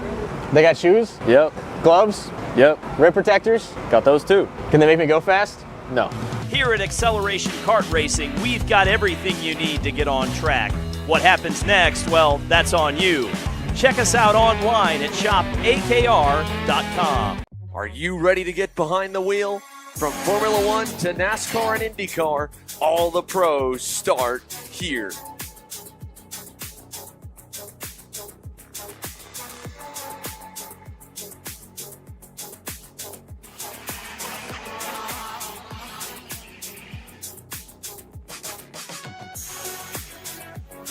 For more information, check us out online at mcckarting.com or call us and go racing today.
All right, if everyone please rise and remove your hats for the playing of our national anthem.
And welcome back as we're about to get things set up for our main events. The first one out is your KA100 Master. They're getting set for 20 laps.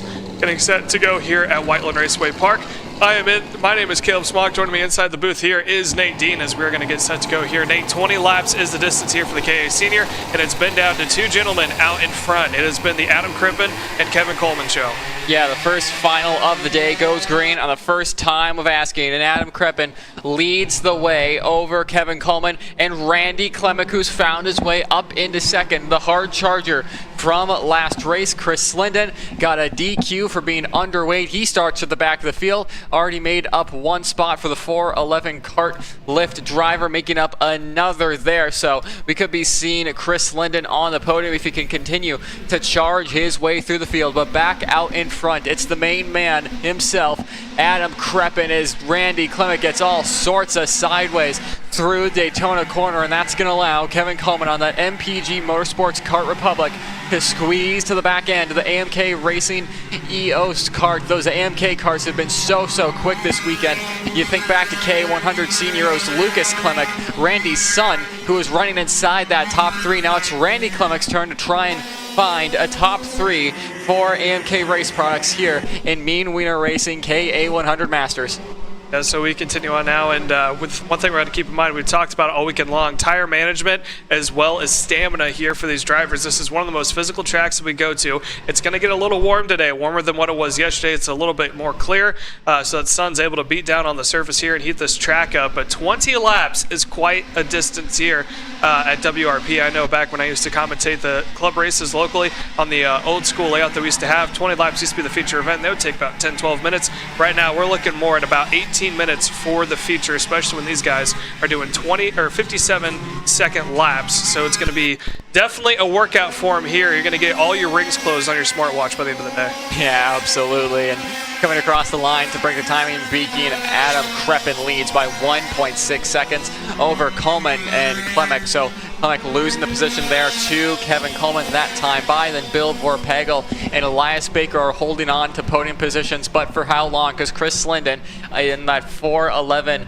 is on a charge up the field, started dead last. He's now breathing on a potential maiden podium in Route 66 competition. You can see him there coming through the chicane in that back half of three. And now we're looking at the other Minnesota driver, Randy Klemick, hunting down Kevin Coleman after losing a position to the MPG Motorsports driver and the newly crowned winner of the Cornhole tournament from last night with himself and Chase Jones. Those guys are undefeated since the inception of the Cornhole tournament, so hopefully some new winners at Road America. But back to the on-track action. It's still Caleb Adam Crippen leading by 2 seconds. The main battles, though, is going to be this battle pack of two, battling for second between Coleman and Klemick, and then Chris Linden on to the podium. Bill Vorpagel is off. That is three Minnesotans, all three of them onto the provisional podium here in K100 Masters. Yeah, on camera there, too, when you were talking about it, looked like a huge dive bomb up the inside there from Baker to make up one more position, so they're continuing nose to tail.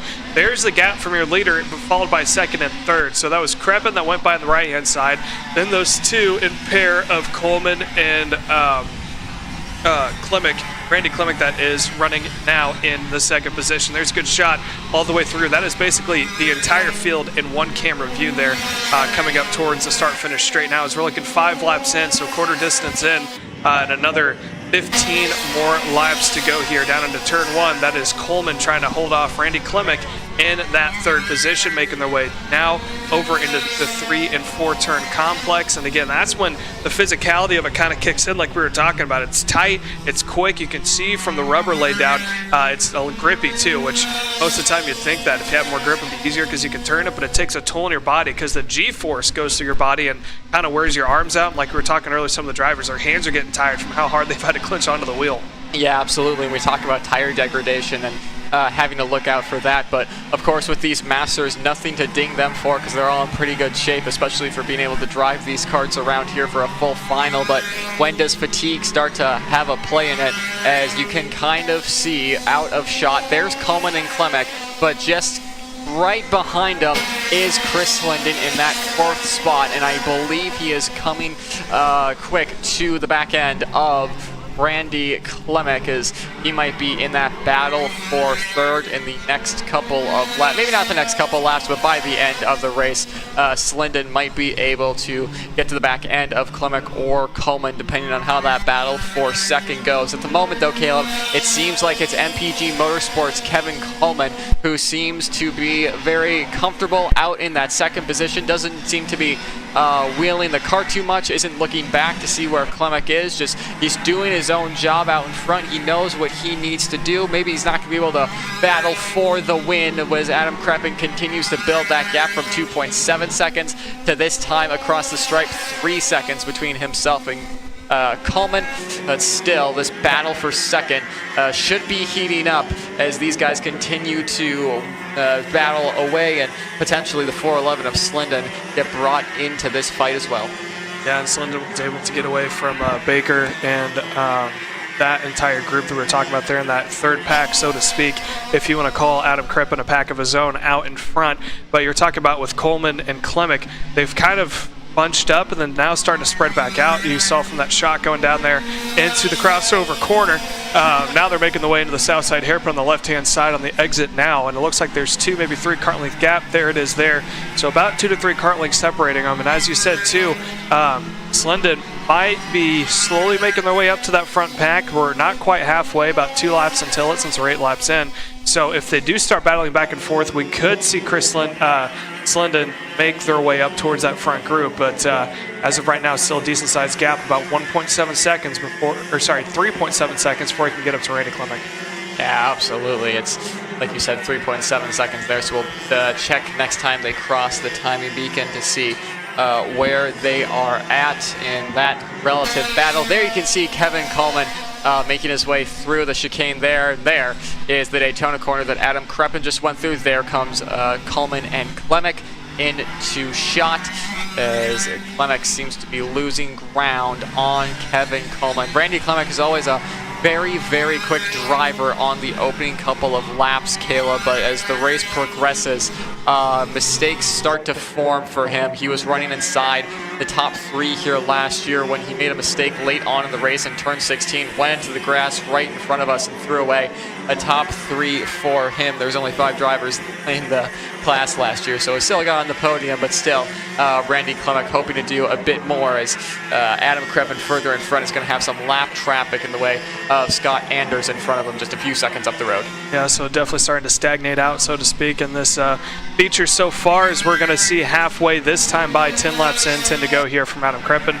That is the battle we're watching right now. That is between Coleman and the 427, the MPG KR, running out in front, and then that second one, the EOS kart under the AMK team, running there in the 3rd position. So right now your top 3, Kreppen, Coleman, and Klemek. Not a whole lot of close battle, so to speak. I think the next one back would be Ellis Baker in that 5th position, which you're watching now. So that is the 402, or no, that's the 437, sorry. Got my karts mixed up. That was Adam Kreppen getting around lap traffic. So this lapper actually might bring Kevin Coleman back a little bit if he's not able to get around quickly. So that could be good news for Randy Klemek for an opportunity. Let's see it here into turn 8. Not really getting slowed down a whole lot, maybe a little bit on exit, but it looks like it's not going to play a huge factor as there goes Coleman, and Randy Klemek now able to get around as well. We're looking at 1 lap over halfway, 11 laps complete this time by for Adam Kreppen out in front. How about this? 3.375 seconds lead so far with just 10 laps in. Yeah, Adam Kreppen was so impressive here on our first trip to Whiteland Raceway Park in 2023, and he's showing that again now. Just being able to watch the kart behavior of Kreppen, he has that thing dialed in and just is a driver that is so good at being able to rely on that outside rear tire and hold the jack of the axle throughout a corner, better than really anyone in this Masters field, and almost better than most of the senior drivers. Just very calm and composed at the wheel. That 437 Gillard chassis made by OTK out in front again, and that's a 3.7 second gap to the MPG Motorsports man of Coleman, and we're guessing that's probably going to open up even more next time they cross the timing beacon. However, more lap traffic for Adam Kreppen to deal with. That's Buddy Daly, a 444 Speed Sense Motorsports kart. So we'll hope that Adam Kreppen clears that quickly, doesn't get held up by too long. He does clear that. Just out of frame, there is Adam Kreppen again, getting past the 444, and that'll be up to second and third of Coleman and Klimek in just a few moments' time to clear that lap car, Caleb. Yeah, so like you were saying, it's an opportunity there for Randy Klimek if it takes a little bit longer for Coleman to get back around. But as of now, that gap, about 1.2 seconds in between Coleman and Klimek now as they make their way out of what appears to be that banked corner there, going down that back straightaway. And it looks like they both were able to clear the lapper. I mean, that gap just starting to increase even more between Klimek and Coleman now as they make their way to put another lap in the books. 12 laps in so far, 13 now when Kreppen comes across the line, so about 7 more laps to go here. Yeah, 7 laps to go, and Randy Klimek is going to have to put on the afterburners if he wants to try and catch up to Kevin Coleman. Behind them, Chris Linden is about 5 seconds back, so he's been losing time to the pair. Wonder if Slinden did something to allow him to just get through the field earlier on and kind of just manage the pace from there on out. He hasn't been having that much inroads on Randy Klimek or Kevin Coleman at all. He's 10.6 seconds back from the lead kart of Adam Kreppen, who he was so desperately hoping to take the challenge to this weekend. Was studying a lot of Adam's video from last year, but unfortunately for Slinden, had some bad luck throughout the races. 1 DNF and a weight disqualification that means he's had to start from the rear pretty much every session thus far. But can't discount the drivers out in front. Adam Kreppen has been doing an amazing job at the lead of this race and just gone unchallenged throughout this final. Kevin Coleman has been getting the job done in second. Obviously, he would have wanted to be 1 step up on the podium, but P2 here is still a solid position. And then Randy Klimek rounding out that top 3, hoping to at least finish the race this year on the podium. So we're looking now to be about 3/4 of the way in, 15 laps completed this time, or working on lap 15, I should say, this time by. So like I said, about 3/4 of the way done here, about 5 laps to go. This time when Adam Kreppen comes across the line, that 437 Gilliard manufactured by OTK, and there's a good shot there from your leader to your second placement of Kevin Coleman in the second position on that MPG KR. 4.4 seconds separates himself and the leader of Kreppen out in front. Randy Klimek running in P3, roughly about 2 seconds, 1.988 seconds running behind Kevin Coleman in P2. He is running on that OTK in that third position. And then you get to Slinden in the fourth position, Ellis Baker rounding out your top 5. As there's a good shot of the entire field. Kind of a stagnant race for us. Pretty calm, pretty tame. Not a whole lot of chaos, so to speak, as we have another retirement as the 408. That is Scott Andrews who came in. Buddy Allen came in a couple laps earlier in the 444. So unfortunately their day has come to an end here as we're now looking. Lap number 16 got to be in the books now. Yes, lap 16 in the books. And like you said, Caleb, 2 early retirements from this race. Talking a bit more, Elias Baker rounding in 5th, another one of the Minnesota drivers. Yellow flag is in the air in turn 14. Not sure what that's for. That is Bill Vorpagel, who goes wide there. There he is on screen, the 402.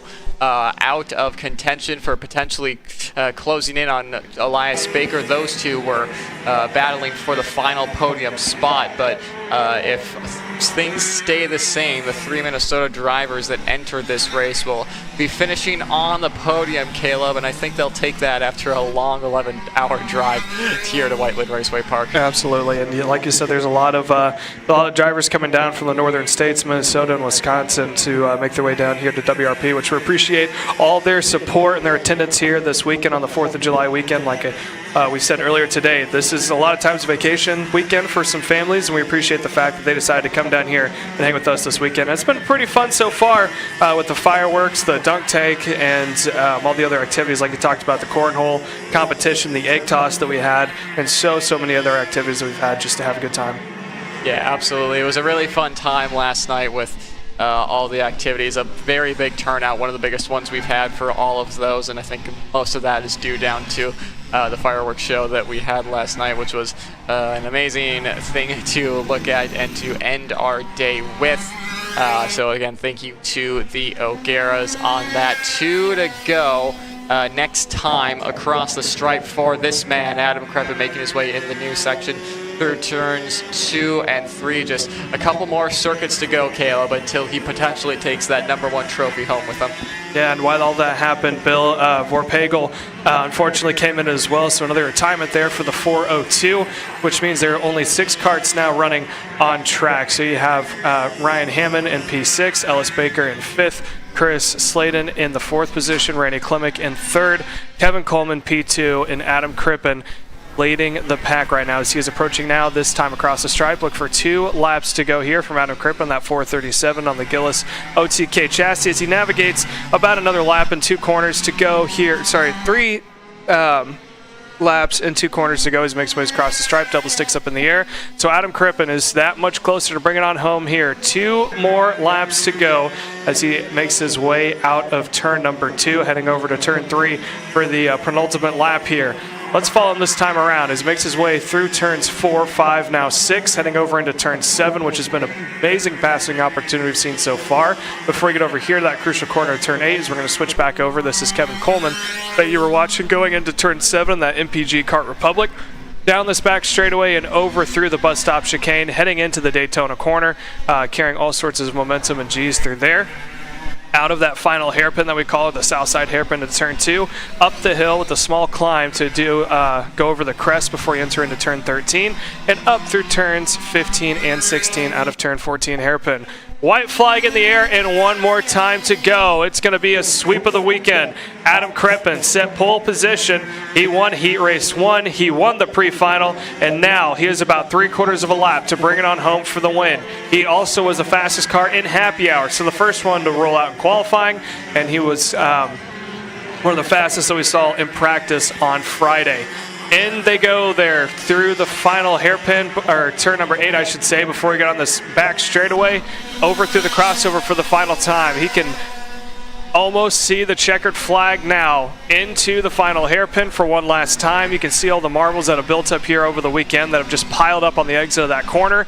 Up the final climb for the final time, into the final hairpin, and up the hill through the double lefts. It is going to be Adam Krippen taking the win here this weekend. He will win Route 66 here in Whiteland.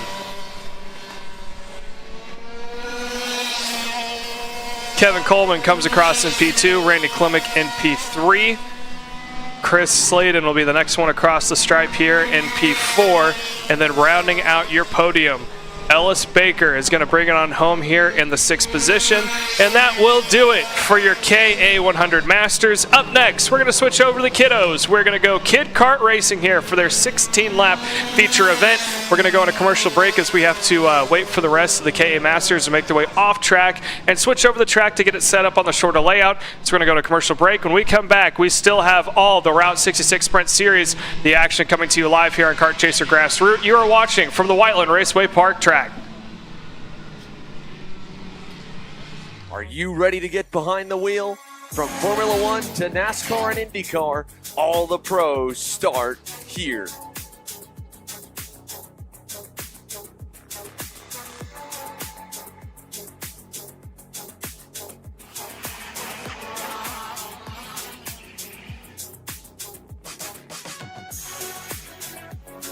For more information, check us out online at mcckarting.com or call us and go racing today.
And here we are. We are back with the kid karts getting set to go for their 16-lap feature event.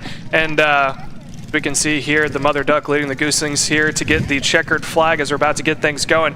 Your front row, Kason Hendrickson, is trying to do a sweep of the weekend on that cart number 95 top cart. And to the outside, it is Kolar set to go here in the second spot. Weston Kolar starting the outside of row number 1. Green flag in the air, and they are now rolling down into turn number 1. It is Kyler Hendrickson taking the lead here. Sorry, it's Kyler Hendrickson, not Kason, little brother to Kason Hendrickson, going down into turn number 2. And you can see on the old school layout, it's a track we used to run here at WRP for countless years, from 93 up until 2021, if I'm not mistaken. So a lot of improvements that have been done here at WRP since the conception of the track in 1958. As we continue on, we got 4 karts battling out in front. Real quick announcement for everyone in the paddock.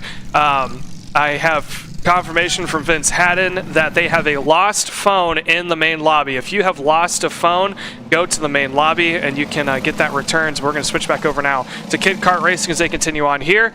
And Nate, you've been watching these races since you've been working with the series here on Route 66 as they continue on now. Any familiar names you've seen so far?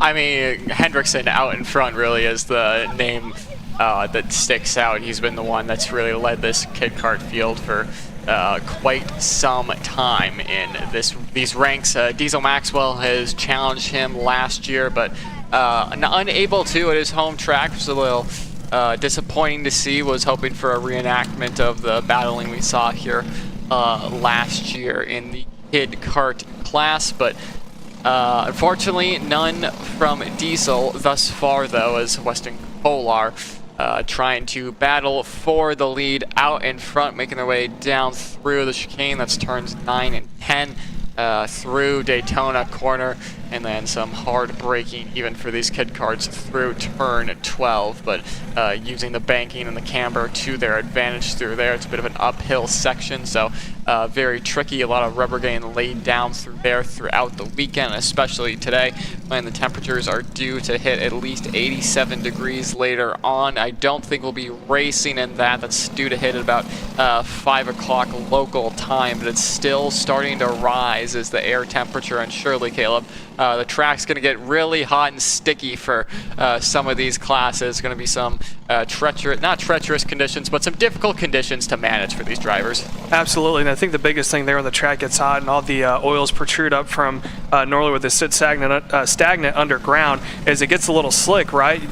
Typically people think when the track gets hot it gets a little grippy. When it starts to slip and slide around, it kind of turns into a little slugfest in and of itself, which for commentators up like us in the booth, fantastic entertainment for us and makes our life a whole lot easier, but I'm sure for the drivers it's kind of miserable. Not really miserable, but a little more difficult because you have to deal with the heat, you have to dance a cart underneath you as well, and I think we talked about it all weekend long is fatigue. This is one of the most technical tracks we go to, and physical ones for that matter, and what you're talking about with the sun too, looking down the track, the only amount of shade that there really is in the Daytona corner and turn 8. There's the trees that stick up from the ground there, but from the way the sun sets, this track is pretty much in the sun all day long, so the track's going to heat up here and it's going to get these tires definitely starting to wear out. You're talking about tire deg as well.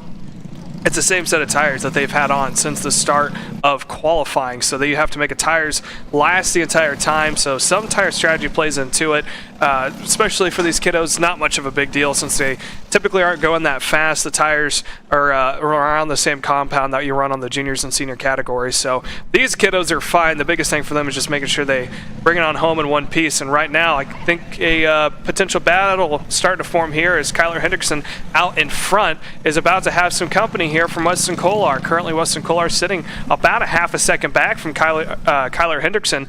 Typically from Hendrickson we've seen about a 1 to 2 second advantage over the rest of the field. Right now looking at about 10 laps to go now, might have the work cut out for him as we're about gained about 2 or 3 100s, so not a huge amount, but especially in this kid car class, that can close down pretty quickly. Yeah, absolutely. And going back to the tire deg thing, I think the last thing on their minds is how the MG Red SH2s are doing under the heat right now. Probably ready to get out of the cart once they're done and head to the fun zone or something. But Kyler Hendrickson still leading the way over Weston Kolar, but we will, as things continue to heat up here on track, head down to Xander Clements, who I believe is down with our K100 Masters winner, Adam Kreppen. How about it, Xander? Thanks, Nate. Yeah, Adam, I'm going to try and make this relatively easy because it definitely is not where you want to be right now standing in the sun after putting 20 laps on the racetrack. Talk to me a little bit about specifically the big uptick you had in pace, because in that heat this morning, Kevin kept you pretty honest, was right there with you, and in the main event, you were able to drive away. Yeah, well, fortunately, there's enough people in the paddock here I can talk to get advice, because I clearly was way off, I think, at least in terms of gearing and caster a little bit. So we made some changes and helped out a lot. Made it a little easier to drive, which without being easier to drive, I don't think I would have finished. So yeah, it made it a little easier, and I pushed really hard at the beginning because I knew I was going to be tired at the end. I wanted to get as much pace as I could in the first half. So I was able to get a gap, luckily. We talked to a couple drivers already today, and especially walking the pits at night, knowing how physical this track is, especially with the rubber that's gone down, that high-speed load section in the back with Daytona and the bus stop chicane. But for you, how was it out there? Is it still really grippy, or is it starting to grease off at all? Well, it certainly felt really grippy. It was all I could handle to get it around that Monza in the second half of the race. So yeah, I don't think it's greasing up at all. Although the lap time seemed to go down from Heat 2, so maybe the track's slowing down a little bit. Either way, like you said, you got a lot of friends, and everyone in the paddock seems to know you, seems to know Bob as well. But who would you like to thank for all the help so far this weekend? Well, as usual, everyone at Franklin. Jamie's not here, but he's always a big help. Porter and Scott over at Franklin always giving me advice, and Josh Holtz and the Holtz Driver Development. Always there to answer questions because they know a lot more about setting up a kart than me. So yeah, all them, my parents, my dad, my mom. I really don't have time to get working on the kart between races, so it's all up to my dad, and he gets it all set up for me. So, and my wife for letting me do this. I know she's already a little upset. This is my third straight week and now racing, so I'm gonna have to go back to her. Well, nonetheless, Adam, you made it look easy, whether or not it was easy from behind the wheel. Congratulations. Back to you guys. Yeah, absolutely there from Adam Kreppen, the winner. It's been a difficult couple of weeks for him just being on the road and racing, obviously.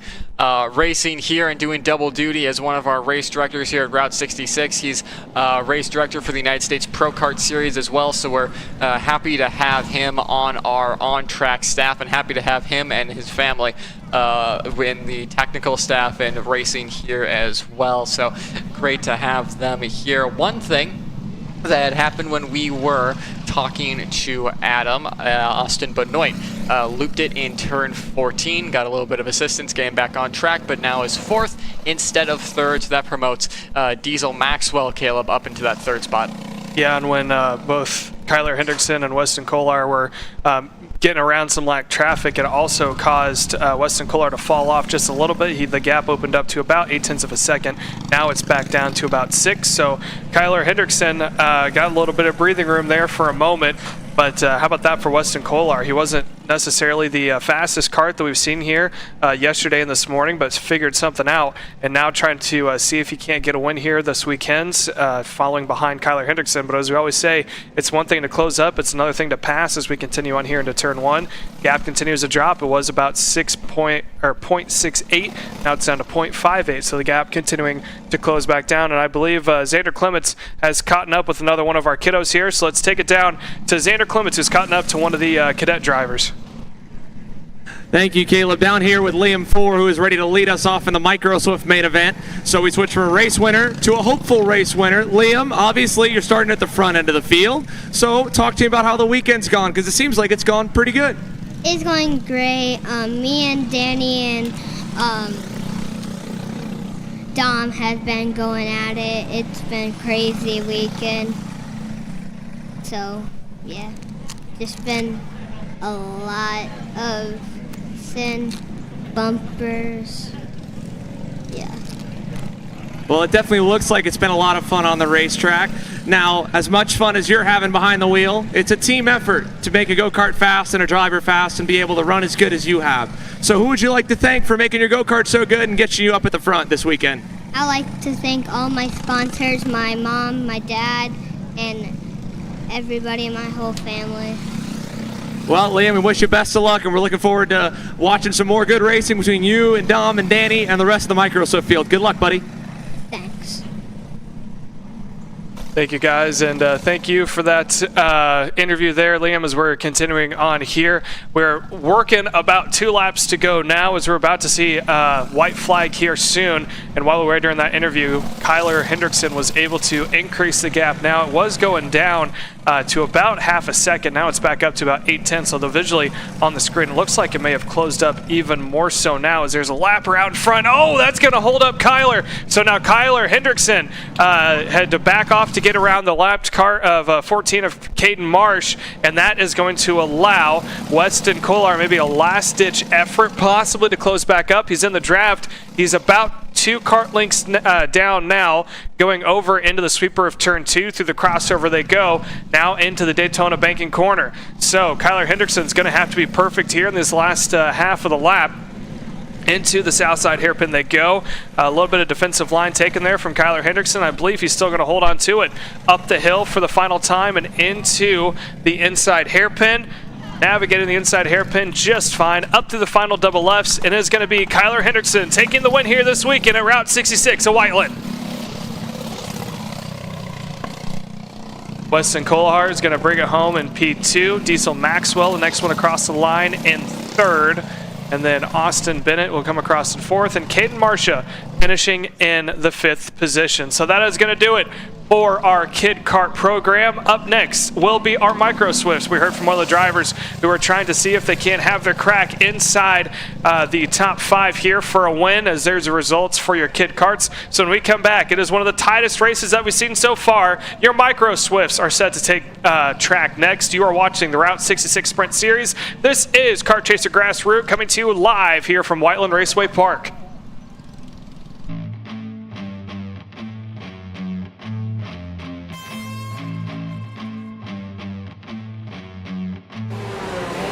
Brandon, why are there all these charges for just over $200 from Acceleration Kart Racing's website?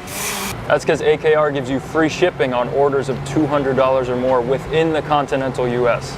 Okay, but I thought you were just getting a pair of gloves. That's what, 70 bucks? But if I'm getting a new pair of gloves, I might as well get a new pair of shoes to match. And then on top of that, I'll get a neck brace because with the shipping, it's basically free. Yeah, I do not think the math checks out on that. Everything you need, all in one place and shipped to your door for free for orders of $200 or more. Exclusions apply. Spend responsibly. Shop AKR.com.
Peacocks as well? Oh my lord. Alan the peacock. Oh, that's very cool.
Welcome back as we're about to get things set off here. Your Micro Swift is about to make their way out on, well, they are on track. They're about to make their way to the green flag. They're going to get their half warm-up lap before they take the cut through, before then taking the green flag. Let's go through your starting lineup. Danny O'Gara on the MPG Kart Republic starts on the inside of row number 1 on pole position. Liam Four, who we just talked to earlier during that Kid Kart event, starts on the outside in row number 2. Dylan Braun will take the inside of row 2, starting in 3rd position, with Will Feischinger starting the outside in the 4th position. Lincoln Wiley will start behind Dylan, starting in P number 5, with Dominic Gaddis, teammates to Danny O'Gara on the outside, starting in the 6th position. Bella Brinkman will start in P7, Chase Call in 8th, Bo Wyatt 9th, and Caper Nelson will start in the 10th spot. So 10 karts are about to take the green here this afternoon for your micros as they're making their way down to the line. You can already see there Liam Ford trying to make sure that both karts stay in line. We've had a little bit of issue with this class so far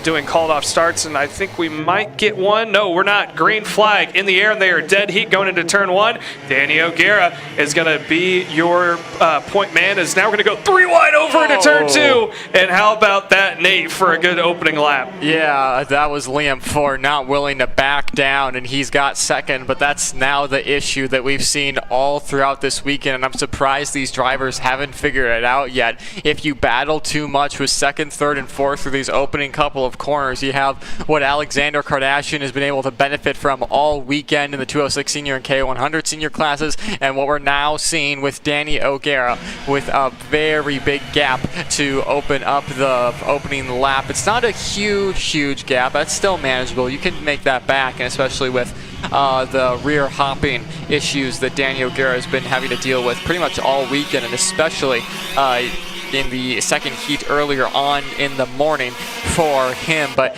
see there, Dylan Braun and Dominic Gaddis are right bumper to bumper on each other. They're going through turn 3 and 4 now, so the 37 and the 14 card will definitely be doing battle for hopefully the remainder of this race. But you can see there, Caleb, Liam Four is closing in to the back end of the man who calls this track his home.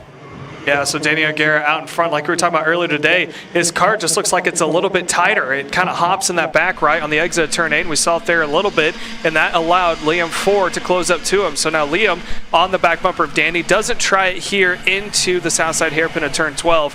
But reminiscent to what we saw in Heat 2, he was kind of content to stay there behind Danny most of the race. I know us as commentators, we'd love to see Liam try to make an attempt there or two on Danny to bring the rest of the field into it. But as of right now, Liam Four is the only kart breaking up this entire red army of the MPG Kart Republics inside the top 5. So Liam playing spoiler there to a complete lockout here for the MPG team. Yeah, absolutely. And Liam Four really hasn't been in this position before. He's always been there fighting for the back half of the podium. The joke last year was pretty much most of the sessions Liam Four would finish in 4th or 4th on the podium or 4th in qualifying. Now he's dropping that bit and going for the win on Danny O'Gara, and it's great to see him at the front of the field and challenging. Danny O'Gara cannot get that outside rear in turn 12 to bite into the pavement. He just slides through there from entry to mid-corner, then it finally digs in and grabs to put all the power being made from that IAME Swift engine to the road here at Whiteland Raceway Park. Caleb, if you're Liam Four or his parents, you think before this race the game plan is you followed him for almost all of last race, maybe this time just go for it early on. If he reels you back in, then fine, but try something, because it seems like Liam Four has the pace to not only get past Danny O'Gara, but potentially to build a gap away from the number 1 plate. No, not only that, think about it too. Dominic Gaddis is closing up quickly to these two battling out in front as teammates to Danny O'Gara. Not only that, Dominic is trying to recoup what happened to him in heat race number 1 when he got disqualified. He had to start in the back of the field in the pre-final, drove his way all the way up, if I'm not mistaken, to 6th place and made up 4 positions. Now finds himself in 3rd and on the back bumper of Liam Four. So if Liam takes a peek back and sees, hey, I got 2 identical karts, one in front, one behind with different helmets on it, might be in my best interest to push a little bit. Here he goes. He's trying it now into turn 1. He's going to send that inside line and takes it. No crossover attempt here from O'Gara. Good job of Liam Ford defending that inside line from O'Gara. But now O'Gara has his teammate behind him. While we sit here and watch this, we're going to take it side by side because it looks like our very own Xander Clements is caught up with AJ Stoner. Xander? You, Caleb, down here with Kyler Hendrickson, our Kid Kart main event winner. Kyler, it's been a great weekend for you. You've been fast, and now you closed the deal out and you won it. Talk to me about the race. Get the lead on the start. Be strong. Don't look back. And just win it. And you did just that. Now, it's a team effort to make the go-kart work, to get all the coaching to get you to go fast. Who would you like to thank for making it all possible for you to win? My sponsorships, AMAX, Elite Performance, Gramps Garage, and Ghost Engine. Well, congratulations. You're our main event winner here from Whiteland. Great job, Kyler. Thank you. There you go. All right. Thank you, guys. Back to you here. Kyler's got a big round of applause, but we've got an awesome race that's going to get some more applause here back on the racetrack.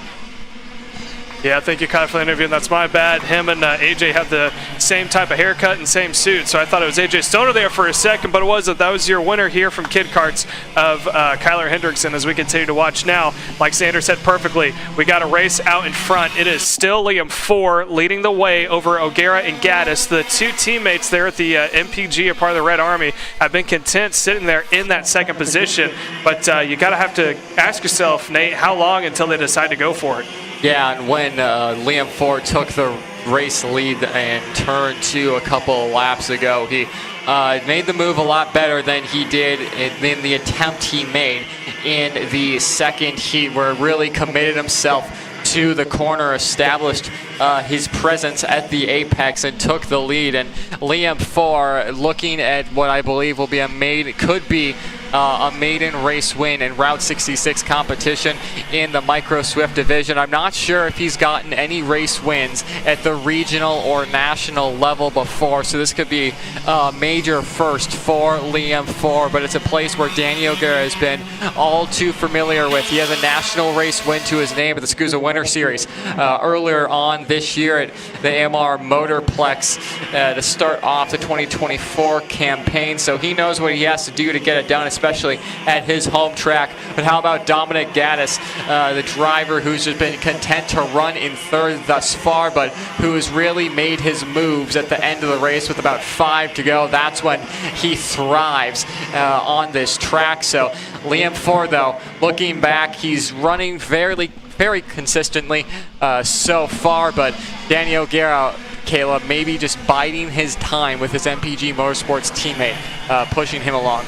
Right, and Danny, too, like you said, this is a home track for him. Both his parents helped reconstruct it and basically make it into what it is now. So he has a lot of experience here at WRP, and more than likely he is okay just waiting until the final couple of laps to make his move. And there's really no point now to start battling inside the top 3. That's kind of been the name of the game, is all 3 of these drivers out in front. So if you start battling back and forth, you're going to bring into the likes Dylan Braun, who has a chance of catching up if they do start going back and forth. Will Feischninger isn't too far out. He's about 4/10 behind Dylan Braun. But as of now, we're not quite halfway yet. I think Danny is kind of testing the waters a little bit to see where he can get a run on Liam. I don't think he has any anticipations of taking it within the next couple laps, but I think he's more concerned of his teammate Dominic Gaddis making the moves. Here we go now. O'Gara on the inside. His teammate Dominic Gaddis will follow, and just like that, we got a leader return back to the lead. Danny O'Gara out front. Gaddis now up in that second position. Now Liam Ford's going to have to realize, these two being teammates, you're going to have to break this pack up because they're not going to battle back and forth. They're probably going to wait until the last 2 or 3 laps to make their move unless Dominic gets a little impatient. I don't think he will, as he gives a huge push there to O'Gara into turn 1, and now you see Liam Ford just trying to hold on to that 2-pack battle out front. Yeah, perfectly said there, Caleb. The 2 teammates are just going to work with each other, so Liam Ford's got to do whatever he has to do to just disturb the status quo out in front, try and get past Gaddis, or maybe ruffle a few feathers there to make them not work together out in front, because as things stand, it's going to be an uphill battle for Liam Ford if he wants to try and get further up the field and potentially race for a race win, but who's to say when we get to about 3 to go, 2 to go with these Micro Swift drivers that, yeah, their teammates are O'Gara and Gaddis, but they're both going to want to go for the win. So Liam Ford might be safe in this position to wait until the final couple of laps. He just has to run good, hit his marks every corner, and just stay with them until the final few laps to make sure he remains in this battle for the lead. Yeah, so right now we're watching Gaddis pushing the back bumper of Danny O'Gara going through turns 4 and 5. And Liam Ford, he hasn't really fallen off the top 2 right now. He stayed right with him in the toe. And you would think that with the 2 teammates pushing together and trying to get themselves away from Liam, that it would cause a bigger gap. But I think Liam, 1, has the speed to run up there with them. And 2, he's working that draft to his favor. Last time by, through the crossover, he swung a little wide there and kind of clipped that curb and got sent out to the wayside. Did a good job of recovering it. He kept his hand straight, and the kart was able to drive off that left rear tire. Now that's where you can kind of see the gap on your screen there between Dominic Gaddis in that second position with the white helmet. It kind of forms about a 2 car length gap, and then down the straightaway is when you see Liam close it back up here, and you'll see it on the exit of turn 1, where Liam's now back to about a half a kart length that he had. But that gap's going to continue to open up if he doesn't stay right there with them or make a move to kind of break up that pack. Yeah, of course. I mean, he just has to stay with them at all costs at this point.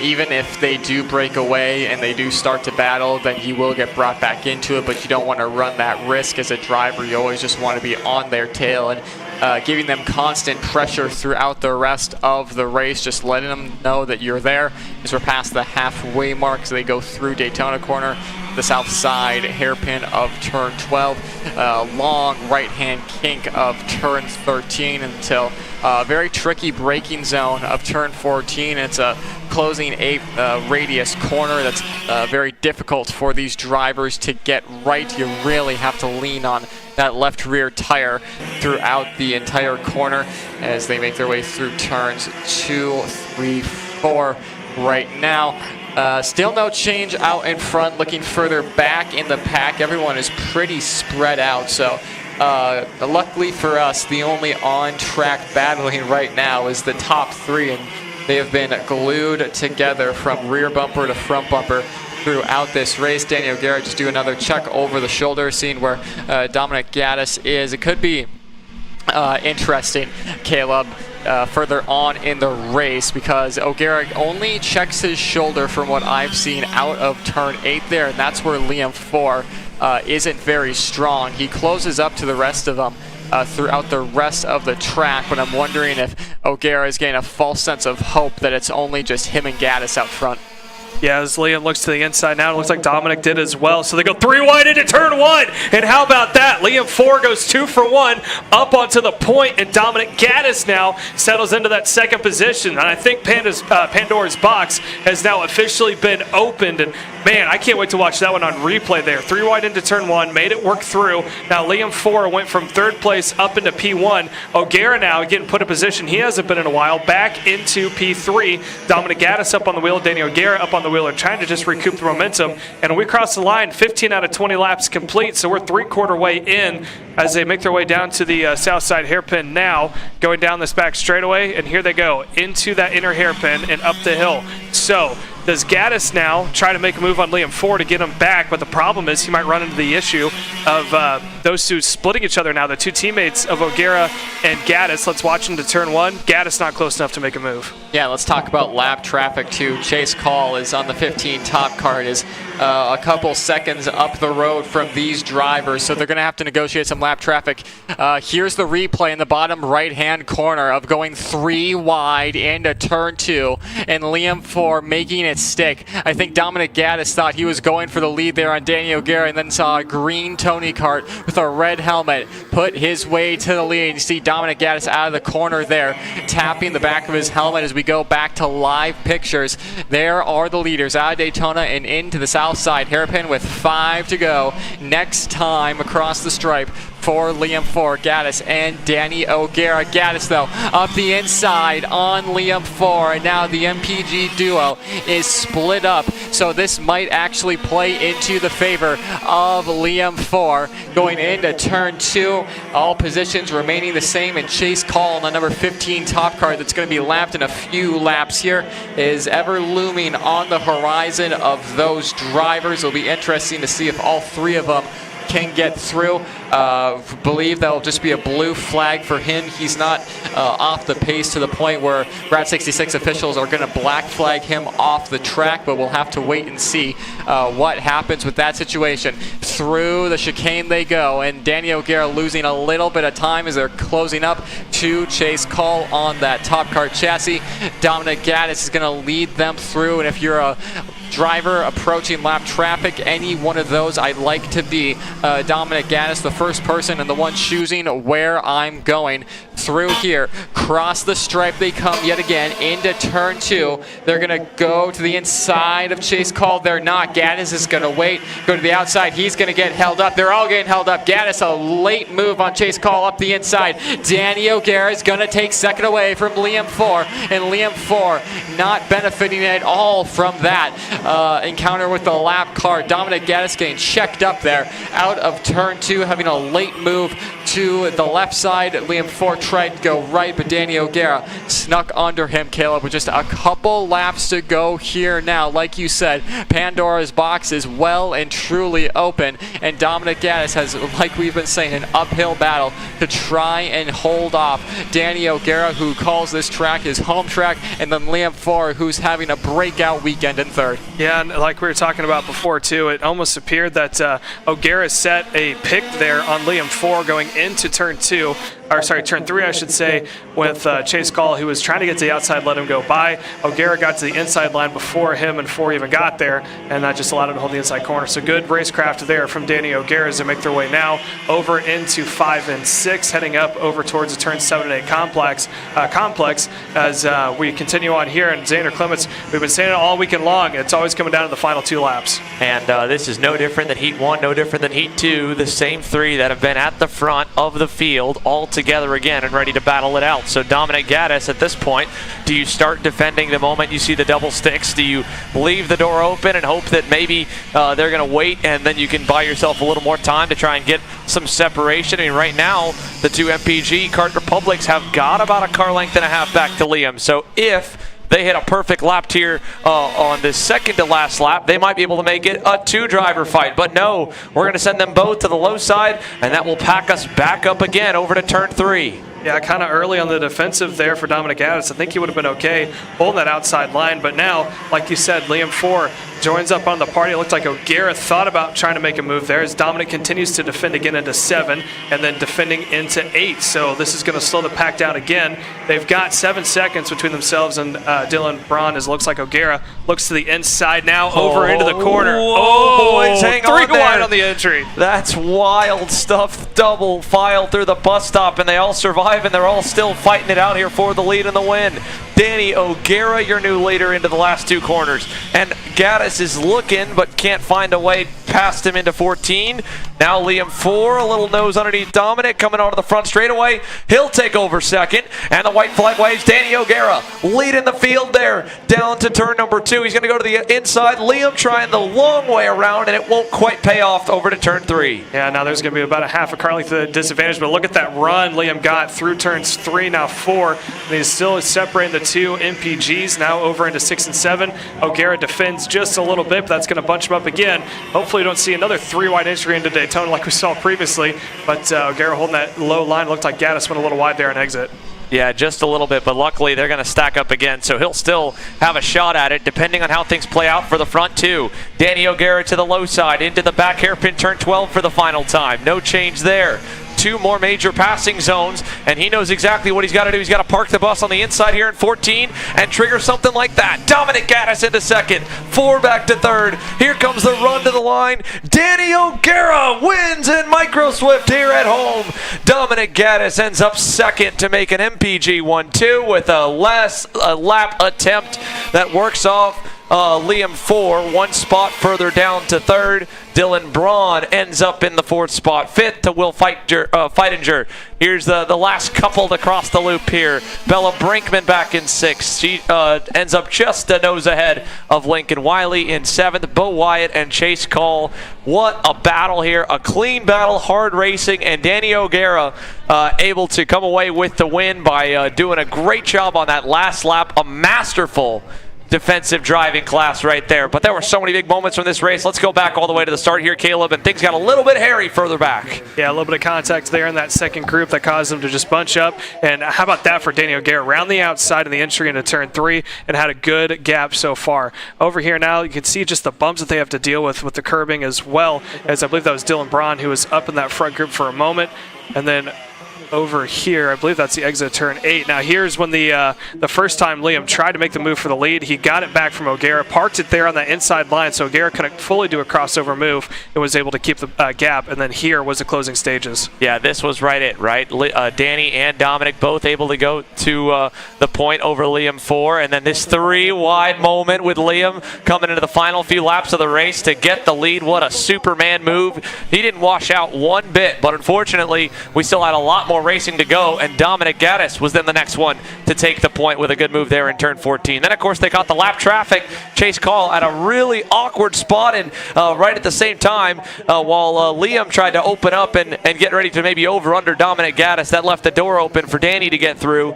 And then here was the last couple times they went through that opening sector, battling it out side by side. This hectic, wild moment. Look how sideways Dominic and Danny both were, and they gather it up and make it through Daytona unscathed and all together. But O'Gara, having the guts and moxie to stay alongside him, paid off, and then the last lap defended it beautifully. First coming to the white flag, and then into turn 2 right here, and then the rest of the lap was just make sure that you put it on the inside and don't let anyone get around you on the exit. He did just that, and he scores the victory. We'll be speaking with Danny O'Gara at the end of this 206 senior main event, but we know that we've got some heavy hitters ready to roll here, and the track is cleared, so the rumble is about to begin underneath the awning over down on the grid for just about 20 206 senior drivers ready to do battle. 17 make up the starting lineup here for 206 senior, and it's all been Alexander Kardashian. Yes, Alexander Kardashian has been the main competitor that everyone's trying to run down. Jared Fandry had an opportunity for it, but I mean, Jerry's had bad luck as well. I mean, like you talked about earlier this weekend, he wasn't able to get enough grip out of the kart, so he was fighting that. It looked like during the pre-final, he may have had an opportunity to run him back down, got caught up in that mid-pack battle, but I mean, that's the thing with 206 racing. If you can get away from all that chaos, or the beehive, as some people like to call it, you're able to just pull away and get a good gap and get out of that drafting distance. Yeah, that was the frustrating part for Jerry, because he knew that he was maybe going to have something to hang with Alexander Kardashian the whole way, but he wasn't sure if he was going to have an edge on him. And the moment that Cale Zimmerman went through to second on lap number 2, broke them away. Unfortunately, Cale didn't have the pace either, and that one pass allowed Kardashian to get out of that draft window, and they never were able to reel him back in again, though. However, with Wyatt Leslie on row 2, you look further back to find Adam Maxwell and Connor Fashing, who have been kind of nipping at the heels of the top couple drivers, and one to really keep your eye on will be Eli Warren back on row number 4 on that War Power Racing Beryl Art.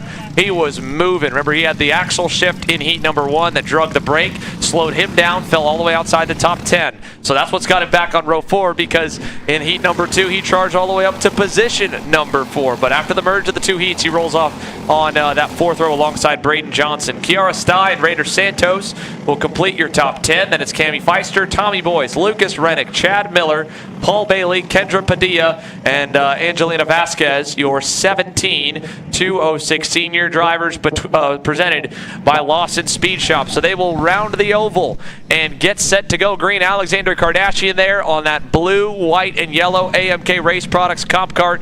Jerry Fandry, the privateer, all-white bodywork Tony Kart, trying to inherit the points lead here after a strong opening weekend in Indiana. He's had a great run because Kardashian was not in the hunt going in, so he's thinking point standings, but he'd also like a main event win. Let's see, can we get it green on the first time? We do. All 17 206 seniors bringing the action down to turn number 2. And how about that first start there for Alexander Kardashian? Rolled that inside line, backed up the field, and already has a 4 or 5 car length lead, now heading over into turn number 5. And how about that for Fandry now sits back in the 3rd position. A little bit of separation there from the 541. That is Leslie now up into the 2nd position. Wyatt Leslie with a great start. Fandry frustrated as he tried to go by him there in turn number 7, getting a bit antsy because he knew that falling back behind 2nd place in the heat race cost him, and now it's cost him even more as getting by both of them was Cale Zimmerman on that VLR. Great charge forward for Cale. He now commands the train, and already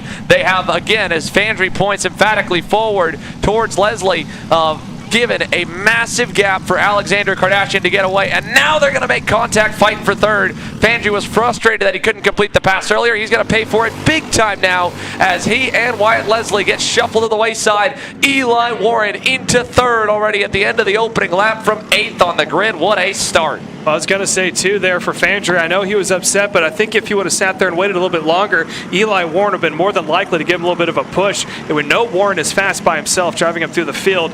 He's not going to have much of a tow right now, but he is slowly getting himself away from Fashing in that 4th position. So if he's able to get to that back bumper of Zimmerman and get that draft, he might be able to push him up to the back bumper of Kardashian, but already it's a long-term game with inside the top 4. Well, Fandry and Adam Maxwell were able to get around Wyatt Leslie this lap, so the two of them now move up from 6th and 7th to 5th and 6th, but they're still a good ways back. Connor Fashing, as we mentioned on the grid lineup, has looked to slowly make some moves up the boards through the weekend, and now he finds himself seated in the 4th spot behind the fastest driver in heat number 2, Eli Warren. That time by, Warren was quicker than Kardashian, but big kudos and tip of the hat to Cale Zimmerman for going to work during the lunch break. He was 3/10 better than the race leader. In heat number 2, when he got to 2nd, it didn't look like the pace was there, but the racecraft obviously was to get to P2. Now here in the main event, granted we're still very early in this 20-lap final, but Cale Zimmerman has that VLR looking pretty sporty,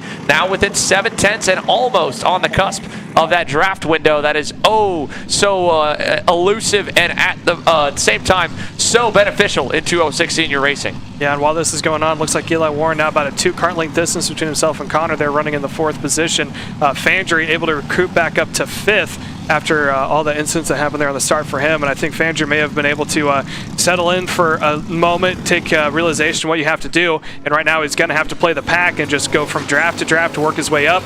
Ideally, his best chance is to get to the back bumper of Warren and give him a little bit of assistance there in the hunt to run down Cale Zimmerman for 2nd. That's at least the one good thing mentioning Caleb is the leapfrogging that he's able to do. Look at the gaps. They're all at the end of the drafting window of the driver in front. If he can get by Connor Fashing, he'll still be within about 6/10 of Eli Warren. Gets up to Warren. Whether he goes by him or pushes him, Warren is just on the cusp of the tow from Zimmerman. And Zimmerman, while he did lose a little ground last lap to Alexander Kardashian, still was within a 2nd. So he's almost there. If he was a little bit closer at the end of that opening lap, he might still be on the bumper to this point with the laps he's put together. But he's going to need to will his way forward, or if Eli Warren gets to him, try to make it as painless as possible for Warren to then go on by him and get up to the lead. But let's see, as Jerry Fandry and now Adam Maxwell have worked their way past Connor Fashing's comp cart. So those two drivers find themselves into 4th and 5th now from 5th and 6th. Maxwell on that AMAX Coyote has been more under the radar this weekend probably than he might have hoped to be, considering the laps and the HQ that AMAX Racing has here at Whiteland Raceway Park. But at the end of the day, Caleb, the only race that matters is this one, the end of the day on Sunday for the final, and he is looking good so far. Yeah, he's up in that mix, and he's definitely in that tow range there of Jerry Fandry. Ran almost identical lap times previous lap, but something else to keep in mind, the previous lap, Warren and Fandry are the only two that dipped into the 55s, going 55, I believe 7 and 55.6 or something along those lines. And you can see that here, Eli Warren now well within the draft of Cale Zimmerman, and if he's able to give just a little bit of a push there to Zimmerman, could push him even farther into that draft range, and he might have to just take him or go around him. So there it is. Eli Warren thinks he can do it by himself, and he's going to hope that Zimmerman gives him a bit of a push to catch back up to Kardashian heading into turn number 1 here, Nate. Yeah. I think here, Caleb, actually, that's probably the best combination for him here, Nate, as well, that they've got now the fastest of the two by a 10th better, Eli Warren, in the front. So let's see if they can make it up. You've watched him all through this weekend here. He has been rolling when the kart's been good, Nate. Yeah, absolutely. And Alexander Kardashian getting that really, really lucky getaway from the start of the race. Again, the 2nd, 3rd, 4th, and 5th, and those guys just not figuring out who they want to lead this train up to the 555 kart. with Alexander Kardashian behind the wheel. Like you said there, Caleb, Eli Warren finally getting past Cale Zimmerman. Those two have to hook up and work together to get their way to the back end of the 555 comp car if they want any chance at winning this main event. It was 1.1 seconds last time across the stripe. It'll be interesting to see what it is this time, because it looks like it's shrunk. Across the timing beacon they go. It's 0.8 of a second, Caleb. The gap is shrinking. Yeah, so the gap now going down between themselves and Kardashian out in front. Last time by, Kardashian with a 55.9, Warren and Zimmerman with a 55.6 and 55.7 respectively, as they make their way over into 4, 5, and 6 complex now, heading over towards 8. The gap already closing down too. Now, if you're Cale Zimmerman, just looking out from the announcers and the statistical point of view, the stats show that Zimmerman likes to run up front as well. He'll play patient for a little bit, but a lot of times he gets a little antsy there. So if you're Eli Warren, you got to keep in mind, Cale might try to make a move here, and all that progress he made could go to the wayside. Again, this is looking at the statistics of it throughout the entire weekend. Not saying it's going to be any different, or saying it won't be the exact same. However, you got to keep that in mind if you're Eli Warren there in that second position. Yeah, I mean, Cale Zimmerman likes to run up front, but if you ask most of the drivers in this paddock, yeah, we're all going to want to run up front. Cale Zimmerman as a pusher is extremely good, and we see that at CK&A competition whenever him and Nick Sobiak hook up together and just run away from the rest of the field. He knows what it's like to play rear gunner to these guys, and I think that he knows he can accept Eli Warren. Hey, you're good at leading this group, I'm good at pushing this group. That's one of the biggest things you have to learn as a senior driver and learning in the senior ranks. And look at the gap now. It is nil between Alexander Kardashian and Eli Warren, maybe about a kart length and a half between the two of them. But Eli Warren has caught up to the elder statesman of senior racing here at Route 66 competition, as Alexander Kardashian is looking to break the streak that has been so long since he had a main event win in Route 66 competition. You have to go back to 2022 before the ownership transferred from Mark Coates to his father, Chris Kardashian. And now Eli Warren and Cale Zimmerman want to make sure that streak stays. Eli Warren is 2.5 tenths away. Cale Zimmerman half a second away from Eli Warren. He's starting to fall back as the VLR driver 505 of Cale Zimmerman. But Eli Warren up the inside, lead change in senior for the first time this weekend. Alexander Kardashian doesn't lead a 206 senior race. Eli Warren, at a track he knows so well, around the chicane he goes. He leads now, Caleb, with Cale Zimmerman in tow of Alexander Kardashian. The top 3 battle is heating up. Yeah, and we got the two fastest drivers, arguably the two fastest drivers so far this weekend, in the same position here in first and second. If you're Cale Zimmerman, I think you're in a good position. I think these two are going to want to work together and push to get away from the rest of the field and build up that gap. They know that there's faster karts in that second group. Jerry Fandry's in that mix. Adam Maxwell, Wyatt Leslie, who's been fast, and Connor Fashing, all competitive and quick.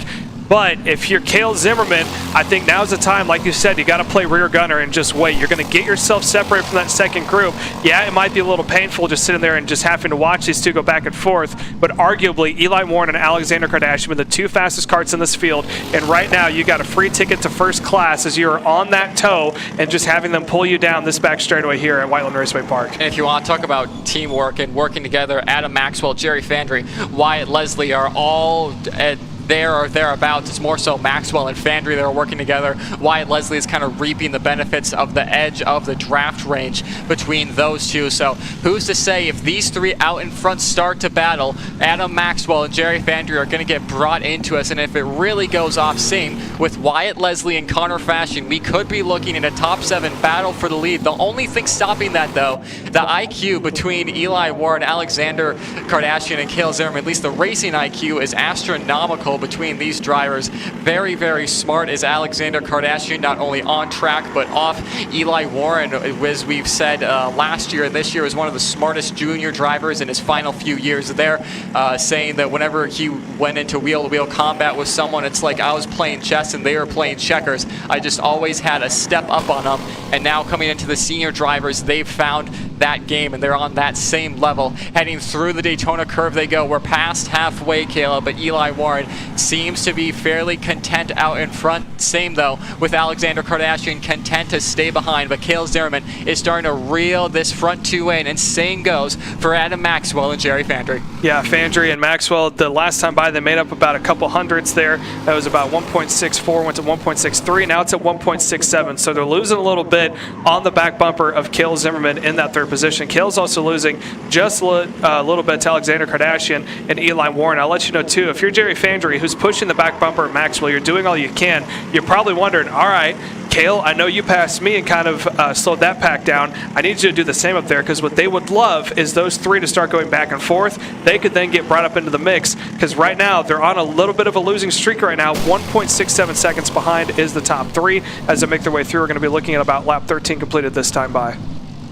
This is probably the worst case scenario for everyone outside of this leading trio here, Caleb. That's a great point, because we've got the fastest driver for pretty much all of Sunday leading that pack. If it was Cale Zimmerman, or even if it was Alexander Kardashian, who seems to be second best throughout the day leading, the times might be a little bit slower. But let's take a look this time. 55.67 for Eli Warren, a 55.75 for Adam Maxwell. That's another 10th lost to the top two. And again, even though Cale Zimmerman's in that tow, he lost another 10.5 that time by. If he is not careful, if he cannot find really any more speed, I'm sure he is doing everything he can to stay with them, but it just may not be there as we have now worked our way past halfway. But at the same point, if Cale Zimmerman can't get up there and lead, he might be able to be a bit of a bridge between 4th and 5th and 1st and 2nd, Nate.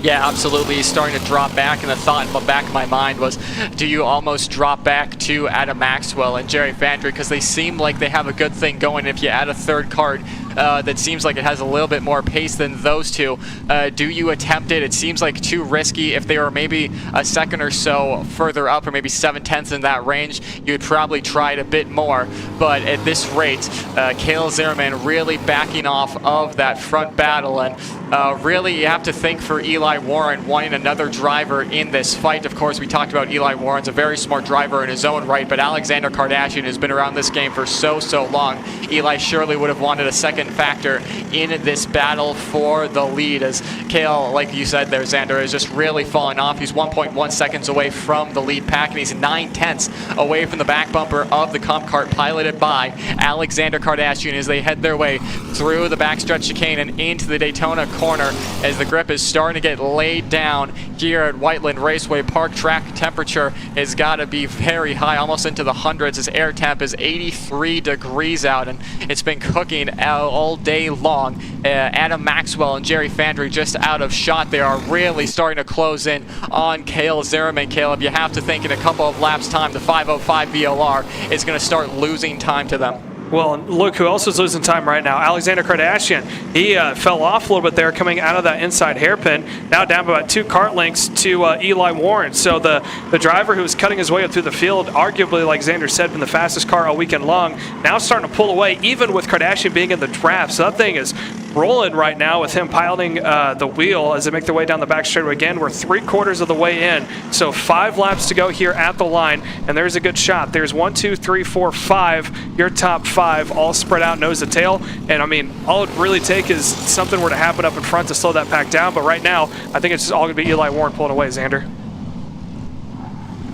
I think so too, Caleb. At this point, I don't know if there's anyone that's even close to him on pace. I mean, Adam Maxwell and Jerry Fandry slamming together to try and make up some time. Now they're going to get a benefit of the toe off Cale Zimmerman, and even while they've been doing that, the best they've been able to do is be within a couple hundreds. Eli Warren just reset fast time of the race by himself. You saw it on camera, folks. No push, no help from behind, no toe out in front. A 55.599, and again, 4th and 5th, who seem to be the closest together, that are working together. And that lap at the end, they even got a little toe off the back of Zimmerman. They were still 300 slower. There is no one, I feel like, on this racetrack right now that without some help from above is going to be able to go and run down Eli Warren, Nate. Yeah, absolutely, and you have to think about like the kart setup of Alexander Kardashian, because us in the booth have all drive you know there's a point in a race every once in a while where you're driving and you just hit a wall. The tires fall off a cliff, and maybe that's what's happening to Alexander Kardashian, but he is starting to slowly bring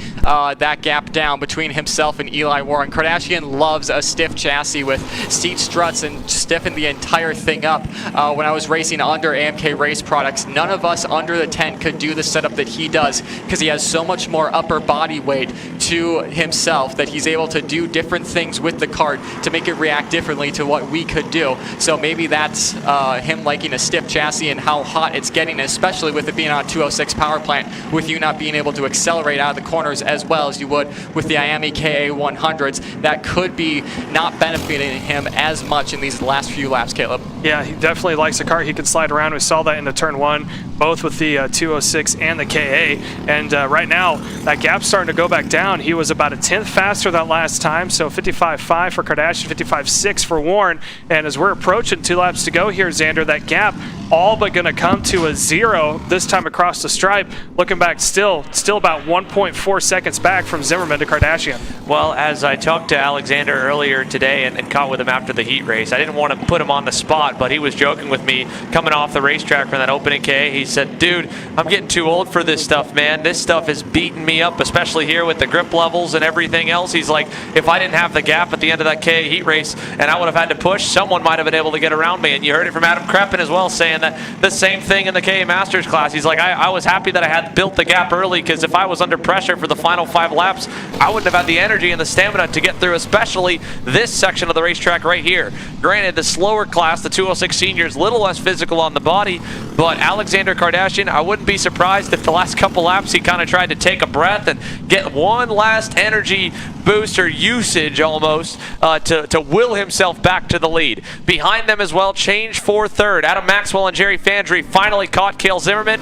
Maxwell's gotten by, Fandry has not yet. That is the fight for the final couple spots on the podium to reorder that and have some massive championship points up for grabs. And Eli Warren trying to take the lion's share here from Sunday after losing some through the heat races earlier this morning, having to start from further back, and then of course falling back in that opening heat race. But a max points haul in the main event is going to really help keep him well in the conversation and potentially in the points lead when we head next month up to Road America. So as they go through the bus stop chicane, once again through the Monza, a lap and a quarter to go right now, and the 3-car pack behind, I don't think they're going to work together anymore, because there is no hope at this point of catching the top two, 2.5 seconds back. This is going to be a 3-way brawl for that third spot, for that bronze medal.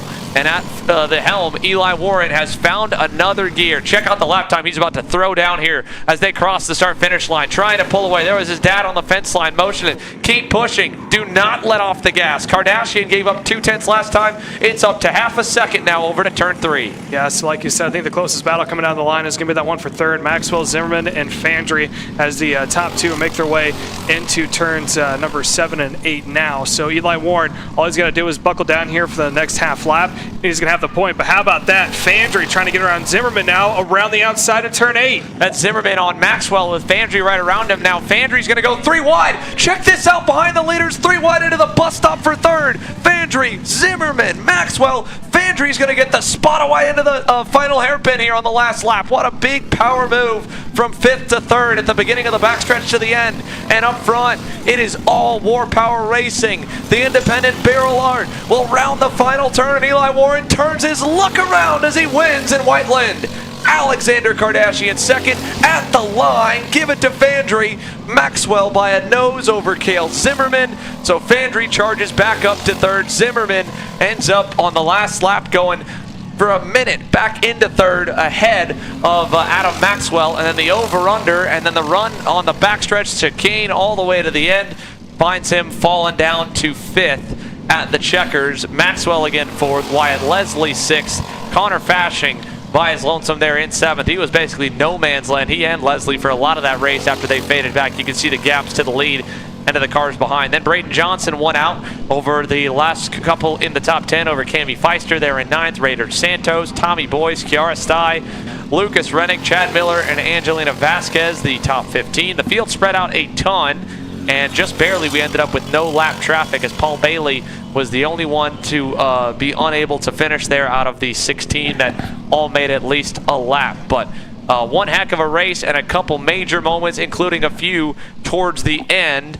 And let's take a look at how it all went down here in Lawson Speed Shop 206 Senior. First and foremost, off the start, once again, Fandry on that outside lane gets shuffled back to third, this time before he even gets over to turn number 3. And instantly, he tried to take it back there in 7. He was frustrated as Leslie fought to hang on to the spot and ended up still in third with a spot loss as Zimmerman got through. And then those two really got together, going at it again later on the opening lap, and they went way down the order. While on the other hand, Eli Warren had nothing but forward momentum from the drop of the green. Got to third, got to second, and then got to the lead right there over Alex Kardashian in turn 7. Yeah, and I think that point on, you saw Kardashian, he had the toe, and I think a little bit of hope that he could catch back up to him. As you watch now, that was a battle back and forth for third. So that was, like you said, Zimmerman there in the second spot with Maxwell able to get around, and that was going into the final lap. You saw his dad there pointing him forward. He just had one more lap to go, and here's the other incident, or moments we should say. That is Maxwell trying to get around Zimmerman. Zimmerman passed Maxwell. Maxwell trying to roll that outside line, and that track gets a little narrow when you're that far out wide. It does. And then look at Fandry right here. When they got over to the bus stop, he was side by side with Zimmerman getting clear of Maxwell, and they were 2 by 2. I think that was the first time all weekend we've seen drivers go side by side through the Monza. And look at all the marble and dust and rocks up and out of the groove. Cale Zimmerman did a great job hanging on to that thing. Unfortunately, all of that onto his tires opened the door for Maxwell to get back around him for 4th, take that spot away, and then he ends up with a 5th place run after at one point in that race, again, being second for the opening few laps. So I'm sure that one hurts a bit, but again, Cale Zimmerman still able to get some hardware out of it as the top 5 goes, or top 5 all will be standing on the podium later this afternoon. But one heck of a barn burner for the first of our 2 major events here. KA Senior will be our other one later on, but before we get to them, it's time for BBS Race Engines Mini Swift. And well, how about the weekend so far for Tucker Trebe? Yeah, Tucker Trebe, that first heat race, he was able to pull away from the rest of the field. The second one, though, AJ Stoner was able to keep him humble and just in the fight there with those two. Also up in the mix, Jacob Majewski has been there in that first heat race. He was up in the battle for the top 3, and then he was a little bit farther back here, along with the likes of, I think that was Baldock also, if I remember correctly, up in that mix. But yeah, Tucker Trebe on the Burrell Art from the Alan Rudolph Racing Academy. He's been the name of the game. However, it's been a little difficult in the pre-final here. Curious to see if they were able to find something else to give him that advantage back, or if he's going to have AJ Stoner kind of playing a little bit of a menace to him this entire feature. Again, beyond them, like you said, Mojo, Jacob Majewski there on the inside of row number 2 alongside Slayton Baldock. Then behind them on the 3rd row, starting P5, will be Cameron Johnson's Merlin. Bentley McCann joins him on the outside. Then it's Owen Gaccione and Michael Supka on row 4. Alyssa Eddy, who was up in the mix in Heat 1, starts back on the final row alongside Rhett Johnson. And this group has had probably the most amount of shuffling up and down the entire field of any class, it feels like, so far this weekend. There's definitely been some movers and shakers across the board, but out of all 10 of these BBS Race Engines Mini Swift drivers, at one point or another, it feels like everyone outside of maybe Tucker Trebe have had a good session and a not so good session through qualifying and 2 rounds of heat races. But it all sets up for their 20-lap main event here at Whiteland Raceway Park. The last bit of track cleanup has been completed from those 206 seniors. And we're right at that halfway mark here with plenty more racing to come. Mini Swift, again, will be the next one out, as you can see them down there on that grid shot. 206 Junior will follow with KA100 Senior, our biggest class here this weekend, rolling off 3rd in the next lineup. Then 206 Sportsman, and then capping our day off with KA Junior, where Jackson Deal has really lived up to his nickname of being the real deal. He has been able to walk away with the win in both heat races. But just as we've seen a couple of times already, including in the form of Eli Warren and earlier in the day and some others, that lunch break is one final time to make an adjustment to your driving, to the engine, and to the chassis to get a little more speed and maybe spook some of the front runners that have been on the top all weekend and join them in the fight for the win. So can AJ Stoner do that? Can anyone else further back in this 5-row field dethrone Tucker Trebe? We're about to find out, although a couple were late off the grid. Alyssa Eddy and looks like as well Rhett Johnson late to get around. Alyssa's going to join the field without getting the run through the oval. Rhett Johnson still headed down through turn 2. I believe that'll probably wave off this first attempt at the start, as we're not together. So we're going to give the 123 of Rhett Johnson the opportunity to catch back up and get a fair shake at this, which is really cool. Yeah, not only that, too. That was a very fast start going down to the line. Looked like Tucker Treve and A.J. Stoner almost full speed there going towards the start-finish straight, so hopefully we can get them woed back down again. I believe the rest of the field was caught back up. And you're talking about Alyssa Eddy. She also has had an up-and-down weekend. In the last heat race, she was battling up in the top 3. Before that, she was battling for the 8th position. Yeah, so hopefully she can rebound and work her way towards the lead, and she's got 20 laps to do it. Here we go, down to turn 2, green flag in the air, and Tucker Treve with a great jump. But look at the run around the outside by A.J. Stoner. He'll go all the way to the lead over into turn 3. Treve, I thought, had a decent jump at it, but actually Mojo, Jacob Majeski, able to get by him to go to second. Treve back to third, and we have already shaken him up from that original starting order, and we're not even halfway through this first lap, Caleb. Yeah, Jacob Majeski got his nose to the inside line going into turn 1. Beautiful execution there as they make their way up now over into turns 9 and 10. And just like that, Majeski on the back bumper of Stoner now heading over into turn 2. And it looks like Stoner might have more competitors in the mix than he originally thought. I think he thought it'd just be himself and Tucker Treve, and Treve thought it'd be himself and possibly A.J. Stoner. But now all their plans get foiled. Yeah, so let's see how they all shook out at the end of that opening lap. They were 3 wide going into the third turn. 20 laps here for these young guns, but they are not pulling any punches from the drop of the green flag. So A.J. Stoner on that LN cart leading the way. Majeski to Treve, Baldock 4th, Cameron Johnson 5th, Gaccione 6th, Eddy from 8th up to 7th.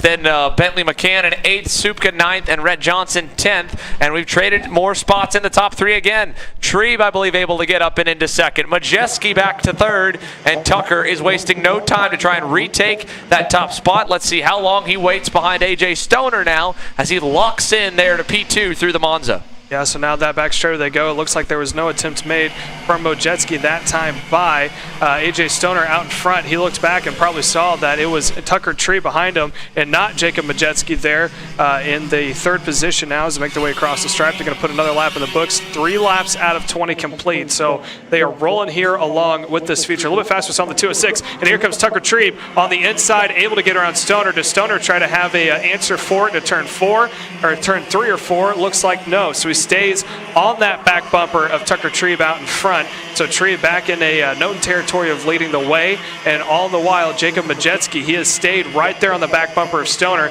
and I don't think he's going to try to push too hard to get around A.J. Stoner in that 2nd position, because if he does, that'll all but guarantee another breakaway event here for Tucker Treve. But Majeski still looks fast, man, all over that back bumper of Stoner going through the crossover, now through the south side hairpin, and now Stoner recoups it. He's now onto the back bumper of Treve as they go up the hill. Have anything for him in this inside hairpin? Looks like no. They're coming up on about 4 out of 20 laps complete, so 1 lap away until quarter distance here, Nate.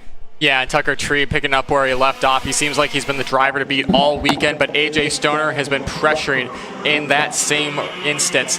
Jacob Majeski now on the rear end of A.J. Stoner. Seems like Franklin Motorsports and that Merlin chassis have been put to work and have finally got that thing dialed in.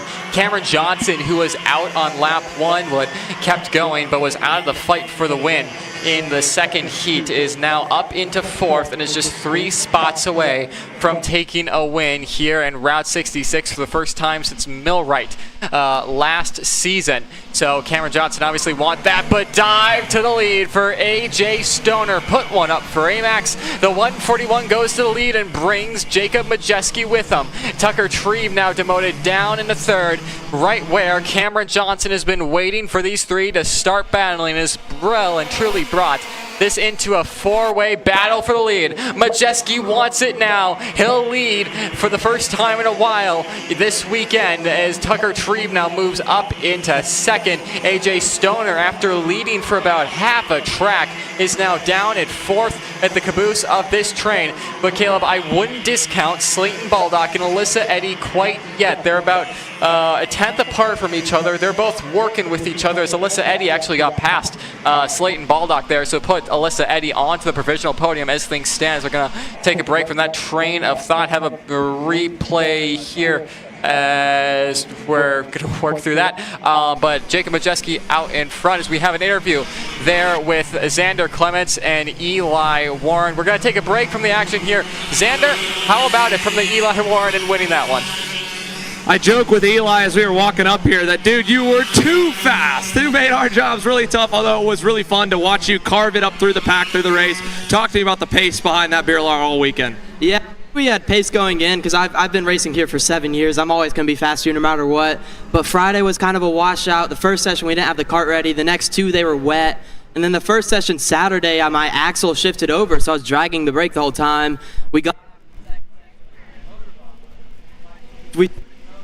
Is it picking up?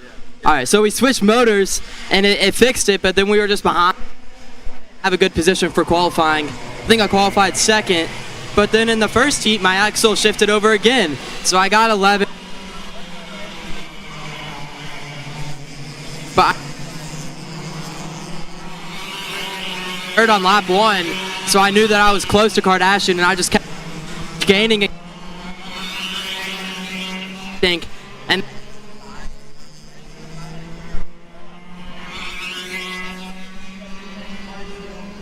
kart's great. It's glad to finally get a win on it. We've been working really hard, but it's a great go-karts to drive, and Lawson Speed Shop for everything. It's a great motor. He gives us always the best power. And I want to give a shout out to Gage Shipley. He won his first KRA today, so Vaughn showed me on the grid right before the race that he won, and I was like, okay, I got to win now if Gage won. So yeah, happy for him. How about that, Eli? Again, what an awesome weekend here. Now, before we let you go back to the pit and get ready for KA Senior, Alex, Xander Kardashian, he's about my age. He was joking about how tired he was after the races yesterday. Are you feeling it a little bit? Because, man, it looks like you guys are going through a lot of load through the bus stop chicane in the Monza.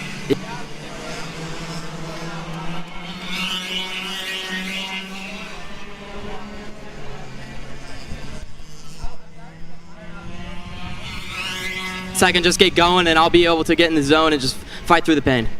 Awesome stuff, Eli. Thanks for talking with us. Thank you. So that was Eli, Warren, and Alexander Kardashian. Apologies for the technical difficulties, but the amazing hard-working production team behind the scenes working on that one, who are bringing the live pictures this weekend. Awesome to be back on Kart Chaser with the help of SLP for this weekend here at Whiteland Raceway Park. But back to the on-track action.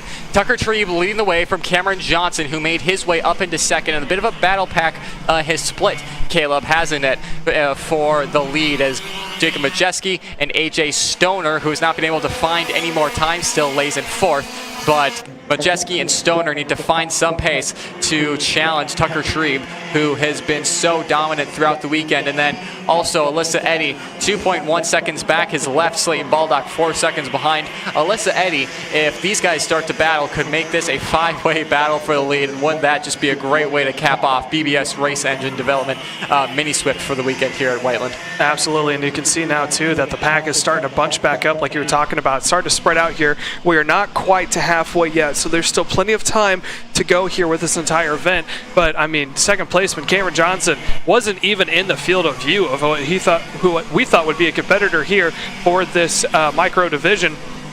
And so, for the mini division. So to see him being up in the front, kind of shaking up the pack a little bit too, because you think about it, right? The top three all know how each other race because they've raced against each other yesterday and this morning. And then you throw Cameron Johnson in the mix. He was in the field of view, just not able to crack inside that top three. Well, now he's up with Tucker Trebe. If you're Majeski in the second position, obviously he's your teammate, you know how he runs. But if you're AJ Stoner, you kind of have to figure some things out on the fly pretty quickly. But right now, AJ Stoner is preoccupied with Jacob Majeski. It looks like they might be trying to work together to push themselves up towards that front group. Both Majeski and Stoner ran a faster lap time than Tucker Trebe. However, Cameron Johnson 1/10 better that last lap than Tucker Trebe out front, and that gap all but dwindling there inside that top two, and that second two-pack trying to make way and catch up to that front two. Yeah, off camera, Jacob Majeski took a look back out of turn 8 to AJ Stoner, and AJ was signaling, dude, go, stop looking back, let's just get these guys, I'm not going to fight you, I want to win this as bad as you do, and right now we're not doing that.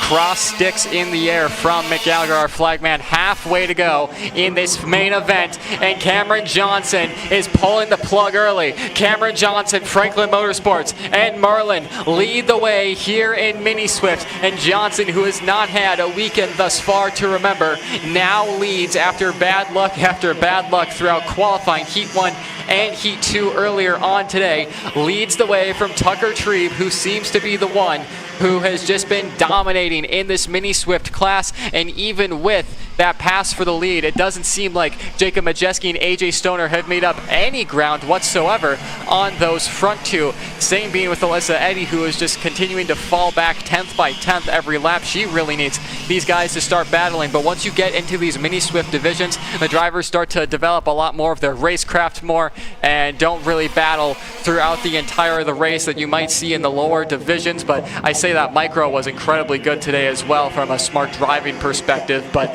these mini Swift drivers taking that to another level is, like we said, Cameron Johnson still leading the way over Tucker Trebe as they go through 5, 6, now a hot spot for passing turn 7. Tucker Trebe deciding to work with Cam Johnson as they're just over halfway in this 20-lap main event. 20 grueling laps around this circuit, Caleb. 84 degrees is the air temp, and the track temperature has got to be much higher. It's going to be eating up these MG Red SH2s, and if you didn't do a very good job conserving them throughout qualifying Heat 1 and Heat 2, you're really going to feel that in this final. Yeah, and I think for these junior categories, not much of a factor. It is a factor as opposed to tires being hot or not, or how much they fade off. The most important ones are going to be the higher horsepower ones, right? Like the KA Junior and KA Senior, we spend most time sideways than you do in the corners and straight. That's when the wear is going to go down. And we were talking about it too, and we talked about it a lot. The amount of rubber being laid down here at Whiteland Raceway Park. I mean, if you look over and that turns 4, 5, 6 complex, there's a solid chunk of rubber all the way down on the track through that entire complex. It used to be just in the heavy corners, but now it's getting laid down so much, and especially over in that south side hairpin. When we get a good shot of that here soon, you can see the rubber getting laid down there in the crossover. Look over in the south side hairpin. Look at all those marbles up on the outside line. And what I'm really worried about is, imagine when the other categories go through there, even this class, if you go side by side and you're stuck on the outside line, it's like you're driving on wet grass all the way through. Yeah, absolutely. And I'm wondering if with these new SH2s, with all the grip they're providing, how much they degrade, if we're going to start seeing like midday track cleanups throughout race series, because it's getting to that point. We saw the same thing at Millwright Raceway in Dousman at Silo Corner, where the rubber was building up, and it was building up on the track in a way we haven't seen in U.S. karting for years, with actual physical chunks of rubber just sticking to the track. We haven't gotten to that point here yet. Of course, them having about 70 more entries will do that to a track, but still, the heat here is making the tires degrade a lot quicker, and turn 12 is definitely going to be that corner where you're going to see a ton of wear as you see Jacob Majeski and AJ Stoner go through. There's a look at how much rubber is being put down through there, especially for a corner that is uphill. You put so much load into that right rear tire, Caleb, going through there, then of course that's going to be the corner where the rubber really gets put down. And like you said, later on in the day when we get to the likes of KA Senior and KA 100 Junior and those big classes, even 206 Junior, if you're on the outside through there, it's going to be a really hard time to defend that all the way up until 13, 14, 15, and 16 to the end of the lap, because A, you're going to be in the outside and you're going to be slipping around on those marbles. B, you're going to have probably half a lap after that to clean off those tires. Yeah, and the thing is, too, I don't want to make this sound like it's a problem, because personally for me, I'm a huge fan of it. I grew up in the era of karting where it used to lay down an inch or two of rubber on the track, so we're kind of getting back to those olden days where the tires just don't dust off like we used to see before.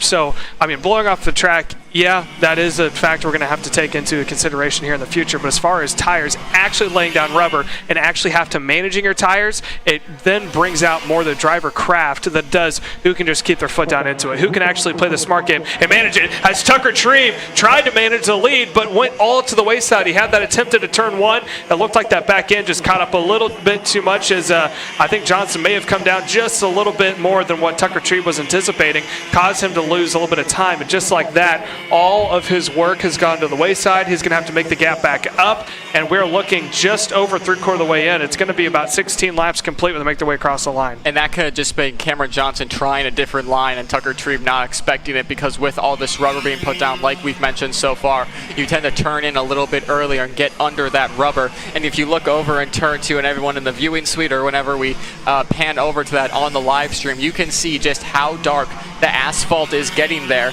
and really turning in under the rubber through there is going to help you get along around that long 180 left that we're showing here. You can see all the marbles on the outside of the track there. It's a really treacherous corner to get through now with all those marbles and grip being laid down. So that could easily be one of the reasons that Tucker Tree thought he had the gap to go through there, but ended up not being able to. And like we now see, that 0.6 of a second last time across the stripe. Tucker Trebe is going to have a real uphill battle to try and close that gap between his Allen Rudolph Racing Academy kart and the Franklin Motorsports Merlin right in front of him, piloted by Cameron Johnson. Caleb. Yeah, so we're going to continue on now in just a matter of managing the gaps, right? But last time by, Cameron Johnson 52.9 to Tucker Trebe's 53.4. So even by himself, Cameron Johnson still roughly about 0.5 quicker. Now we're getting down to about a 10. So Tucker Trebe able to pick it back up. Not enough, though. He's still losing about a 10th that last lap. The gap is almost to a second as we're approaching 2 laps to go now. So Cameron Johnson out in front. Like we said, a factor of someone who we didn't think was going to be inside the top 3. He's been quick all weekend, but hasn't necessarily been at the point of being inside the field of view of the top 3. I mean, he started back in the 5th position, so he was able to make up 4 spots to lead. Now sitting the fastest car on track and probably over 0.8 cleared of Tucker Trebe this next time by. Look for 2 laps to go this time by, and there's 1 and 2. So Cameron Johnson out in front on that Merlin Franklin team chassis. Out in front, finds his way now into the inside hairpin, and up the hill they go. Let's take a quick peek back to the rest of the order. Jacob Majewski sitting there in the 3rd position. He is 4.6 seconds down from Cameron Johnson, about 4.9 down from Johnson, 4.6 down from Tucker Trebe. Then you go back to AJ Stoner in that 4th position, about 0.3 back from Majewski, 5.5 seconds back from your leader out in front. That young man right there in the 110, Cameron Johnson, piling his way here as he's looking. Next time by will be the white flag. 1 more time to go. As we're talking about the rubber, you can see the entire racing line there laid out in outline from that rubber on the track. So there is Cameron Johnson making his way through the rest of the corner. Actually, that is not Cameron Johnson. That appears to be Rhett Johnson there. Yeah, we'll pick up Cameron in a minute. Rhett Johnson, last driver on the lead lap, and then going back. What a drive here on this Sunday afternoon for Cameron Johnson.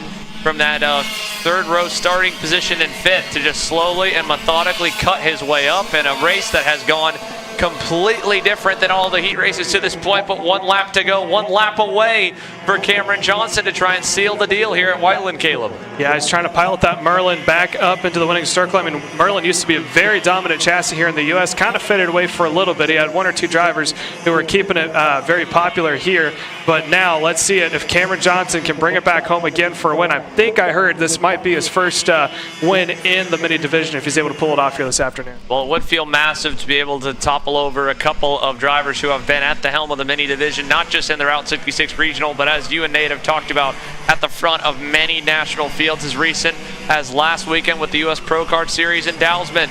But here in Indiana, with a flawless drive through the field, Cameron Johnson will win at Whiteland and Mini Swift. What a charge. He ends up with a 1.7 second margin of victory. By the end, nobody even close to the young man in the 110 Merlin. 2/10 clear of Tucker Trebe on that last lap. Majewski 3rd, Stoner 4th, and Alyssa Eddy on the last few laps there from the last couple starting spots. Climbs her way onto the podium there in 5th. And you saw for a moment a man in a red shirt blocking. That was, I believe, Alyssa's father, all fired up about getting that top 5 result. Onto the box with some hardware. A great charge forward for Alyssa Eddy, but talk about a shake-up here, Caleb. Cameron Johnson from further back, able to end up with the win. Tucker Trebe on that opening lap kind of got spooked and surprised, then charged his way back forward. Ultimately ends up 2nd. Majewski 3rd, Stoner 4th, Eddy, Baldock, Gaccione, Bentley McCann, Michael Supka, and then Rhett Johnson able to stay on the lead lap just at the end over the long 20-lap BBS Race Engines Mini Swift Final. So let's take a look back at how it all transpired over those 20 laps with a quick recap here for the Mini Swift division, and now Cameron Johnson was able to work his way up from that 5th position starting spot. So let's go back originally to the start of the race here, and it looked for a minute like Tucker Trebe had gotten a decent getaway, but on the inside, and then maybe a little bit of help from behind there to work, move him up the racetrack. Gets squeezed in the middle, 3 wide. Majeski gets around him. Stoner gets around. Johnson was trying to get through. He got to 4th, and then right after that, we started the battling up at the front. Trebe first got to 2nd, and then had that nice move to the inside of A.J. Stoner to take over the lead. But they were not done fighting, and they were going to fight it out, unlike the heats where they all worked together and got away.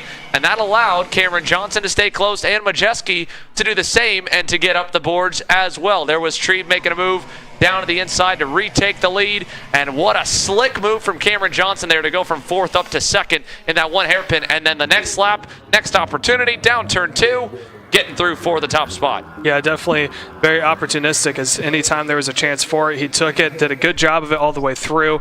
And I mean, like you said, holding off some of the best we have nationally. I mean, Majetski's been up in the front with the USPKS and SCUSA division, along with Tucker Trebe as well. So we're going to take a quick commercial break. When we come back, it is going to be our 206 juniors making their way on track.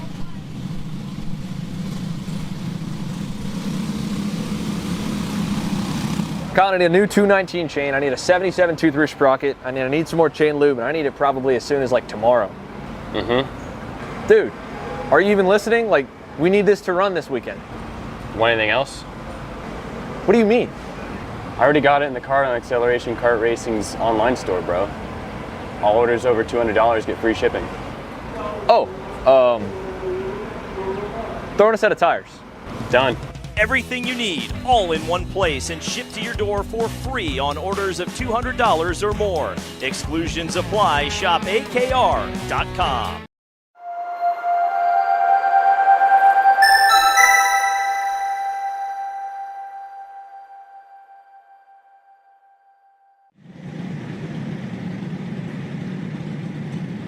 And here we are back with your 206 juniors about to make their way for their feature event. 20 laps is scheduled for the event.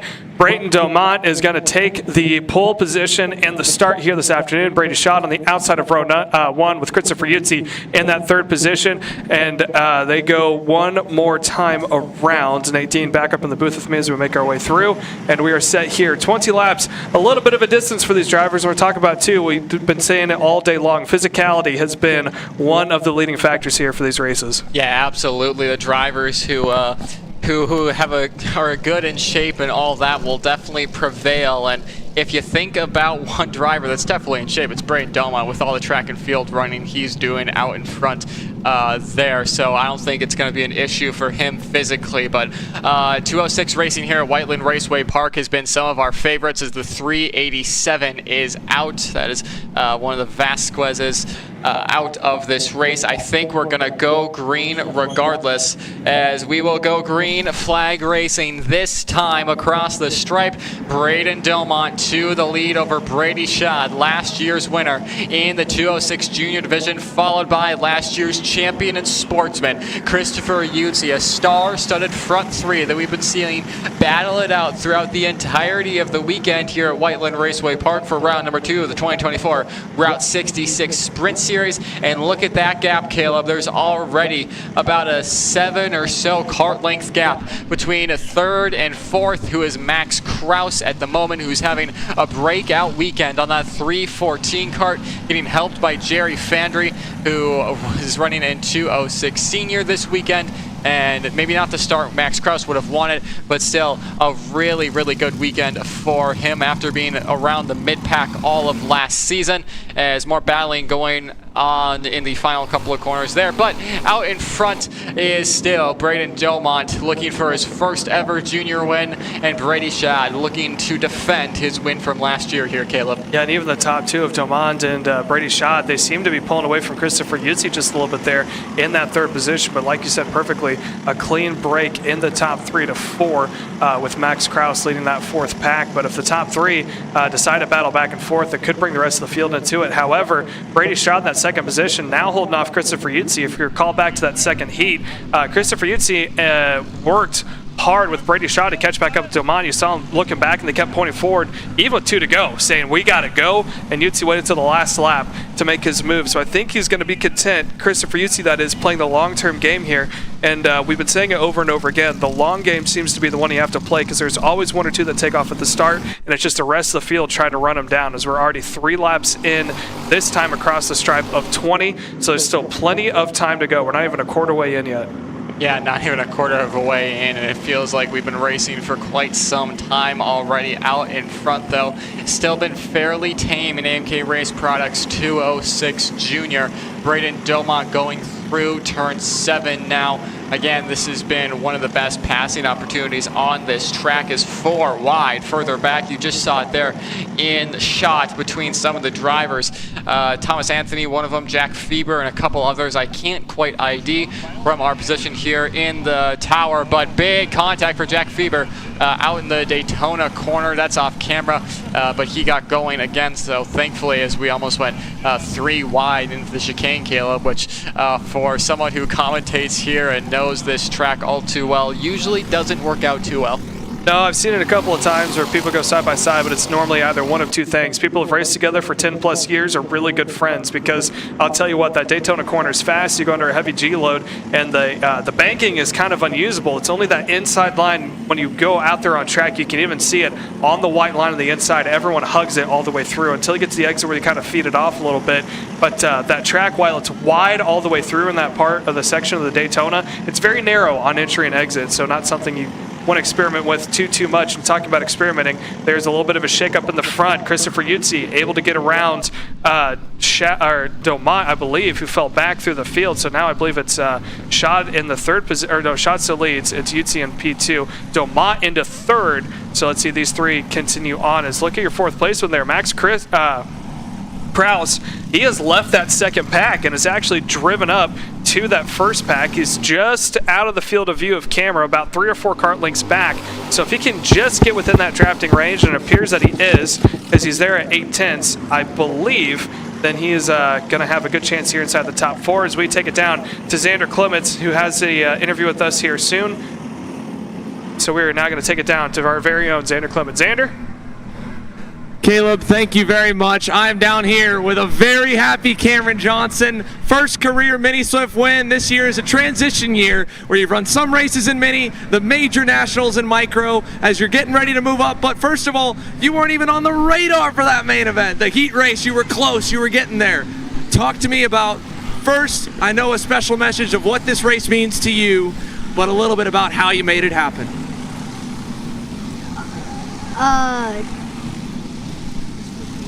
It's for Jason.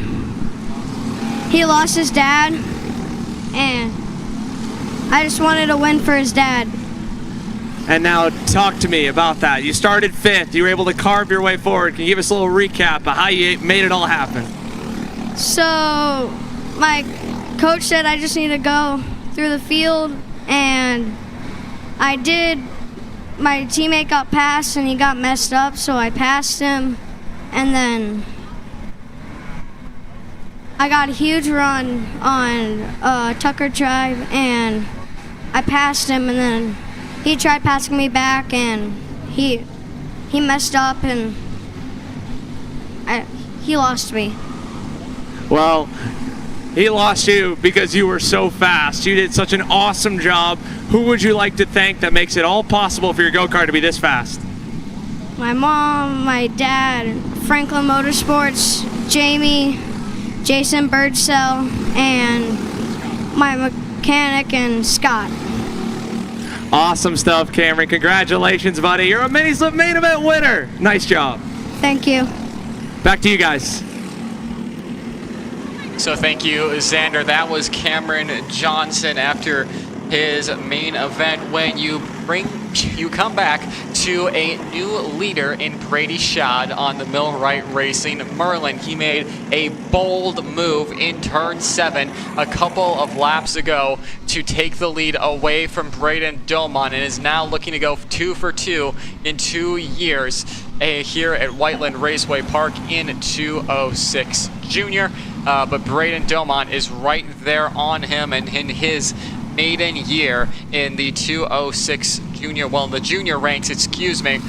He's been very, very impressive racing against the likes of Isaac Malcutt at the CKNA Spring Nats and some of the best in the junior ranks in 206 racing. Same can be said for Christopher Utsi. It's his first full season racing in junior. He made his first appearance with us in Millwright Raceway at the final round of the 2023 season after clinching the Sportsman Championship around early here at Whiteland Raceway Park, moved up to junior. So it's not his first junior race with us. Obviously, he still had Newcastle Motorsports Park for round 1, but Utsi and Domont both in their first full seasons of junior competition, and they are right on the back end of Brady Schott, who is still fairly new to junior racing as well, was in cadets just a few years ago. So a very young top 3 out in front there, Xander, but all equally hungry, Caleb, excuse me, all equally hungry to try and get this win today. Yeah, no problem there, Richard. As we continue on here into turn 1, it looks like it is still Brady Schott out in 1 with Brady Domont, like you said, in that second position. Utsi, they're running in P3. Utsi, an Indiana native, has a lot of experience here at WRP, as well as Newcastle Motorsports Park finds himself in that third position. Max Krause, who we were talking about a little bit earlier today, it was on way to catch up to the top 3 and then kind of plateaued and then started to fall back a little bit, about 1.9 seconds back from that front group, 2.1 seconds back from the leader of Brady Schott as they enter the way into the crossover in Daytona Corner. And for Max Krause, he's kind of in a no man's land because he's roughly about 15 to 20 carts ahead here of that second group being led by Thomas Anthony, but at the same time he's trailing by that much from the top 3, so he's going to have to just keep his nose down, hope that there's battling inside the top 3 that slow down, or that second group is able to start to close up to him and give him a push to act like that bridge that Xander talked about earlier today to catch back up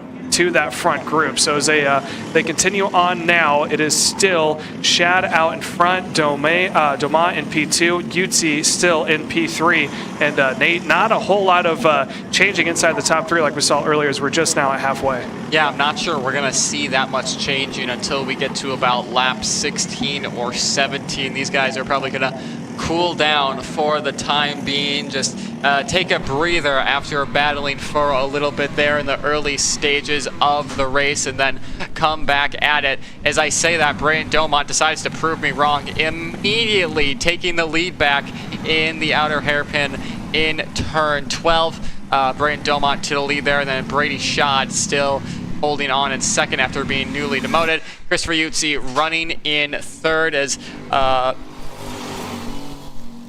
real quick, there is a missing neck brace that if you have lost that, it's an EPS one, I believe. We'll keep that in tech for whoever can find that. So if you're missing one, head down to tech and they will have that for you. But back to the on-track action.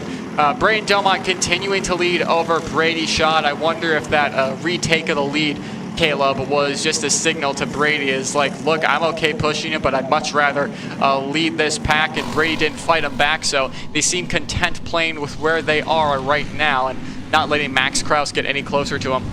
Well, not only that, it's kind of like the mind games we were talking about, right? It's kind of like saying, hey, you know you're fast, I'm also equally as quick, and I am capable to get around you. So now you're trying to make the drivers around you think more than what you're doing, because this is all mental as far as the toughness of it all the way through. Physically, yes. So you're mentally exhausted, you're physically exhausted. So if you can cause more wrenches to go in the planes of drivers around you, you want them to think more, maybe get them off their game, and that's when they make a mistake and you're able to capitalize off of it. So I'm sure a lot of mind games being played right now as Brady Domont falls back into that, continues to lead with Schott in that second spot. Christopher Utsi still right there in P3. We're looking at 12 out of 20 laps here registered on the board.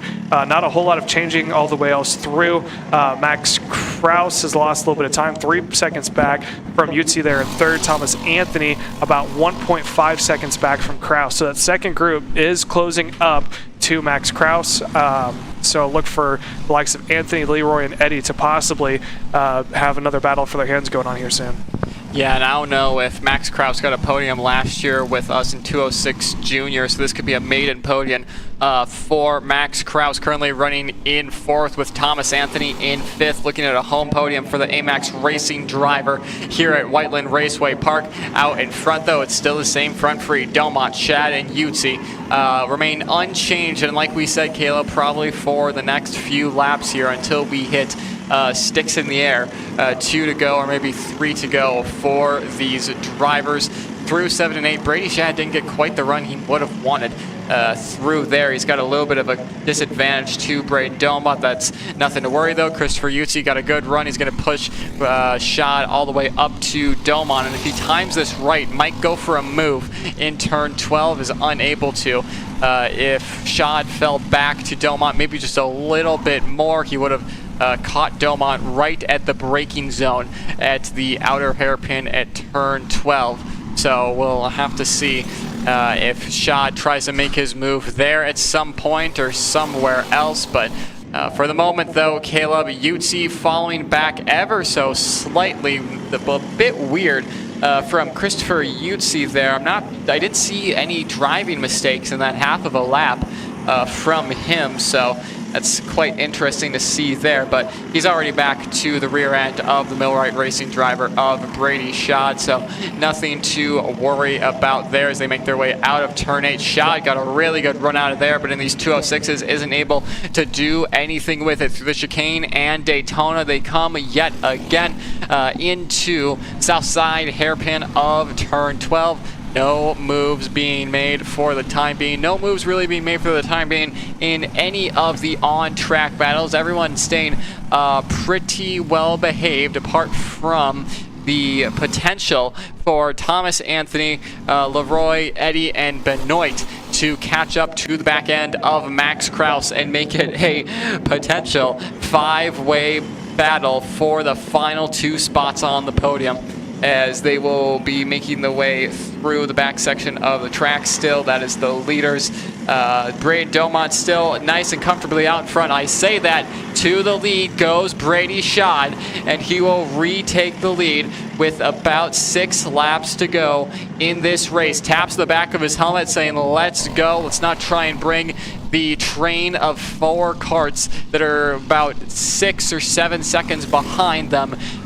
Caleb, yeah, they have a big gap to that group that's making their way out of Daytona now, but if these 3 really start to race, who's to say that we won't get the top 8 or 9 in this battle for the lead? Yeah, and this is what Max Krause has been waiting for, right? He's sitting there in that no man's land. He's not entirely up with that front group, but at the same time, he's not close enough to work with that second group from behind. So he's going to want to hope that this group starts going back and forth. He's going to hope Domont and Yutzi try to just lead every single chance that they can get, and that Brady Shad tries to hold off onto it, because if that happens, it's going to bring him up. I mean, he was about 3.5 seconds behind, 4 seconds behind. Due to that one pass, he's now 3.5. So he made up half a second that last time around and actually equaled the time of Thomas Anthony there in that 5th position. So this could all be shaken up here in the last 4 or so laps if they continue on. However, they have settled back down, and they're nose to tail, that 3-kart train bumper to bumper going down into that south side hairpin. I don't think anyone else might make a move until we see double sticks up in the air, but now we're looking at about 17 laps completed here this time by, so about 3 or 4 laps to go. Yeah, and one thing to note that the cameras didn't show, the battle for 5th is heating up. Colin Eddy got past Thomas Anthony for the final podium position. This is the track where Colin Eddy got his maiden podium in Route 66 competition last year, and he's currently looking at a double podium finish for Eddy Motorsports for himself, Colin, and his sister Alyssa in the mini divisions. So that could be a huge storyline for the Eddy Motorsports camp if he can hold it, because Thomas Anthony is not letting him get away on that AMAX Racing Coyote. Max Krause is going to fall into this battle most likely in the next couple of laps if those 2 work together. But Caleb, I don't think they will. They're going to battle to the end for that final spot on the podium and that 5th place position as the leaders go through the old part of the track through 14, the final few corners. Colin Eddy still holding out in front of Thomas Anthony as another move being made further back in the field. I think that's Benoit getting past Leroy for the 7th spot.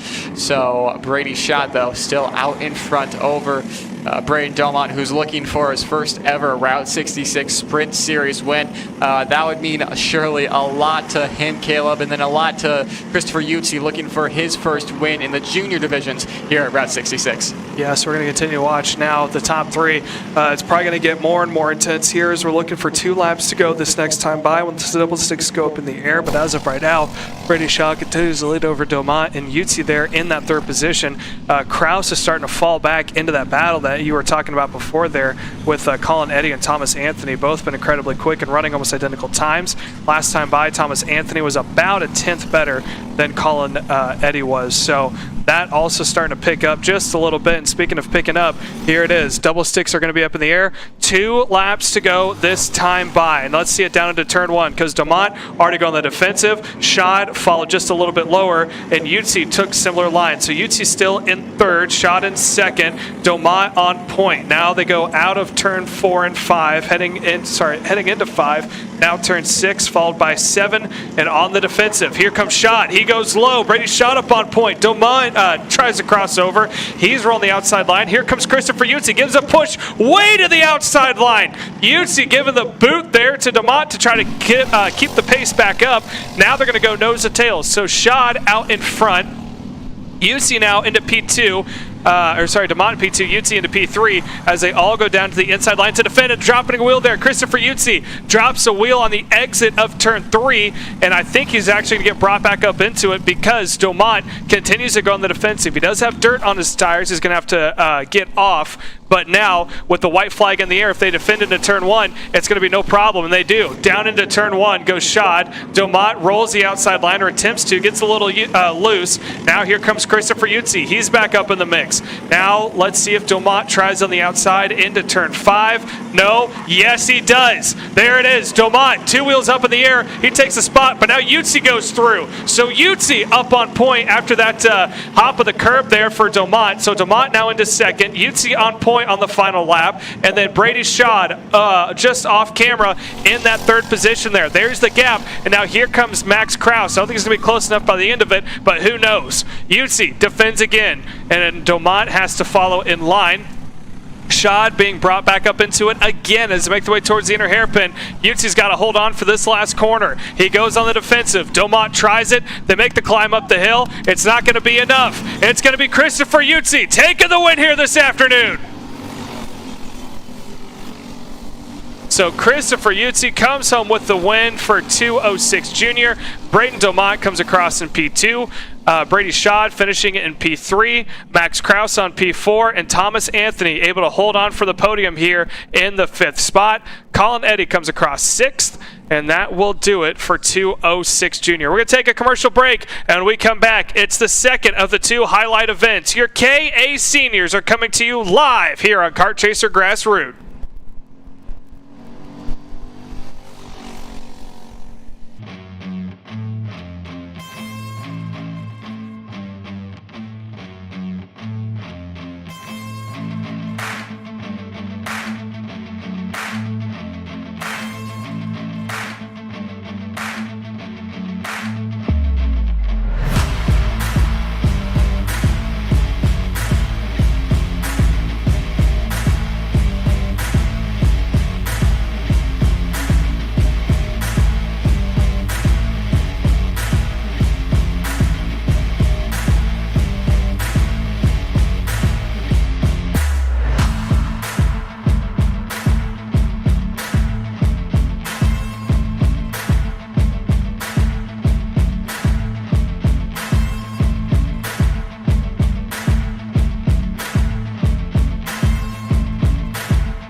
Welcome to the Kart Indianapolis experience at Whiteland Raceway Park.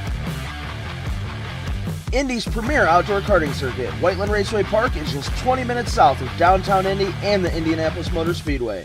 Our trackside event center and high-speed go-karts make Whiteland Raceway Park the perfect destination for your next event or party. Stop in today or book your race online at racewrp.com and experience real racing right here in Indy.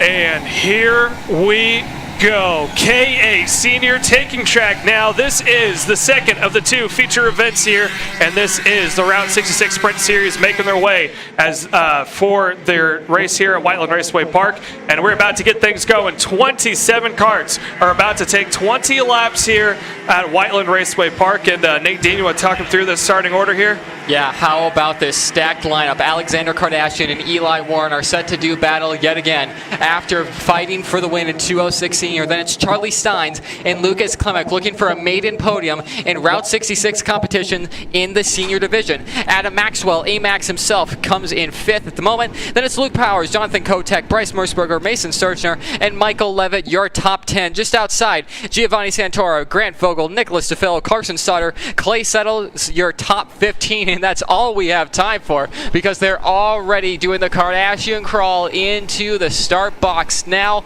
Going as slow as possible is the 955 looking for the green flag, and we're racing in the main event. Eli Warren gets a terrible start from the outside lane as Alexander Kardashian is going to rocket to the lead with Charlie Steins right behind him.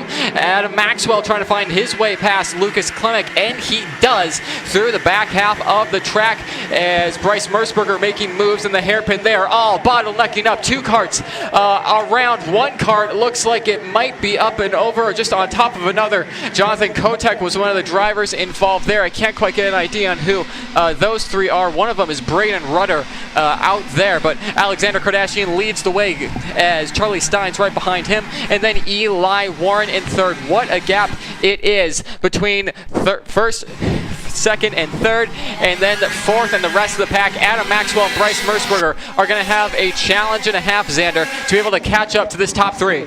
Yeah, already with all the chaos there as we went out of turns 4 and 5, have broken the packs up as now Eli Warren is going straight to work trying to get to second. They're going to hit the yellow flag zone, though. He'll have to pull back in line. Smart move by Eli to play the long game and not risk a potential passing under yellow penalty with all the carnage there off to the side of the road. Couple drivers involved in that opening lap incident. Again, one of the AMAX entries for sure. You mentioned Jonathan Kotek and about 5 more down to the back like Surgeon or Anders. Clay Settles involved, so a ton of cars collected over in the back hairpin. But as we watch the field through turn number 12 go, Alexander Kardashian going straight to the stopwatch right now to put in some good laps, try to build himself a margin as everyone is absolutely spent here. Caleb and Nate, I went down to the grid just moments ago, and there was probably the least amount of chatter and the least amount of activity you see before a race ever. The heat, the load through the Daytona corner, the bump through the chicane. This track is absolutely testing the physicality of all of the drivers involved, especially in our fastest class here, the K100 seniors. And I think every single one of them is just hoping that they can both make it to the end of lap number 20 as well as their go-kart makes it to the end of lap number 20. And we're still, again, only on lap 3, but already Kardashian has built up a margin that looks to be a little over a second back to Steins and Warren. Yeah, think about how many drivers, too, are doing double duty. I mean, Alexander Kardashian, Eli Warren, Adam Maxwell, all doing double duty as there's a 929. I believe that may be, if I'm not mistaken, that should be the Tony kart there of Gibbs. Gibbs also up in that mix, too. So that means that Lane Gibbs is out and Braden Rudder out as well. So an AMAX and MPG all out. But we were talking about as far as being tired, think about it for Kardashian. Xander said that he was close or similar to your age, and the two behind him haven't even graduated high school yet. So he's got teenagers behind him literally running down the mid to late 20-year-old. Look, and again, I'm sure plenty in the paddock will groan and say, come on, 20s is still young. Well, let me tell you, it's still a little bit different from personal experience to going against 15-year-olds. They're able to have just a little more natural energy than the rest of us as we all get older. But Alexander Kardashian is using up a good bit and making the most of it right now with that lead up and over a second and a quarter. And Adam Maxwell is really starting to roll here early. He was as fast as Kardashian last time by, quicker by a lot than both second and third, so he could be on the move early. And keep an eye on the leaderboard on the left-hand side, and we'll do our best job here with the cameras as well to try and focus around the rest of the pack, because Jonathan Kotick, one of the fastest drivers here this weekend, will definitely be on the charge forward. He's now back up to 14th. Looked like Carson Sauter made up a spot that time as well. He's up to 11th, so a couple of the cars involved in that opening lap skirmish, Nate, are already starting to march their way back up the leaderboard. Yeah, and how about this battle for the final spot on the podium? Luke Powers currently leads that to make it a War Power double podium for Eli Warren and Luke Powers, but Lucas Klimek and Bryce Mersberger are both hot on his tail, trying to get on that final spot of the podium. Like we said, Lucas Klimek has not stood on a senior podium in Route 66 competition as Clay Settles retires into the pit lane early for the 926 Top Kart. Back on track, though, Bryce Mersberger said he just does not have the pace this weekend. He always says that, and he finds a way to get up there in the main event. Michael Levitt also is not stood on Route 66 podium. He's not too far away from that as well. For another AMK driver, we could potentially see 2 or 3 AMK drivers on the podium here if something happens to second, third, and fourth, that being Charlie Steins, Eli Warren, Adam Maxwell. Hopefully nothing bad happens to those guys as they are really battling it out between Steins and Maxwell, as Eli Warren now leads that pack side by side for Maxwell and Steins through the chicane. The Top Kart driver of Steins is going to get that position after Mr. Amax himself. That will promote him down to fourth. Late on the brakes is Adam Maxwell to retake that position up into third. That's not going to help their charge up to the front of the field to try and catch Alexander Kardashian, to deny him of a KA100 race win and a KA100 senior championship that he is still yet to get in Route 66 competition. He's won Yamaha Senior, X30 Senior championships in this series, but never KA. It's eluded him for the longest time. He had a good run at Newcastle, and if he can finish where he is, that will really help him try and get the championship that he so wants, a KA100 Senior Championship here at Route 66, but we are far from over. We're not even at halfway, and we're only on the second round of the season, but a good points haul here for Alexander Kardashian, Caleb, which certainly help him in the title race. Absolutely it would, and right now he's building up enough real estate to where if something were to happen, let's say he decides he needs to back it back down, or if tires fade off or what have you, he's got that breathing room about 1.9 seconds, so almost over 2, and I think 2.5 is probably going to be money for where you want to be at right now. 2.1 is what he did. He went 2 tenths better than Eli Warren, but like you said, Xander, Adam Maxwell is still the fastest car on track, went purple of that 50.211, roughly about 700s faster than Alexander Kardashian, making the way around here. But over now into turns 5 and 6, it is still Eli Warren leading that second pack over Maxwell in P3. Charlie Steins not too far back in that 4th spot. He's up in that mix, and like you were talking about earlier, Nate, he was not afraid to be aggressive going through Daytona, went side by side with Maxwell, something like we said we hardly see that through the crossover before you go into Daytona corner. Yeah, absolutely, and we see there Eli Warren and Adam Maxwell battling out for position. Now Amax has really started to close in to the back end of Eli Warren as they make their way onto the front straight now, as Charlie Stein starting to back off a little bit of that pack.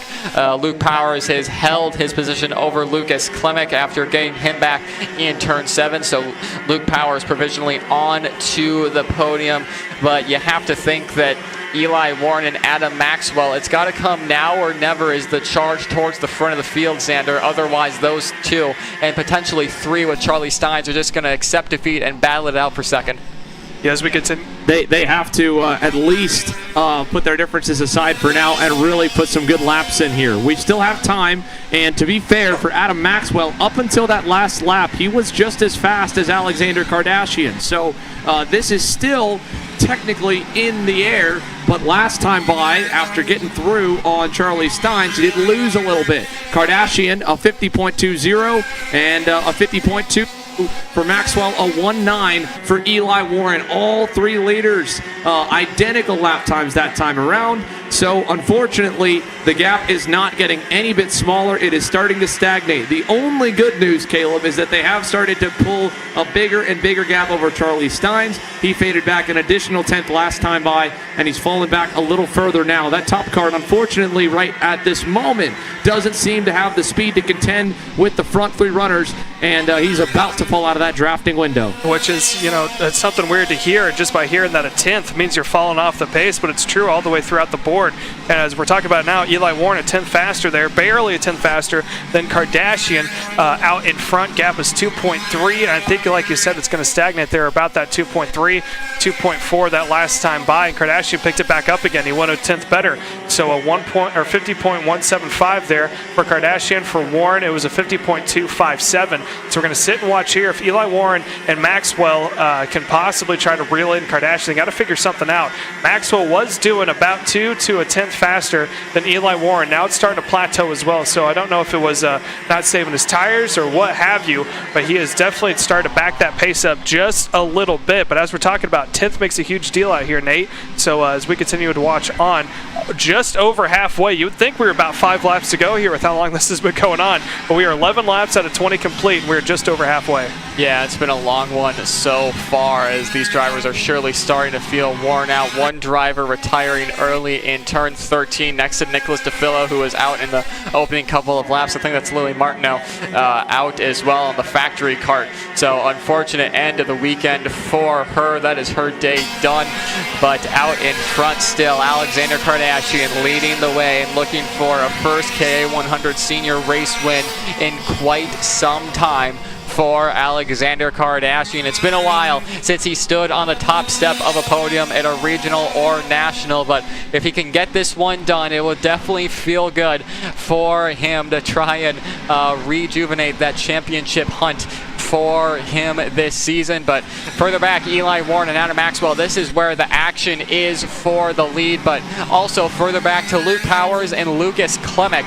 Those two are battling it out for the podium, and really the closest on-track battle we have is for that final podium spot and for 5th place, making their way through turn 1 and hard braking into turn 2, get under the rubber and hold it through there. You can see him on the left of screen, and there is Alexander Kardashian, Lucas Klemek's AMK Race Products teammate, making his way through turn 8 and on to the back straight. Yet again, you have to think it's going to be quite the challenge from Eli Warren and Adam Maxwell to try and catch up to the back of Alexander Kardashian, if it even is possible, Caleb.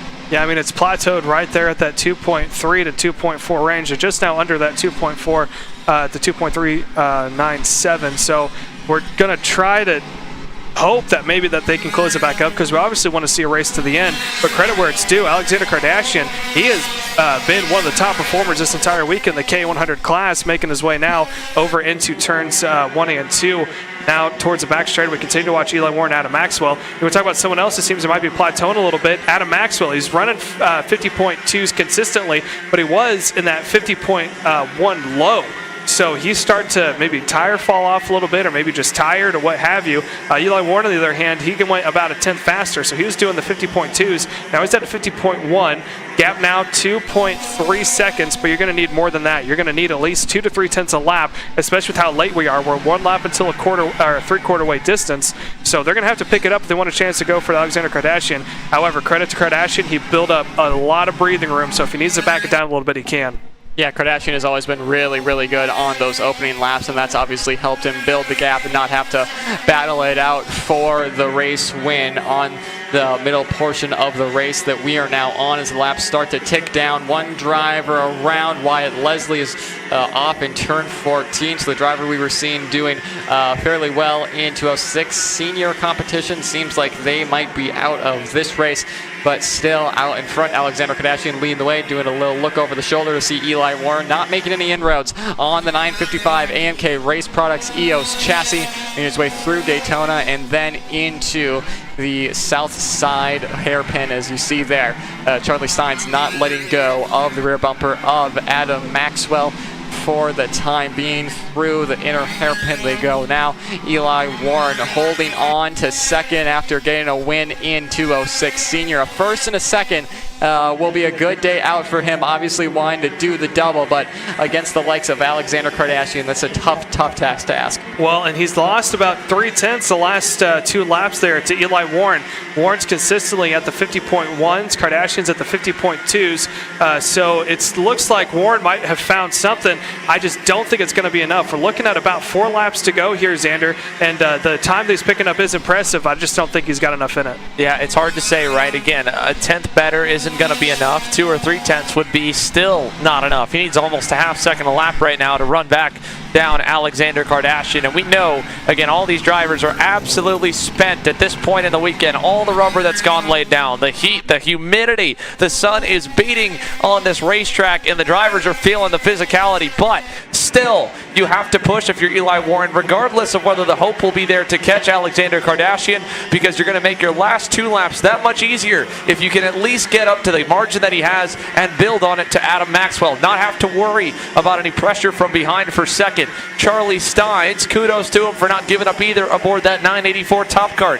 He has stayed relatively close to Maxwell and to Warren, and he could still, if he finds a little more pace, a little bit of afterburner juice there to get back up and fight for the final top couple spots on the podium. It's been a solid weekend for Charlie Steins, and going back and forth from gearbox to single speed is far from easy, but he's made it look very effortless here with this solid performance at Whiteland Raceway Park, as we now hit the loop and see 3 to go. Kardashian's lead down another 10th there to 1.8 seconds, but it still should be enough. He's built up all that insurance that it should keep him safe from it. Further back in that 5th spot as we watch the leaders go through, 5th and 6th, Lucas Klimek and Luke Powers are about 4 tenths apart. That might be the closest battle coming to the line for that final spot on the podium. A couple more seconds back going through the frame there at the bottom is Bryce Merceberger and Michael Levitt. Then Vaughn Beasley, who was also involved and went backwards on the opening few laps in that lap 1 skirmish. Beasley was actually the 2nd fastest driver on the racetrack last time by. He is charging to try and run down Michael Levitt for the 8th position, and Merceberger as well. He might actually get close there at the back for 7th and 8th and 9th, because Vaughn Beasley was nearly a half second faster than those 2 drivers, but he's still 2.5 seconds away. Either way, though, with 2 laps to go, you have to give a real tip of the hat to Alexander Kardashian for this kind of performance here this weekend.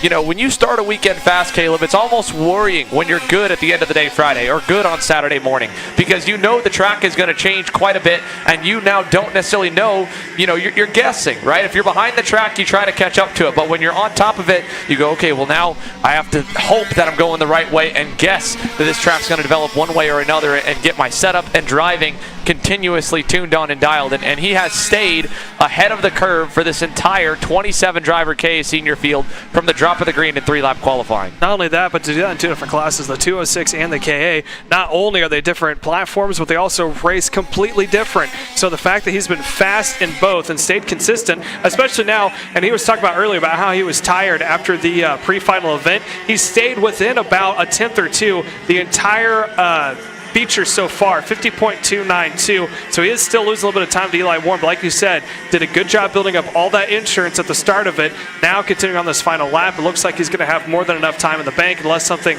catastrophic would happen to him, which I don't foresee happening, as Eli Warren. And how about that for Adam Maxwell? He went fastest time of 50.068. I think that's the first one we've seen in the past 5 or 6 laps, but now it's all the Alexander Kardashian show. Yeah, he has definitely earned the spotlight, and we've given a good bit of kudos to him, but for how about this performance all weekend long, Alexander Kardashian remains the man to beat in KA Senior, and he dominates the main here on Sunday at Whiteland. Eli Warren 2nd. He gets the gap down to 1.4 seconds at the line, safely ahead of Adam Maxwell for 3rd. And then Charlie Steins for Luke Powers. Something happened to Lucas Klimek on those final couple laps. I don't know if he got together with Luke on that last lap. He was close with him for a lot of that race and then lost about 1.5 seconds on the drop of the checker, but he survives to end up in 6th. Bryce Merceberger 7th. Michael Levitt in 8th. Vaughn Beasley charging at the end. He gets down to within 1.5 seconds of Levitt and Merceberger, but it was not enough to drive all the way up into the 7th or 8th positions. He ends up in 9th. Jonathan Kotick rebounding as well from also getting collected in that lap 1 carnage to 10th. Santora, Surgener, Vogel, Sauter, Ropke, Trapp, Cale Zimmerman, Elias Baker, Liam Anders, Wyatt Leslie, Lily Martineau, and then of course Clay Settles, the only ones that made a couple laps after this crazy start. First it looked okay as Alexander Kardashian got away with the early lead and into second for Charlie Steins, but right about here, just a little bit further back, things started to get a little bit crazy. They made it out of turn 3 fine. You could see most of the field all in frame there, 2 by 2 for maybe 4th or 5th on back, but this moment things just started to come unglued right in the middle of turn number 7. Around 6th or 7th place, 2 drivers get together and the track is somewhat blocked and everyone is barreling in to what could have been a very, very scary moment and really was for a split second before all were cleared and okay. And then, of course, we saw the first attempt for Eli to get by Charlie, but he saw the yellows waving, had to hit the brakes and let him back in, go back to work to get up to second. There, of course, was a number of the drivers involved off on the side. They didn't even get more than about 5 corners off the drop of the green. But here, Adam Maxwell, after Warren got up to second, he was able to slide job his way down the inside and take over third. And then they rode there for the majority of the event as there was one spin there in turn 14 just at the top corner of the screen. That was Wyatt Leslie, who was running solidly in the middle of the field there in the 954. He was doing everything he could to continue, but sadly by the time he got that cart out, there was no time to rejoin the race. He ends up DNF'd down in 20th. But it was all about Alexander Kardashian as he was able to just build that margin from flag to flag and use it up on the last few laps and coast basically to the race win here in KA Senior. And as Nate brought up earlier, he has yet to score a KA Senior Route 66 Sprint Series championship. A performance like what he just had all of a sudden makes that dream a lot more possible as we look forward to the second half of this season. But big congrats to him, and a lot of cleanup now begins here from Mac Paving before Mac Paving 206 Sportsman gets underway. So with 2 races left in the day, folks, we'll take another quick break on the airwaves and hear from our partners. And when we return, the 206 Sportsmen, who had their own bit of 2 and 3 wide battling in their heat races thus far, will be the second to last class, and we will cap off a great weekend of racing on this Memorial Day, or July 4th, Independence Day weekend here from Whiteland, Indiana, with KA Junior.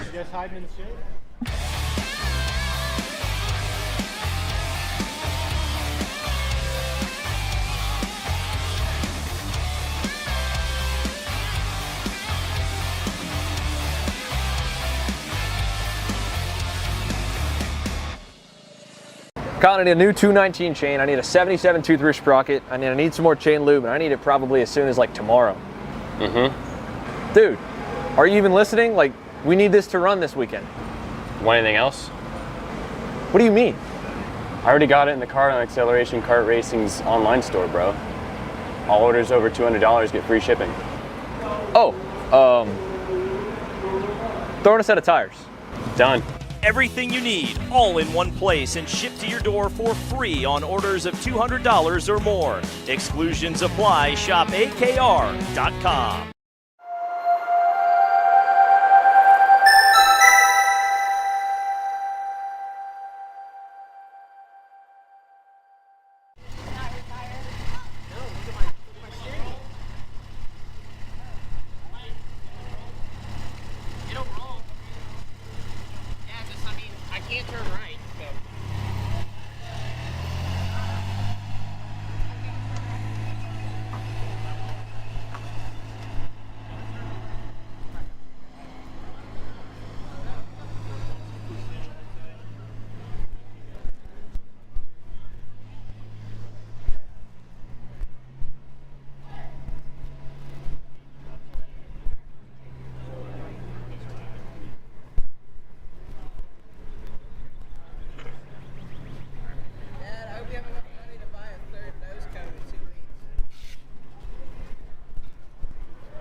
and welcome back as we're getting underway with our 206 Sportsman presented by Mac Paving.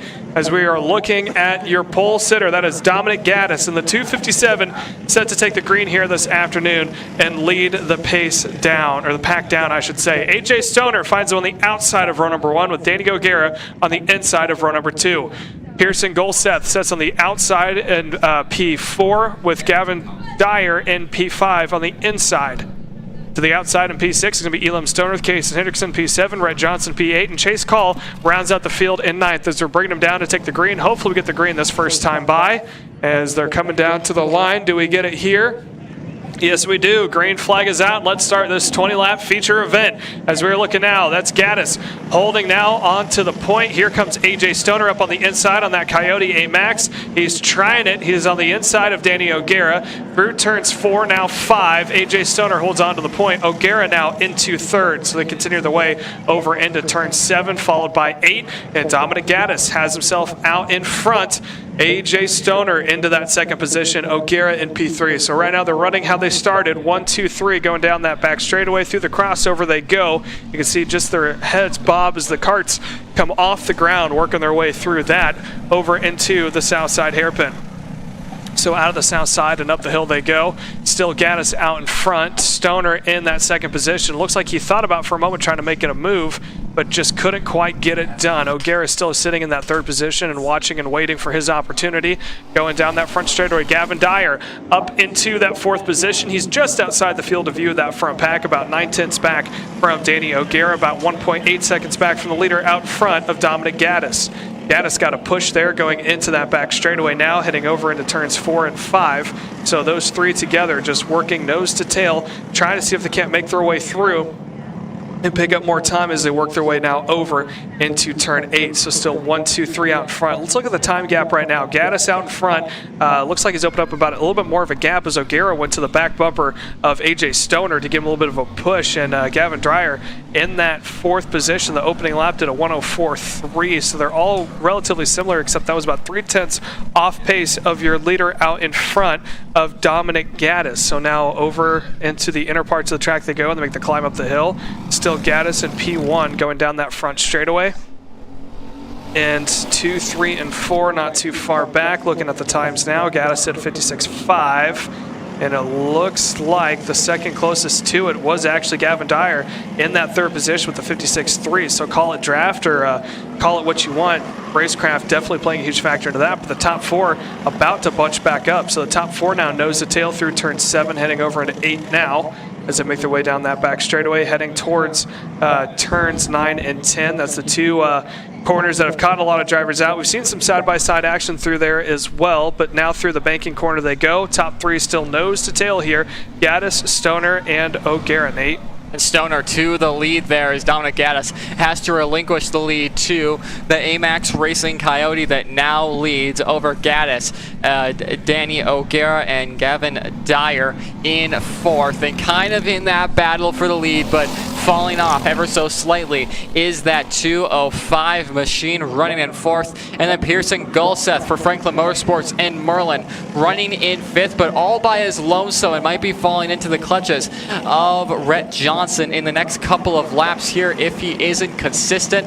But we'll have to see for the number 212 of Pearson Golseth to see if he can hold on to that podium position. Back out front, AJ Stoner continues to lead over the MPG Motorsports driver in the 257 machine of Dominic Gaddis, with Danny O'Gara still trailing on that Top Kart USA machine.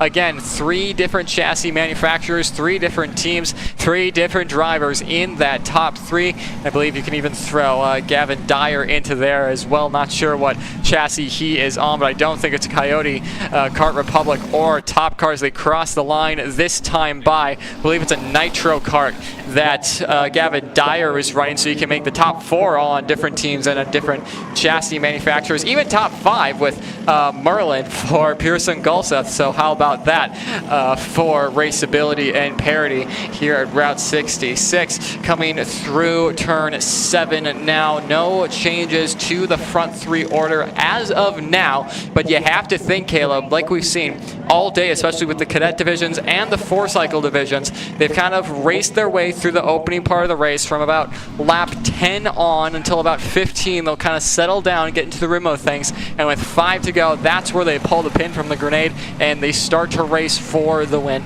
Well, I'll tell you what, you're exactly right, and I think they have the best order for that now because AJ Stoner has proven that he wants to be leading that pack all the way through. So now that he is up front, I think they can settle in here for the long haul, so to speak, in the fact that these three just have to bide their time. I mean, you have Gavin Dyer in that 4th position, 2.5 seconds back there, roughly speaking, from the leader of AJ Stoner. So if they can just get a little bit more separation, pushing about 3.5 seconds, they can battle back and forth the last 5 laps and not have to worry about a whole lot of chaos, so to speak, as we sit and watch AJ Stoner continue to lead out in front. And this pack, you can see the accordion effect as Gaddis gets the back bumper of Stoner, gives him a push there out of turn 8, opens up a gap there through O'Gara, but then because of that draft and off of the speed that O'Gara has, closes it back down to be nose to tail, heading over into that south side hairpin. So the top 3 still continue on here, and we're going to continue to watch that gap there to Gavin Dyer because he's going about a second off pace that last lap. So something may have happened to him, and I believe he may have actually caught up with Pearson Golseth and actually almost count Golseth as a contender. Or sorry, no, those are 2 more behind. I'm looking at Golseth and Elam Stoner. But anyways, so we're going to continue to sit and watch here, but he's still roughly about a second off pace as Stoner went a 55.9, Dominic Gaddis went a 55.9, and Danny O'Gara went that 56.1 as they work their way now over towards 5 and 6, heading over towards 7, making their way all the way through as we're now not even halfway. 7 out of 20 is what's shown on the board, but that means we're working lap 7 out of 20. So this next time by, it's going to be lap 7 completed, and again, 10 laps is when we see cross flags and halfway. So still a little bit of a stagnant race out here in front. Top 3 still 1, 2, and 3 over into the south side hairpin. You can see all that rubber building up like we've been talking about time and time again. It seems to be getting worse and worse as the day goes on. So I have no doubt that there might be 3 different colors on the track there, from the grip being laid down, the natural color of the asphalt, and then all the little sprinkles, so to speak, of the rubber being laid over on that top side of the track. Down into turn number 2, nose to tail and giving a little bit of push. Dominic Gaddis on that back bumper of AJ Stoner. And tell you what, Danny O'Gara has done a phenomenal job just staying up in that toe of the top 2 as they work their way over towards 4 and 5, heading in now into 6. And O'Gara's been closing up to that back bumper, falling off just a little bit, and then closing up again. So as they make their way now out of 8, heading down this back straightaway, look for 9, working lap number 9 next time by. But top 3 looks like an absolute freight train going down that back straightaway over into the Daytona banking corner. And now they make their way over into the south side hairpin. Yeah, absolutely. They are just nose to tail, and they have been throughout the weekend. Have AJ Stoner, Dominic Gaddis, and Danny O'Gara, not only in these divisions, but in the micros for a couple of these drivers. You can't really separate them on track as they make their way through turn 1 and into turn 2, a long 180 left that brings them into, well and truly, into the new section of the track here at Whiteland Raceway Park. They'll also be making their way into what we have been describing as the hotspot for passing on this direction, turn 7. Of course, it's such a low-speed corner as AJ Stoner gets a shove from behind from Dominic Gaddis, but it's just with how wide the track is there, yeah, always it's a very good spot to just send it up the inside, park it on the apex, and hope you hold the position. But through the Daytona corner they go. It's still the same positions for those top 3, AJ Stoner, Dominic Gaddis, and Danny O'Gara. And then Gavin Dyer and Elam Stoner is now onto the podium, demoting Pearson Golseth down into 6th for that Franklin Motorsports Merlin machine. So for Pearson Golseth, they'll be trying to get past Elam Stoner, but of course to have 2 Stoners on the podium, that would be special for the Stoner Boys Racing and AMAX to bring that one home, especially at their home track here at Whiteland Raceway Park where AMAX is based. Still no change up in front though, Caleb, as they make their way through the backside of the track where a lot of the MPG contingent have gathered on top of a camper to cheer on Dominic Gaddis, currently in P2 and trying to get a main event here for round 2 of the Route 66 Sprint Series. Yeah, so we continue to watch on, like you were saying, as the MPG boys have definitely gathered up on top of that camper to cheer on the rest of their team, and they're boy in the field right now. Dominic Gaddis up in that second position. As we're looking now, we have working lap 10, about to be lap 11 now, so we are now just over halfway. There's a cross flag, so 10 more laps to go, and the stagnant all the way through inside that top 3. All 3 playing a very smart and patient race so far. Unfortunately for us, it makes our life a little bit difficult trying to come up with new content to talk about. But hey, if this is happening in a cadet category, then they're only going to get better and better as they continue on to the junior and senior ranks as well. So AJ Stoner out in front continues to pilot that Coyote under AMAX Racing branch down that back straightaway, and then just behind him, Dominic Gaddis, who we've seen earlier today in the micro and mini division as well, followed by Danny O'Gara, who is in that third position. Danny also running in the micro division. So very familiar faces and names that we've seen in this weekends in multiple classes. A lot of drivers doing double duty. And I'll tell you what, if they're parents right now, they're probably going to have a very quiet car ride going home here with how exhausted their kiddos are going to be after this weekend. Yeah, absolutely. I don't think they'll be complaining about that one if they don't have to hear their kids from the back seat there after this long, hard race weekend and a hot race weekend as well here at Whiteland Raceway Park. AJ Stoner doing a very good job out in front to hold on to that front position in front of Dominic Gaddis and Danny O'Gara. Like you said, Caleb, not a lot of change in position, a little, not to call it boring, but just the chess matches unfolding in front of us right now, as when we get to about, like we've been saying, that lap 15 mark, that's when it really starts to go down. You have a little pass here and there at that point, and once the sticks go in the air, it is really a well and true dogfight to the line. I'm definitely looking forward to that in just a few laps times. They'll come across to hit lap number 13 of 20.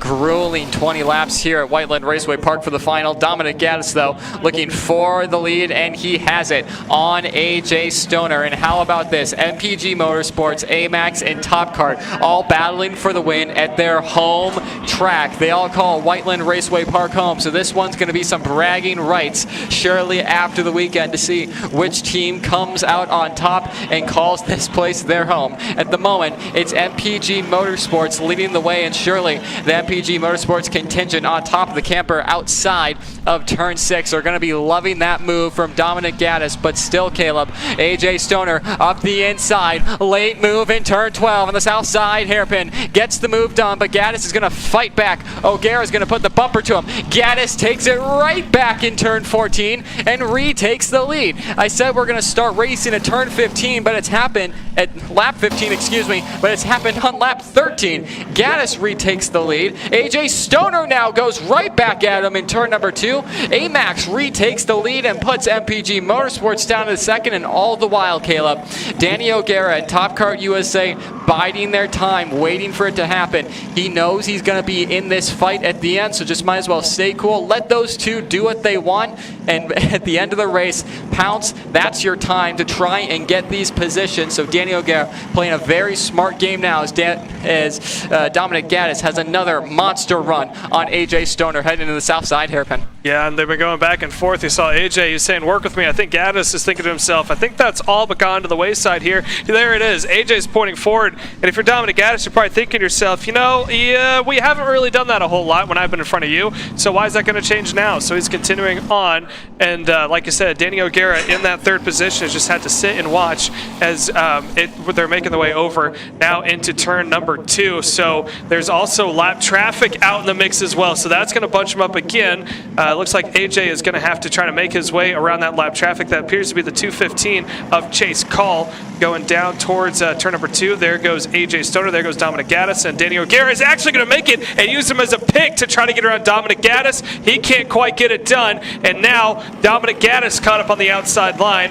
Danny O'Gara goes by, and it looks like Chase Call is going to continue on with that front front three as well. So now there's a gap between AJ Stoner, now Danny O'Gara, and Dominic Gaddis in the third position. So we're looking at about 5 laps to go, and AJ Stoner, he's got a good gap in front of him. The gap between Gaddis and O'Gara on that last lap was about 11 seconds between third and fourth. So I think now they got plenty of breathing room, although AJ Stoner has got even more as he's sitting now about a half a second ahead of O'Gara and Gaddis down into turn number 1. And just like that, O'Gara is starting to cut that gap right back down as they make their way over turns 3 and 4. And Stoner out in front. That top 3 is starting to spread out, but I think now they're about to slowly start bunching back up. Last time by, O'Gara went at 56.6. That was even with making that pass. And AJ Stoner went at 54.4, running by himself. So I think they're all still 3 incredibly close in times, although Dominic Gaddis trailing just a little bit farther back from O'Gara than O'Gara is to Stoner. Yeah, Gaddis falling off the back end of those two, but Caleb, you have to think with a few laps to go here that once those two start to battle, Gaddis is going to get brought right back into the fray of things at the front of the pack. And even if they don't start to battle, Gaddis is starting to reel him in. As things stand, he was 0.8 of a second back last time by. He's made that 5.5 tenths. As they go into turn 2, Gaddis is well within that drafting range of the front 2 of AJ Stoner and Danny O'Gara, making their way through turns 3, 4, and then the sharp hairpin of turn 5 into 6, and then the passing opportunity of turn 7. Danny O'Gara decides not to utilize it, but not this time, I should say, because we're probably going to see some more moves being made there throughout the rest of the race. It's one of those last lap passing opportunities that we've seen pretty much all day throughout Heat 2 and the final here for the second round of the Route 66 Sprint Series here at beautiful Whiteland Raceway Park. Gaddis is pretty much on the rear bumper of Danny O'Gara. Once you're within that couple of a tenth gap range and you really have the draft, you feel like you have gone up to the back bumper of that driver, just with how much the draft and the slipstream really affects you in that about 3.5 to 0.6 of a second range, where it just reels you in to the cart in front of you. But at the moment, though, as the adage goes, it's one thing to catch up to a driver, it's a whole nother thing to pass. And while we're at it, it's a whole nother thing to pass 2 carts, Caleb. Yeah, and tell you one thing as well, not only just to pass the 2 carts and to catch up to him, but also to run with them the entire time. Because Gaddis drove up, he had a little bit of a toe to his advantage, but basically drove that up by himself. And while this was all going on, they still continued to open up a gap from themselves to Elam Stoner now up into that 4th place after Gavin Dyer lost a position or 2 as they continue up towards the inner hairpin now, over the hill of turn 13, heading into the inner hairpin of 14, and up to see what should be now double sticks in the air, and it is 2 laps to go now for AJ Stoner out in front. The top 3 have closed back up. AJ goes on the defensive. Here comes O'Gara, tries it to go 3 wide. He gets not quite there to his rear bumper. Dominic Gaddis thought about trying to make a move on the outside line, and then he tried to do a crossover on the exit. Both didn't work, so now the top 3 are nose to tail. This is what we've been waiting for, seeing the double sticks in the air and figuring out when it needs to go. Gaddis goes by then, so now move him up 1 more position. O'Gara opened up the door for him, so they're going to exchange position there, not lose a whole lot of time, roughly about 2 cart lengths to a cart length and a half, going down this back straightaway into turns 9 and 10, over into the banking of Daytona. Gaddis has a run. Does he take it here? Does he try on the inside? AJ defends the middle parts of the track, but he's just not able to get low enough to make a move. He continues to follow up the hill. As they make their way towards the inner hairpin, Gaddis has a peek here, and he takes it. So Dominic Gaddis up 1 more position, and he's going to push AJ Stoner back into 2nd. White flag in the air now, 1 more lap to go. Gaddis leads him down into turn 1. AJ goes almost down to the grass to try to hold the inside line, gives a little bit of a boot there to Gaddis. O'Gara rolls the outside line and does a nice little crossover move. Gaddis had his hand up in the air, was not too happy about that one as they make their way over towards 5 and 6 now. Stoner still up on the wheel. O'Gara had a good run, and he shoots it up on the inside here. Takes the spot, crossover move, door to 8. Gaddis gives a push there to Stoner, pushes him way wide, and now Gaddis tries to take up 1 more position. So AJ back 1 as he back 2, side by side through the crossover. AJ Stoner yields. So now Gaddis up in the 2nd spot, and just like that, O'Gara's got a gap, about 2 cart lengths there to the south side hairpin.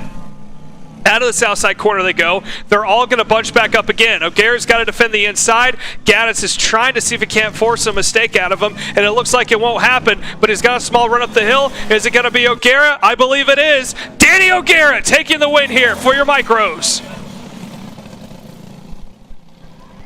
So Danny O'Gara winning 2:06 Junior Sportsman.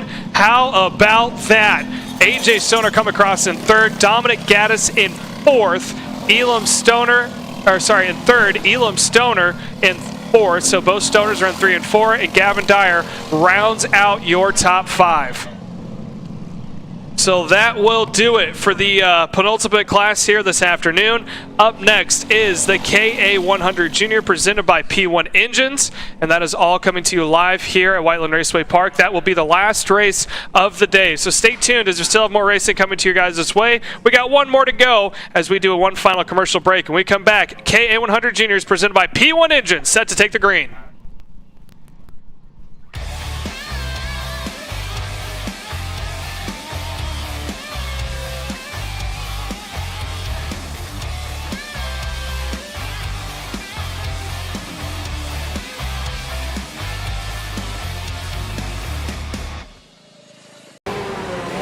Brandon, why are there all these charges for just over $200 from Acceleration Kart Racing's website?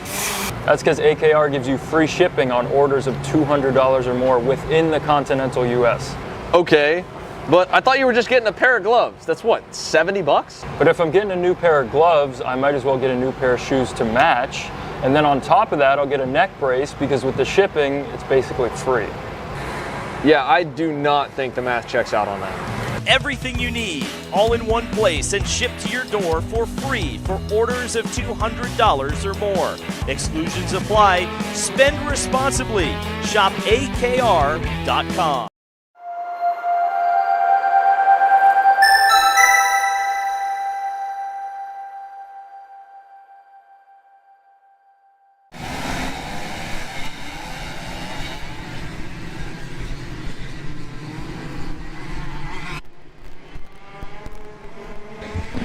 Welcome back to Kart Chasers live coverage of the second round of the 2024 Route 66 Sprint Series and the final main event of the weekend here at beautiful Whiteland Raceway Park. Let's talk you through the order as quickly as we can because we have a really short warm-up lap here at WRP. Jackson Deal has been the driver to beat here in KA100 Junior competition on board his MPG Motorsports Kart Republic. Alongside him, Landon Boer, his MPG Motorsports teammate, and Ryan Mort, an MPG 1-2-3 for the start of this race. Then Cash Perkins, Caleb Tartar, Brady Schad, Benham Abernathy, Asen Dromalev, Sam Tutwiler, and Shane Reddy is your top 10 as we get set to go for 20 thrilling laps of KA100 Junior competition. We get the green flag at the first time of asking, and it's going to be Jackson Deal leading the way as a lot of pileups there in turn 2. That's going to be a huge deal for Jackson Deal and a huge gap for him with Benham Abernathy right behind. I think those are 2 MPG Motorsports karts together on the exit of turn 2 that collided. That is huge for them. That might be Landon Boer and Ryan Mort who got collected in that. Once they come around to activate the timing beacon this time by, we will double check and see what that means. Benham Abernathy is on to the podium. Same with Sam Tutwiler, who I talked to about where his pace in the past couple of months has come from. Last year he was kind of battling for the back end of the podium. Now he's battling for race wins. I asked him what changed this over the winter. He said, well, got an engine refresh, can't think of anything more than that. So fairly simple answer for him. Up into third, Cameron Marcia, who had wholesale changes overnight, now finds himself in fourth and looking at a maiden KA100 Junior podium as battle for the lead. Abernathy up the inside on that Hotes driver development kart and demoting Jackson Deal all the way down to third as Sam Tutwiler follows through on the Hotes driver development kart of Benham Abernathy into into second. Cameron Marcia's now in the fight as well. Who's to say he might not get his first KA100 Junior win? And then the other MPG Motorsports driver of Landon Boer, the 820, in that fight as well. And then Cash Perkins and Shane Reddy also in this huge battle pack of 7 karts on the opening couple of laps here in KA100 Junior. Across the line they go. Cash Perkins right on the back bumper of Landon Boer and might be making a move up the inside into turn 2. That's Cash Perkins on to the podium here for the main event of KA100 Junior as Ben Abernathy continues to lead. Caleb, a lot of chaos as you were gone there in turn 2. Multiple karts getting racked up as up the inside goes, I believe that was Jackson Deal. Yep, retaking second away from Sam Tutwiler. He got the win in both heat races, Caleb. He's going to want to try and defend the house for MPG Motorsports and take home what I believe would be a maiden win in Route 66 Sprint Series competition for Jackson Deal. Yeah, so Abernathy out in front, smart on Abernathy and Tutwiler to get around Jackson Deal and try to hold him at bay, especially with the dominant run that he's had in KA Junior so far all the way through. As we put one more lap in the books, we are now looking at 4 laps in of 20 so far, and Abernathy has got a decent-sized lead, relatively speaking, for the 2-cycle, especially the restricted 2-cycle in the junior division so far over Jackson Deal in that second position. Jackson Deal, though, hasn't been able to walk up, so to speak, to Benham Abernathy as quickly as we thought he would, especially historically speaking with how he's been running so far this weekend. Although Sam Tutwiler, how about that? A good third-place run for him as he started a little bit farther back in the field as well. He started all the way back in the 9th position, finds himself up into P3 now, and just behind him in 4th place, Cash Perkins. He's in that field of view, so we could see a 4-kart battle for the lead here, making their way through that inner hairpin. Yet again, we're going to come up now onto a quarter-way distance here. So 5 laps in, 5 more to go now, going down that front straight into turn 2, and it looks like I think Jackson Deal might be content playing the long game here and staying right behind Benham Abernathy on that Hotes driver development cart. Yeah, we haven't really seen a battle for the lead since heat number 1. Jackson Deal really just ran away with it in the second heat, and now Benham Abernathy, after having bad luck in the first heat, has finally caught his way up to the front of the field now on that Hotes driver development OTK that he is at the wheel of. Jackson Deal sits second, then Sam Tutwiler, Cash Perkins, Landon Boer in 5th. Shane Reddy looking for his first K100 Junior podium in Route 66. Same goes for Cameron Marcia, who got dropped off the podium and is down into 7th at the moment. He was running 4th for a little bit. Don't know what happened to the TKG Kart Republic driver, who finds himself down in 7th for the time being, as those guys have more battling up front. Sam Tutwiler makes the move on Jackson Deal, and Cash Perkins is going to take it as well. So Jackson Deal looking for his first win at Route 66. It's not going to be easy for him, that's for sure. But up the inside of Cash Perkins gets the move done. That was a bold move from Jackson Deal to get that one done in front of the MPG crew. They are loving it on top of the camper in turn 5 and 6, but through the Daytona corner they go. Benham Abernathy continues to lead over Sam Tutwiler, who's looking for a race win over Benham Abernathy, who didn't have the weekend result he would have wanted at the USPKS race at the Wisconsin Grand Prix at Millwright Raceway, which we'll be heading to for the 4th round and the final round of the 2024 Route 66 Sprint Series season. But for the time being here at Whiteland Raceway Park in round number 2, it's Benham Abernathy leading the way, Caleb, as we're closing in on that halfway point. Yeah, so we continue to sit and watch here, and like you said, Sam Tutwiler throwing a haymaker there on Jackson Deal over into turn 7. As now, look at Jackson Deal go right back, almost pulled the same move on Tutwiler that Tutwiler did to Deal, and all the while that's going to slow down that second group. And look at the gap that Benham Abernathy already has, about 2 kart lengths, although that's now starting to close back up. And look at all this battling back and forth. That has brought more contenders up into the show.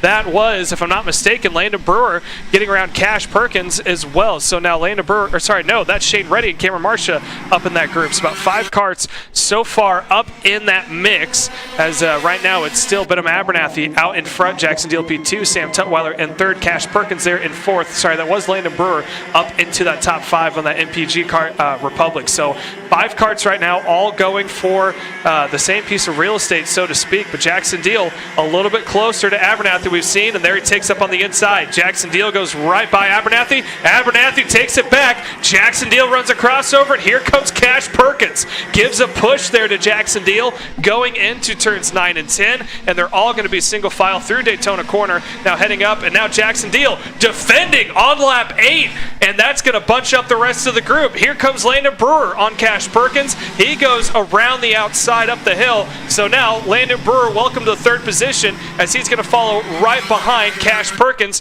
Meanwhile, Abernathy is going to fall way down the order. So Jackson Deal out in front, Tutwiler P2, Brewer P3, Cash Perkins in 4th, and Bimmer Abernathy in 1 lap goes from 1st to 5th. When will Benham Abernathy catch a break, whether it be on the regional scene or the national? He's been so consistent out in front of the fields at the USPKS and whatever, and Stars Championship Series too, but he just hasn't found the result that he's been wanting in this 2024 campaign. And how about Jackson Deal out in front with a gap and a half, leading the way, defending the house here at Whiteland Raceway Park, and not to mention it's an MPG Motorsports 1-2 at the moment, with, I believe, Landon Boer in 2nd. It is Boer defending from Sam Tutwiler. The question is, when do we see things like we saw at the CKNA Grands last year when the Coyote teammates started defending for each other? Does Landon Boer play that game? Does he defend for Jackson Deal to ensure that he gets this race win? I don't think MPG would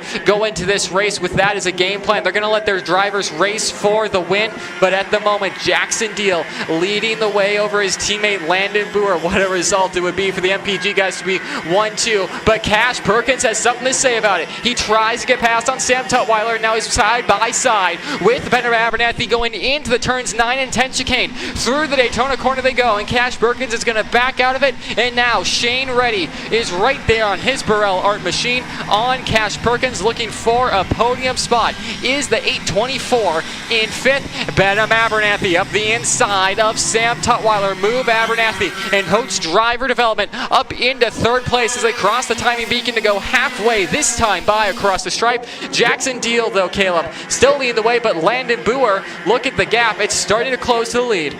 Yeah, so the top 2 now start to go back down. I'll tell you what, that 2nd pack, if they continue to go back and forth like they have, is going to allow Brewer to close back up to Jackson Deal, and it's also going to create a bigger gap between Abernathy and Deal as well. So last time by, Landon Brewer was a 10th slower than Jackson Deal, so Jackson Deal has got that speed behind him. However, Abernathy and company, they are roughly about 6/10 off. I was about to say 5 or 6, but about 6/10 off the rest of the field. So that gap is starting to open up, and not only Jackson Deal also starting to pull away from his teammate even more than he previously had. So they make their way down towards the start-finish straight, and it's about 1/10 difference again. So 1/10 between Jackson Deal and Landon Brewer increase, and about 4 or 5 tenths of a second there, opening up even more so from that 2nd pack of the field. Sam Tutwiler caboosing that train in the 5th position right now. We're 12 out of 20 laps in so far, and I think this might go from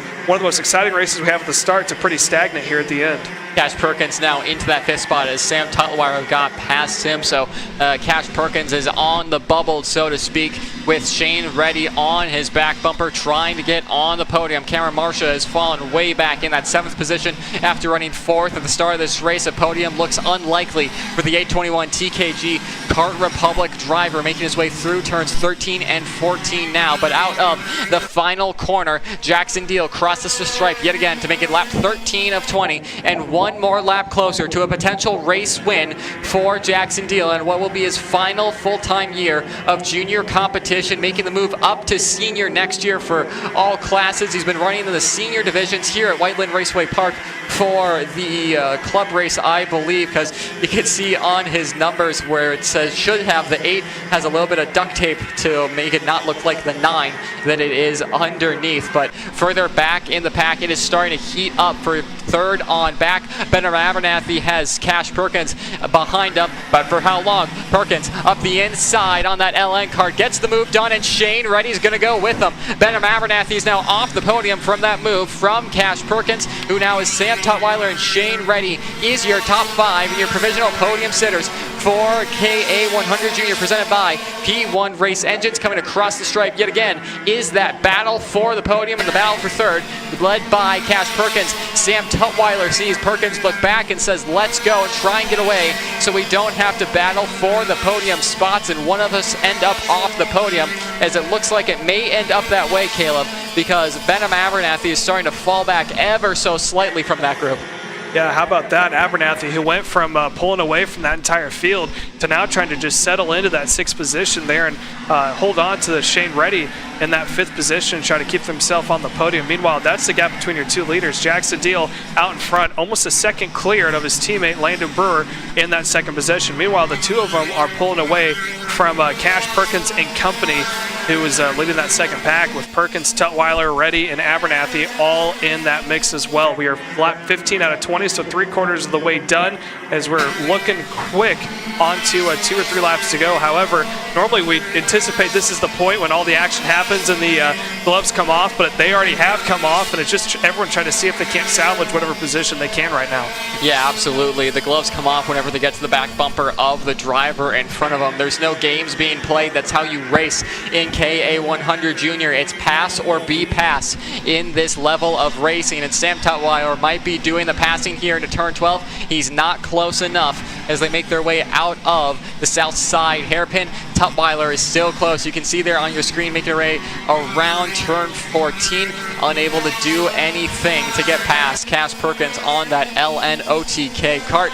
Through turn 1 and into the braking zone of 2, Tutwiler seems content to work with Cash Perkins for a little bit and distance themselves from the battle for the podium between Shane Reddy and Benham Abernathy. For those 2, still out in front though, Caleb. Jackson Deal, what a race it's been for him. 1.1 seconds between himself and his MPG Motorsports teammate, the 820 of Landon Boer. That would be a huge result for these MPG boys. Yeah, it would. And I was talking to Austin Fairfield yesterday, and he was talking about how proud they were of the fact that their best drivers in the junior categories are running up front. He goes, it'd be kind of look bad on our part if we were based at this track and we have this good program and they can't make their way up in the front of the field. So nice to see that they're carrying the torch very responsibly there for the MPG boys, being a 1-2 right now, and they got a whole bunch of other drivers up in this mix as well. I mean, think about Ryan Mort back in the 12th position. He's a front runner here on the normal weekend races at Whiteland Raceway Park, as we see, I believe that was Caleb Utzi able to get around Cash Perkins there to move himself up one more position, and a bunch of other drivers here that MPG has that have been competing here in this junior category. So we're going to continue to sit back and watch because, man, back and forth, Cash Perkins and Sam Tutwiler, my bad, I've been going back and forth for P3 here. They're inside the podium in the top 5, but they're really wanting to lead that pack right now. Yeah, they are. And further back, little story time, but Shane Reddy was on the podium at Newcastle and was looking at it after a bit of a scoring error, and they accidentally went 1 lap long in KA100 Junior. He's looking for a first podium, but it's not going to be easy because Benham Abernathy just took that away from him, and Abernathy on that 877 host driver development cart is on to the podium, but Sam Tutwiler wants third back from Cash Perkins. Side by side they come out of turn 3 and they take it. There they are, rounding turns 3 and 4, and it's going to be Sam Tutwiler holding off Cash Perkins for the time being. And all this means, Caleb, is Cash Perkins up the inside again as they go into turn 8 and onto the back straight. Cash Perkins now retakes third from Sam Tutwiler, but all this means, Caleb, is the MPG Motorsports duo are building that gap further and further. It's about 4.2 seconds between Cash Perkins and Jackson Deal in first and third. I don't think those drivers think that they're going to be able to battle for the win at this point. They're just going to be getting the consolation of third, fourth, and fifth. Yeah, but still they're going at it like it is the win as they come across the line to see 2 laps to go being shown here. So Jackson Deal out in front. He's got a lot of insurance built up, but this is a battle we're going to watch here towards the end. That is Cash Perkins and Sam Tutwiler going back and forth. Perkins is now ahead of Tutwiler, but Xander, it's been going back and forth, and here comes Benham Abernathy trying to see if he can't get his hat in the ring. Yeah, all 3 of these drivers have at one point or another been fighting for the lead. Sadly, the fight for the win is all but out the window as Jackson Deal continues to drive away, and Perkins Perkins parking the bus on the inside is going to cost Sam Tutwiler. A great bit of defending from Cash has allowed Benham Abernathy to get through for second. And looming right there as well as Shane Reddy. So there are all of these drivers fighting for third down to the back hairpin, while the two MPG Kart Republic continue to race down the road. The white flag flying for first across the line down their deal. Then Landon Boer, and beyond them, of course, that major fight for P3. Perkins, Abernathy, Tutwiler, Reddy able to get around all of them and get into fourth. And Abernathy, something happened there as we were off looking away at the leaders. Benham Abernathy gets shuffled all the way down, must have gone off the racetrack or gone around. He drops to 9th. Yeah, so very chaotic, and it's not only picking up here. It looks like they are still going door to door. There goes Tutwiler on the inside there. And it looks Brady like Shad and Cameron Marcia, so Tutwiler as well. This is the fight now to get onto the box. They're all going to go wide as Perkins sends it down the inside. Marcia with an over-under down the back straightaway. He'll have to bail out of it, and Brady Shad will get back through the bus stop. Final time, and the fighting has worked its way down the boards as out of the last turn. What a performance this weekend. Jackson Deal is victorious in Whiteland. Landon Boer completes an MPG 1-2. And across the line in the fight for third, it is going to go the way of Shane Reddy. Reddy from outside the top 5, up to 4th, up to 3rd on this final couple of laps. Tutwiler 4th, Perkins 5th, Brady Shad 6th, Cameron Marcia 7th, Alcendrama leave 8th, Ryan Mort from crashing in turn number 1 on the opening lap, all the way back up to 9th. Jackson Baldus rounds out the top 10. Christopher Utzi, Abernathy, something amiss there that happened on that coming to the white flag lap. He drops all the way down to 12th on the Hotes DD Tony Kart. A bummer end to what was such a promising weekend and a lot of speed shown for Benham. So, well, let's catch you back up on it because there was a lot to unpack from this one. First and foremost, Caleb, starting with this massive crash off the start. Brady Shad, Ryan Mort, and more colliding over in turn number 2. Yeah, and just unfortunate, you can see some of the drivers there trying to get themselves unhooked, not able to do it. How about this for a dive bomb there on the inside? That was when Jackson Deal started the fight there with Abernathy, and Abernathy was having none of it. They continued to go back and forth. You saw Utsi there giving a little bit of assistance there to Jackson Deal. Then right here, you saw Landon Boer, starting to make his way up the boards, getting around Sam Tutwiler there, and then the battling really began back for P3. Perkins first off, sending it down the inside on Tutwiler there in turn number 7. In fact, this was still early on, but then here we are at 2 to go when Abernathy was able to get the over-under on Sam Tutwiler with Perkins hugging the low side, and then something happened when they got into the backside of the racetrack. First, you could see down to the inside there to defend was Perkins in that hairpin, and right here, there it is, turn 14. Abernathy gets turned around, wheel hopping with Sam Tutwiler, it looks like, and so Abernathy goes off to the wayside, gets back going. Then Tutwiler, Shad, and Marcia were all going at it. This is through turns 4 and 5. Marcia was just kind of trapped behind trying to find some gap and opening, and it looked like for a minute he almost had it as they all washed out wide out of turn 8, and Perkins got himself back alongside, but he nosed ahead of Marcia, who bailed out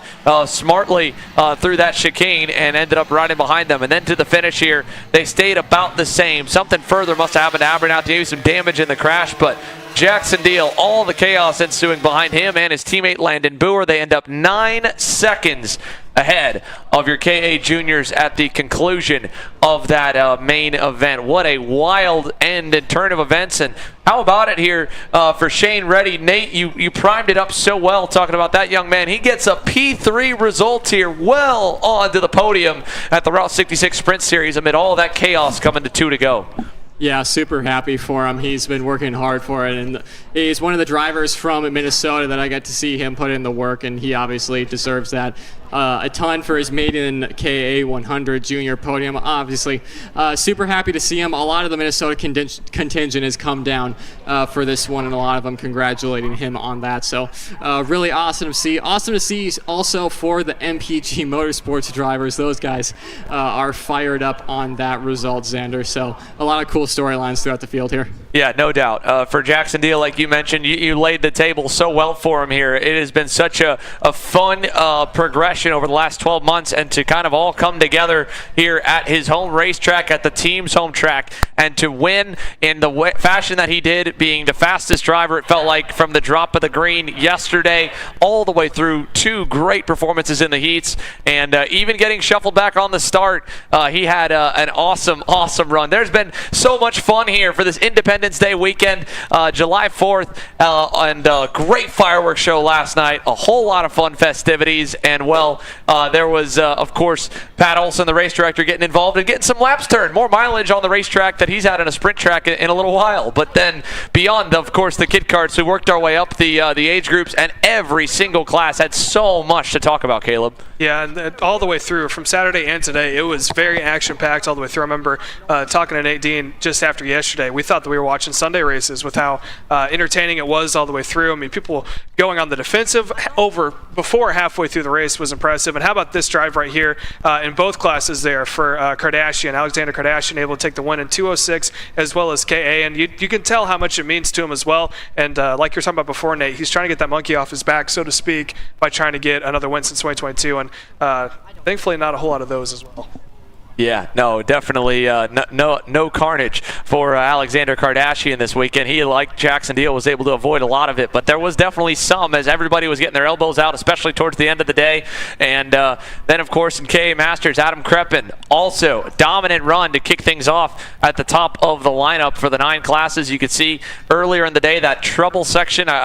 Didn't really catch too many people out in that bus stop chicane, but there was a lot of very, very hairy moments, including a couple of double and almost 3-wide moments at the end of the fastest part of the racetrack into that heavy load banked corner that produced us a lot to talk about here. How about some of the young drivers that put on a show? Dominic Gaddis, along with Danny O'Gara and Liam Ford, were fantastic in the Micro Swift division. This 206 senior race where Kardashian got away, we thought it was going to look like the heat races where he was able to break away as they fought for second, but it was not the case as Eli Warren tracked him down. And then what a great fight here from one of the earlier sessions in the day between AJ Stoner and Tucker Trebe. They put on a great show also. They did, and Tucker Trebe, he was been back and forth between leading up in front, and AJ Stoner able to get around him as well. And how about this for the 206 class? 206 junior, senior, and cadet all put on fantastic shows. And shout out to our corner workers as well. They've been here in the heat. And how about that for Hendrickson getting a win here for the kid kart class here earlier today. I know he started running here Whiteland Raceway Park this year, so it's nice to see him get a win on a regional series. Yeah, the more battling back up into some of the micro and mini ranks here. Check out this 3-wide move from Liam Ford. I thought at that point he might have gotten the race win off that Superman move down the inside. But ultimately, again, here was one of those sketchy moments for Danny O'Gara and teammate Dominic Gaddis. I'm sure, well, the MPG boys are fired up now, Nate. That was a big pucker factor moment. Yeah, absolutely. They got some good results this weekend, but they had to fight for them to defend that house, and a lot of podium trophies coming their way. A lot of attrition this weekend. You can see there Wyatt Leslie from the K100 senior final going out in turn 14. And yeah, attrition was a huge factor, whether it be just the tires or whether it be your physical health too. It's a very tricky track to get right, and especially with all the MG rubber being laid down throughout the weekend. And obviously, like you said, Caleb, going through the bumps in the chicane and on the Daytona corner, the compression just really gets to you.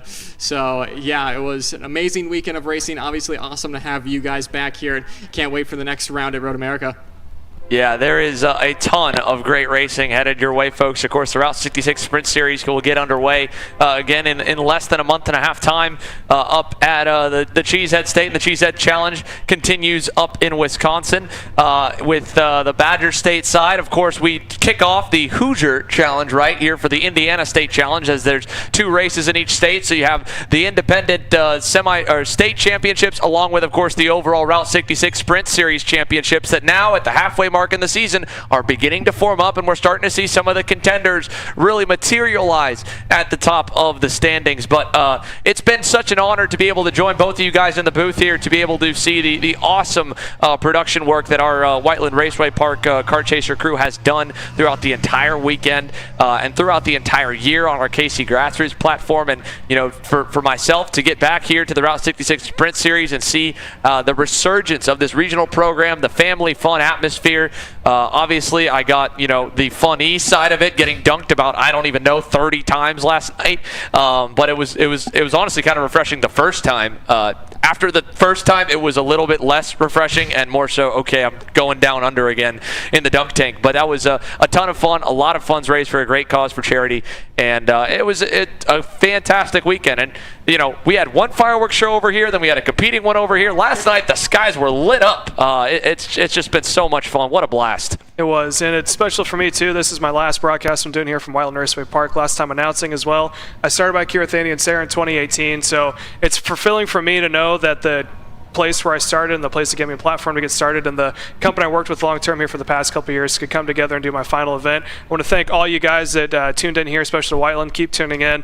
It's nice to see this place grow. I grew up racing here as well as a whole bunch of other drivers back in the early 2000s, and seeing how this place is done, seeing it grow, and seeing just grassroots karting in general coming back to the main frame makes me happy more than anything, knowing that there's still a place for people who are grassroots. Yeah, it is such a good blend here. A great stepping stone up from your club or divisional series to get to this regional championship. And as Nate mentioned, the Route 66 Sprint Series isn't done. We're just halfway through our 2024 season. Of course, for all of our Kart Chaser viewers, I believe they're still racing right now. If you want some more racing action over at the Motorsports Country Club of Cincinnati down the road for another KC Grassroots stream. And then, of course, next weekend we'll actually all come back together for the MCC round of the Stars Championship Series as the KC summer stretch continues. But for us here at the Route 66 Sprint Series, Caleb, Nate, it's been an honor working with you both. It's been a lot of fun and been a very good grounding weekend to get back to some awesome regional racing action and a lot of fun off the racetrack. So for all of you at home, for all of you in the paddock, of course, podiums will be getting underway here soon. But thank you for watching. For Caleb, for Nate, for myself, the hardworking Whiteland Raceway Park and our Route 66 team, we will see you guys next time. Welcome to the Kart Indianapolis experience at Whiteland Raceway Park. Indy's premier outdoor karting circuit, Whiteland Raceway Park is just 20 minutes south of downtown Indy and the Indianapolis Motor Speedway. Our trackside event center and high-speed go-karts make Whiteland Raceway Park the perfect destination for your next event or party. Stop in today or book your race online at racewrp.com and experience real racing right here in Indy.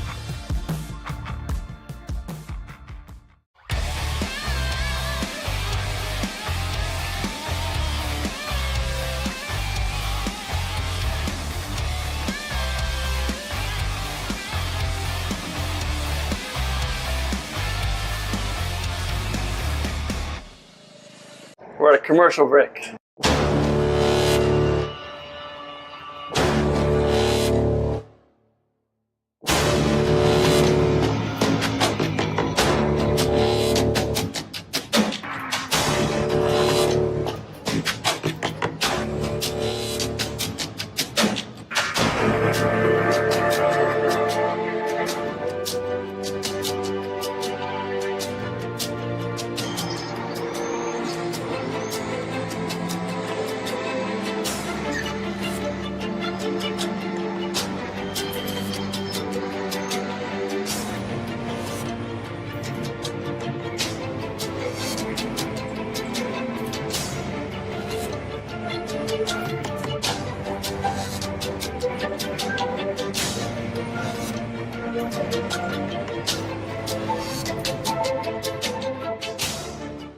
Kyle, I need a new 219 chain. I need a 77 2/3 sprocket. I need some more chain lube, and I need it probably as soon as tomorrow.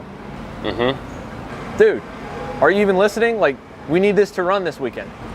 Want anything else? What do you mean? I already got it in the Kart on Acceleration Kart Racing's online store, bro. All orders over $200 get free shipping. Oh,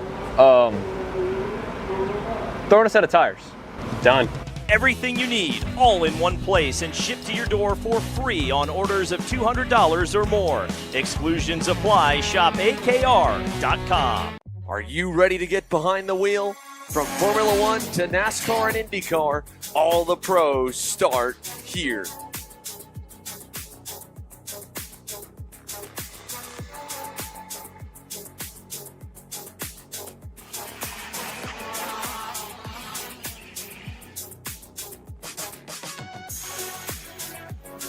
For more information, check us out online at mcckarting.com or call us and go racing today.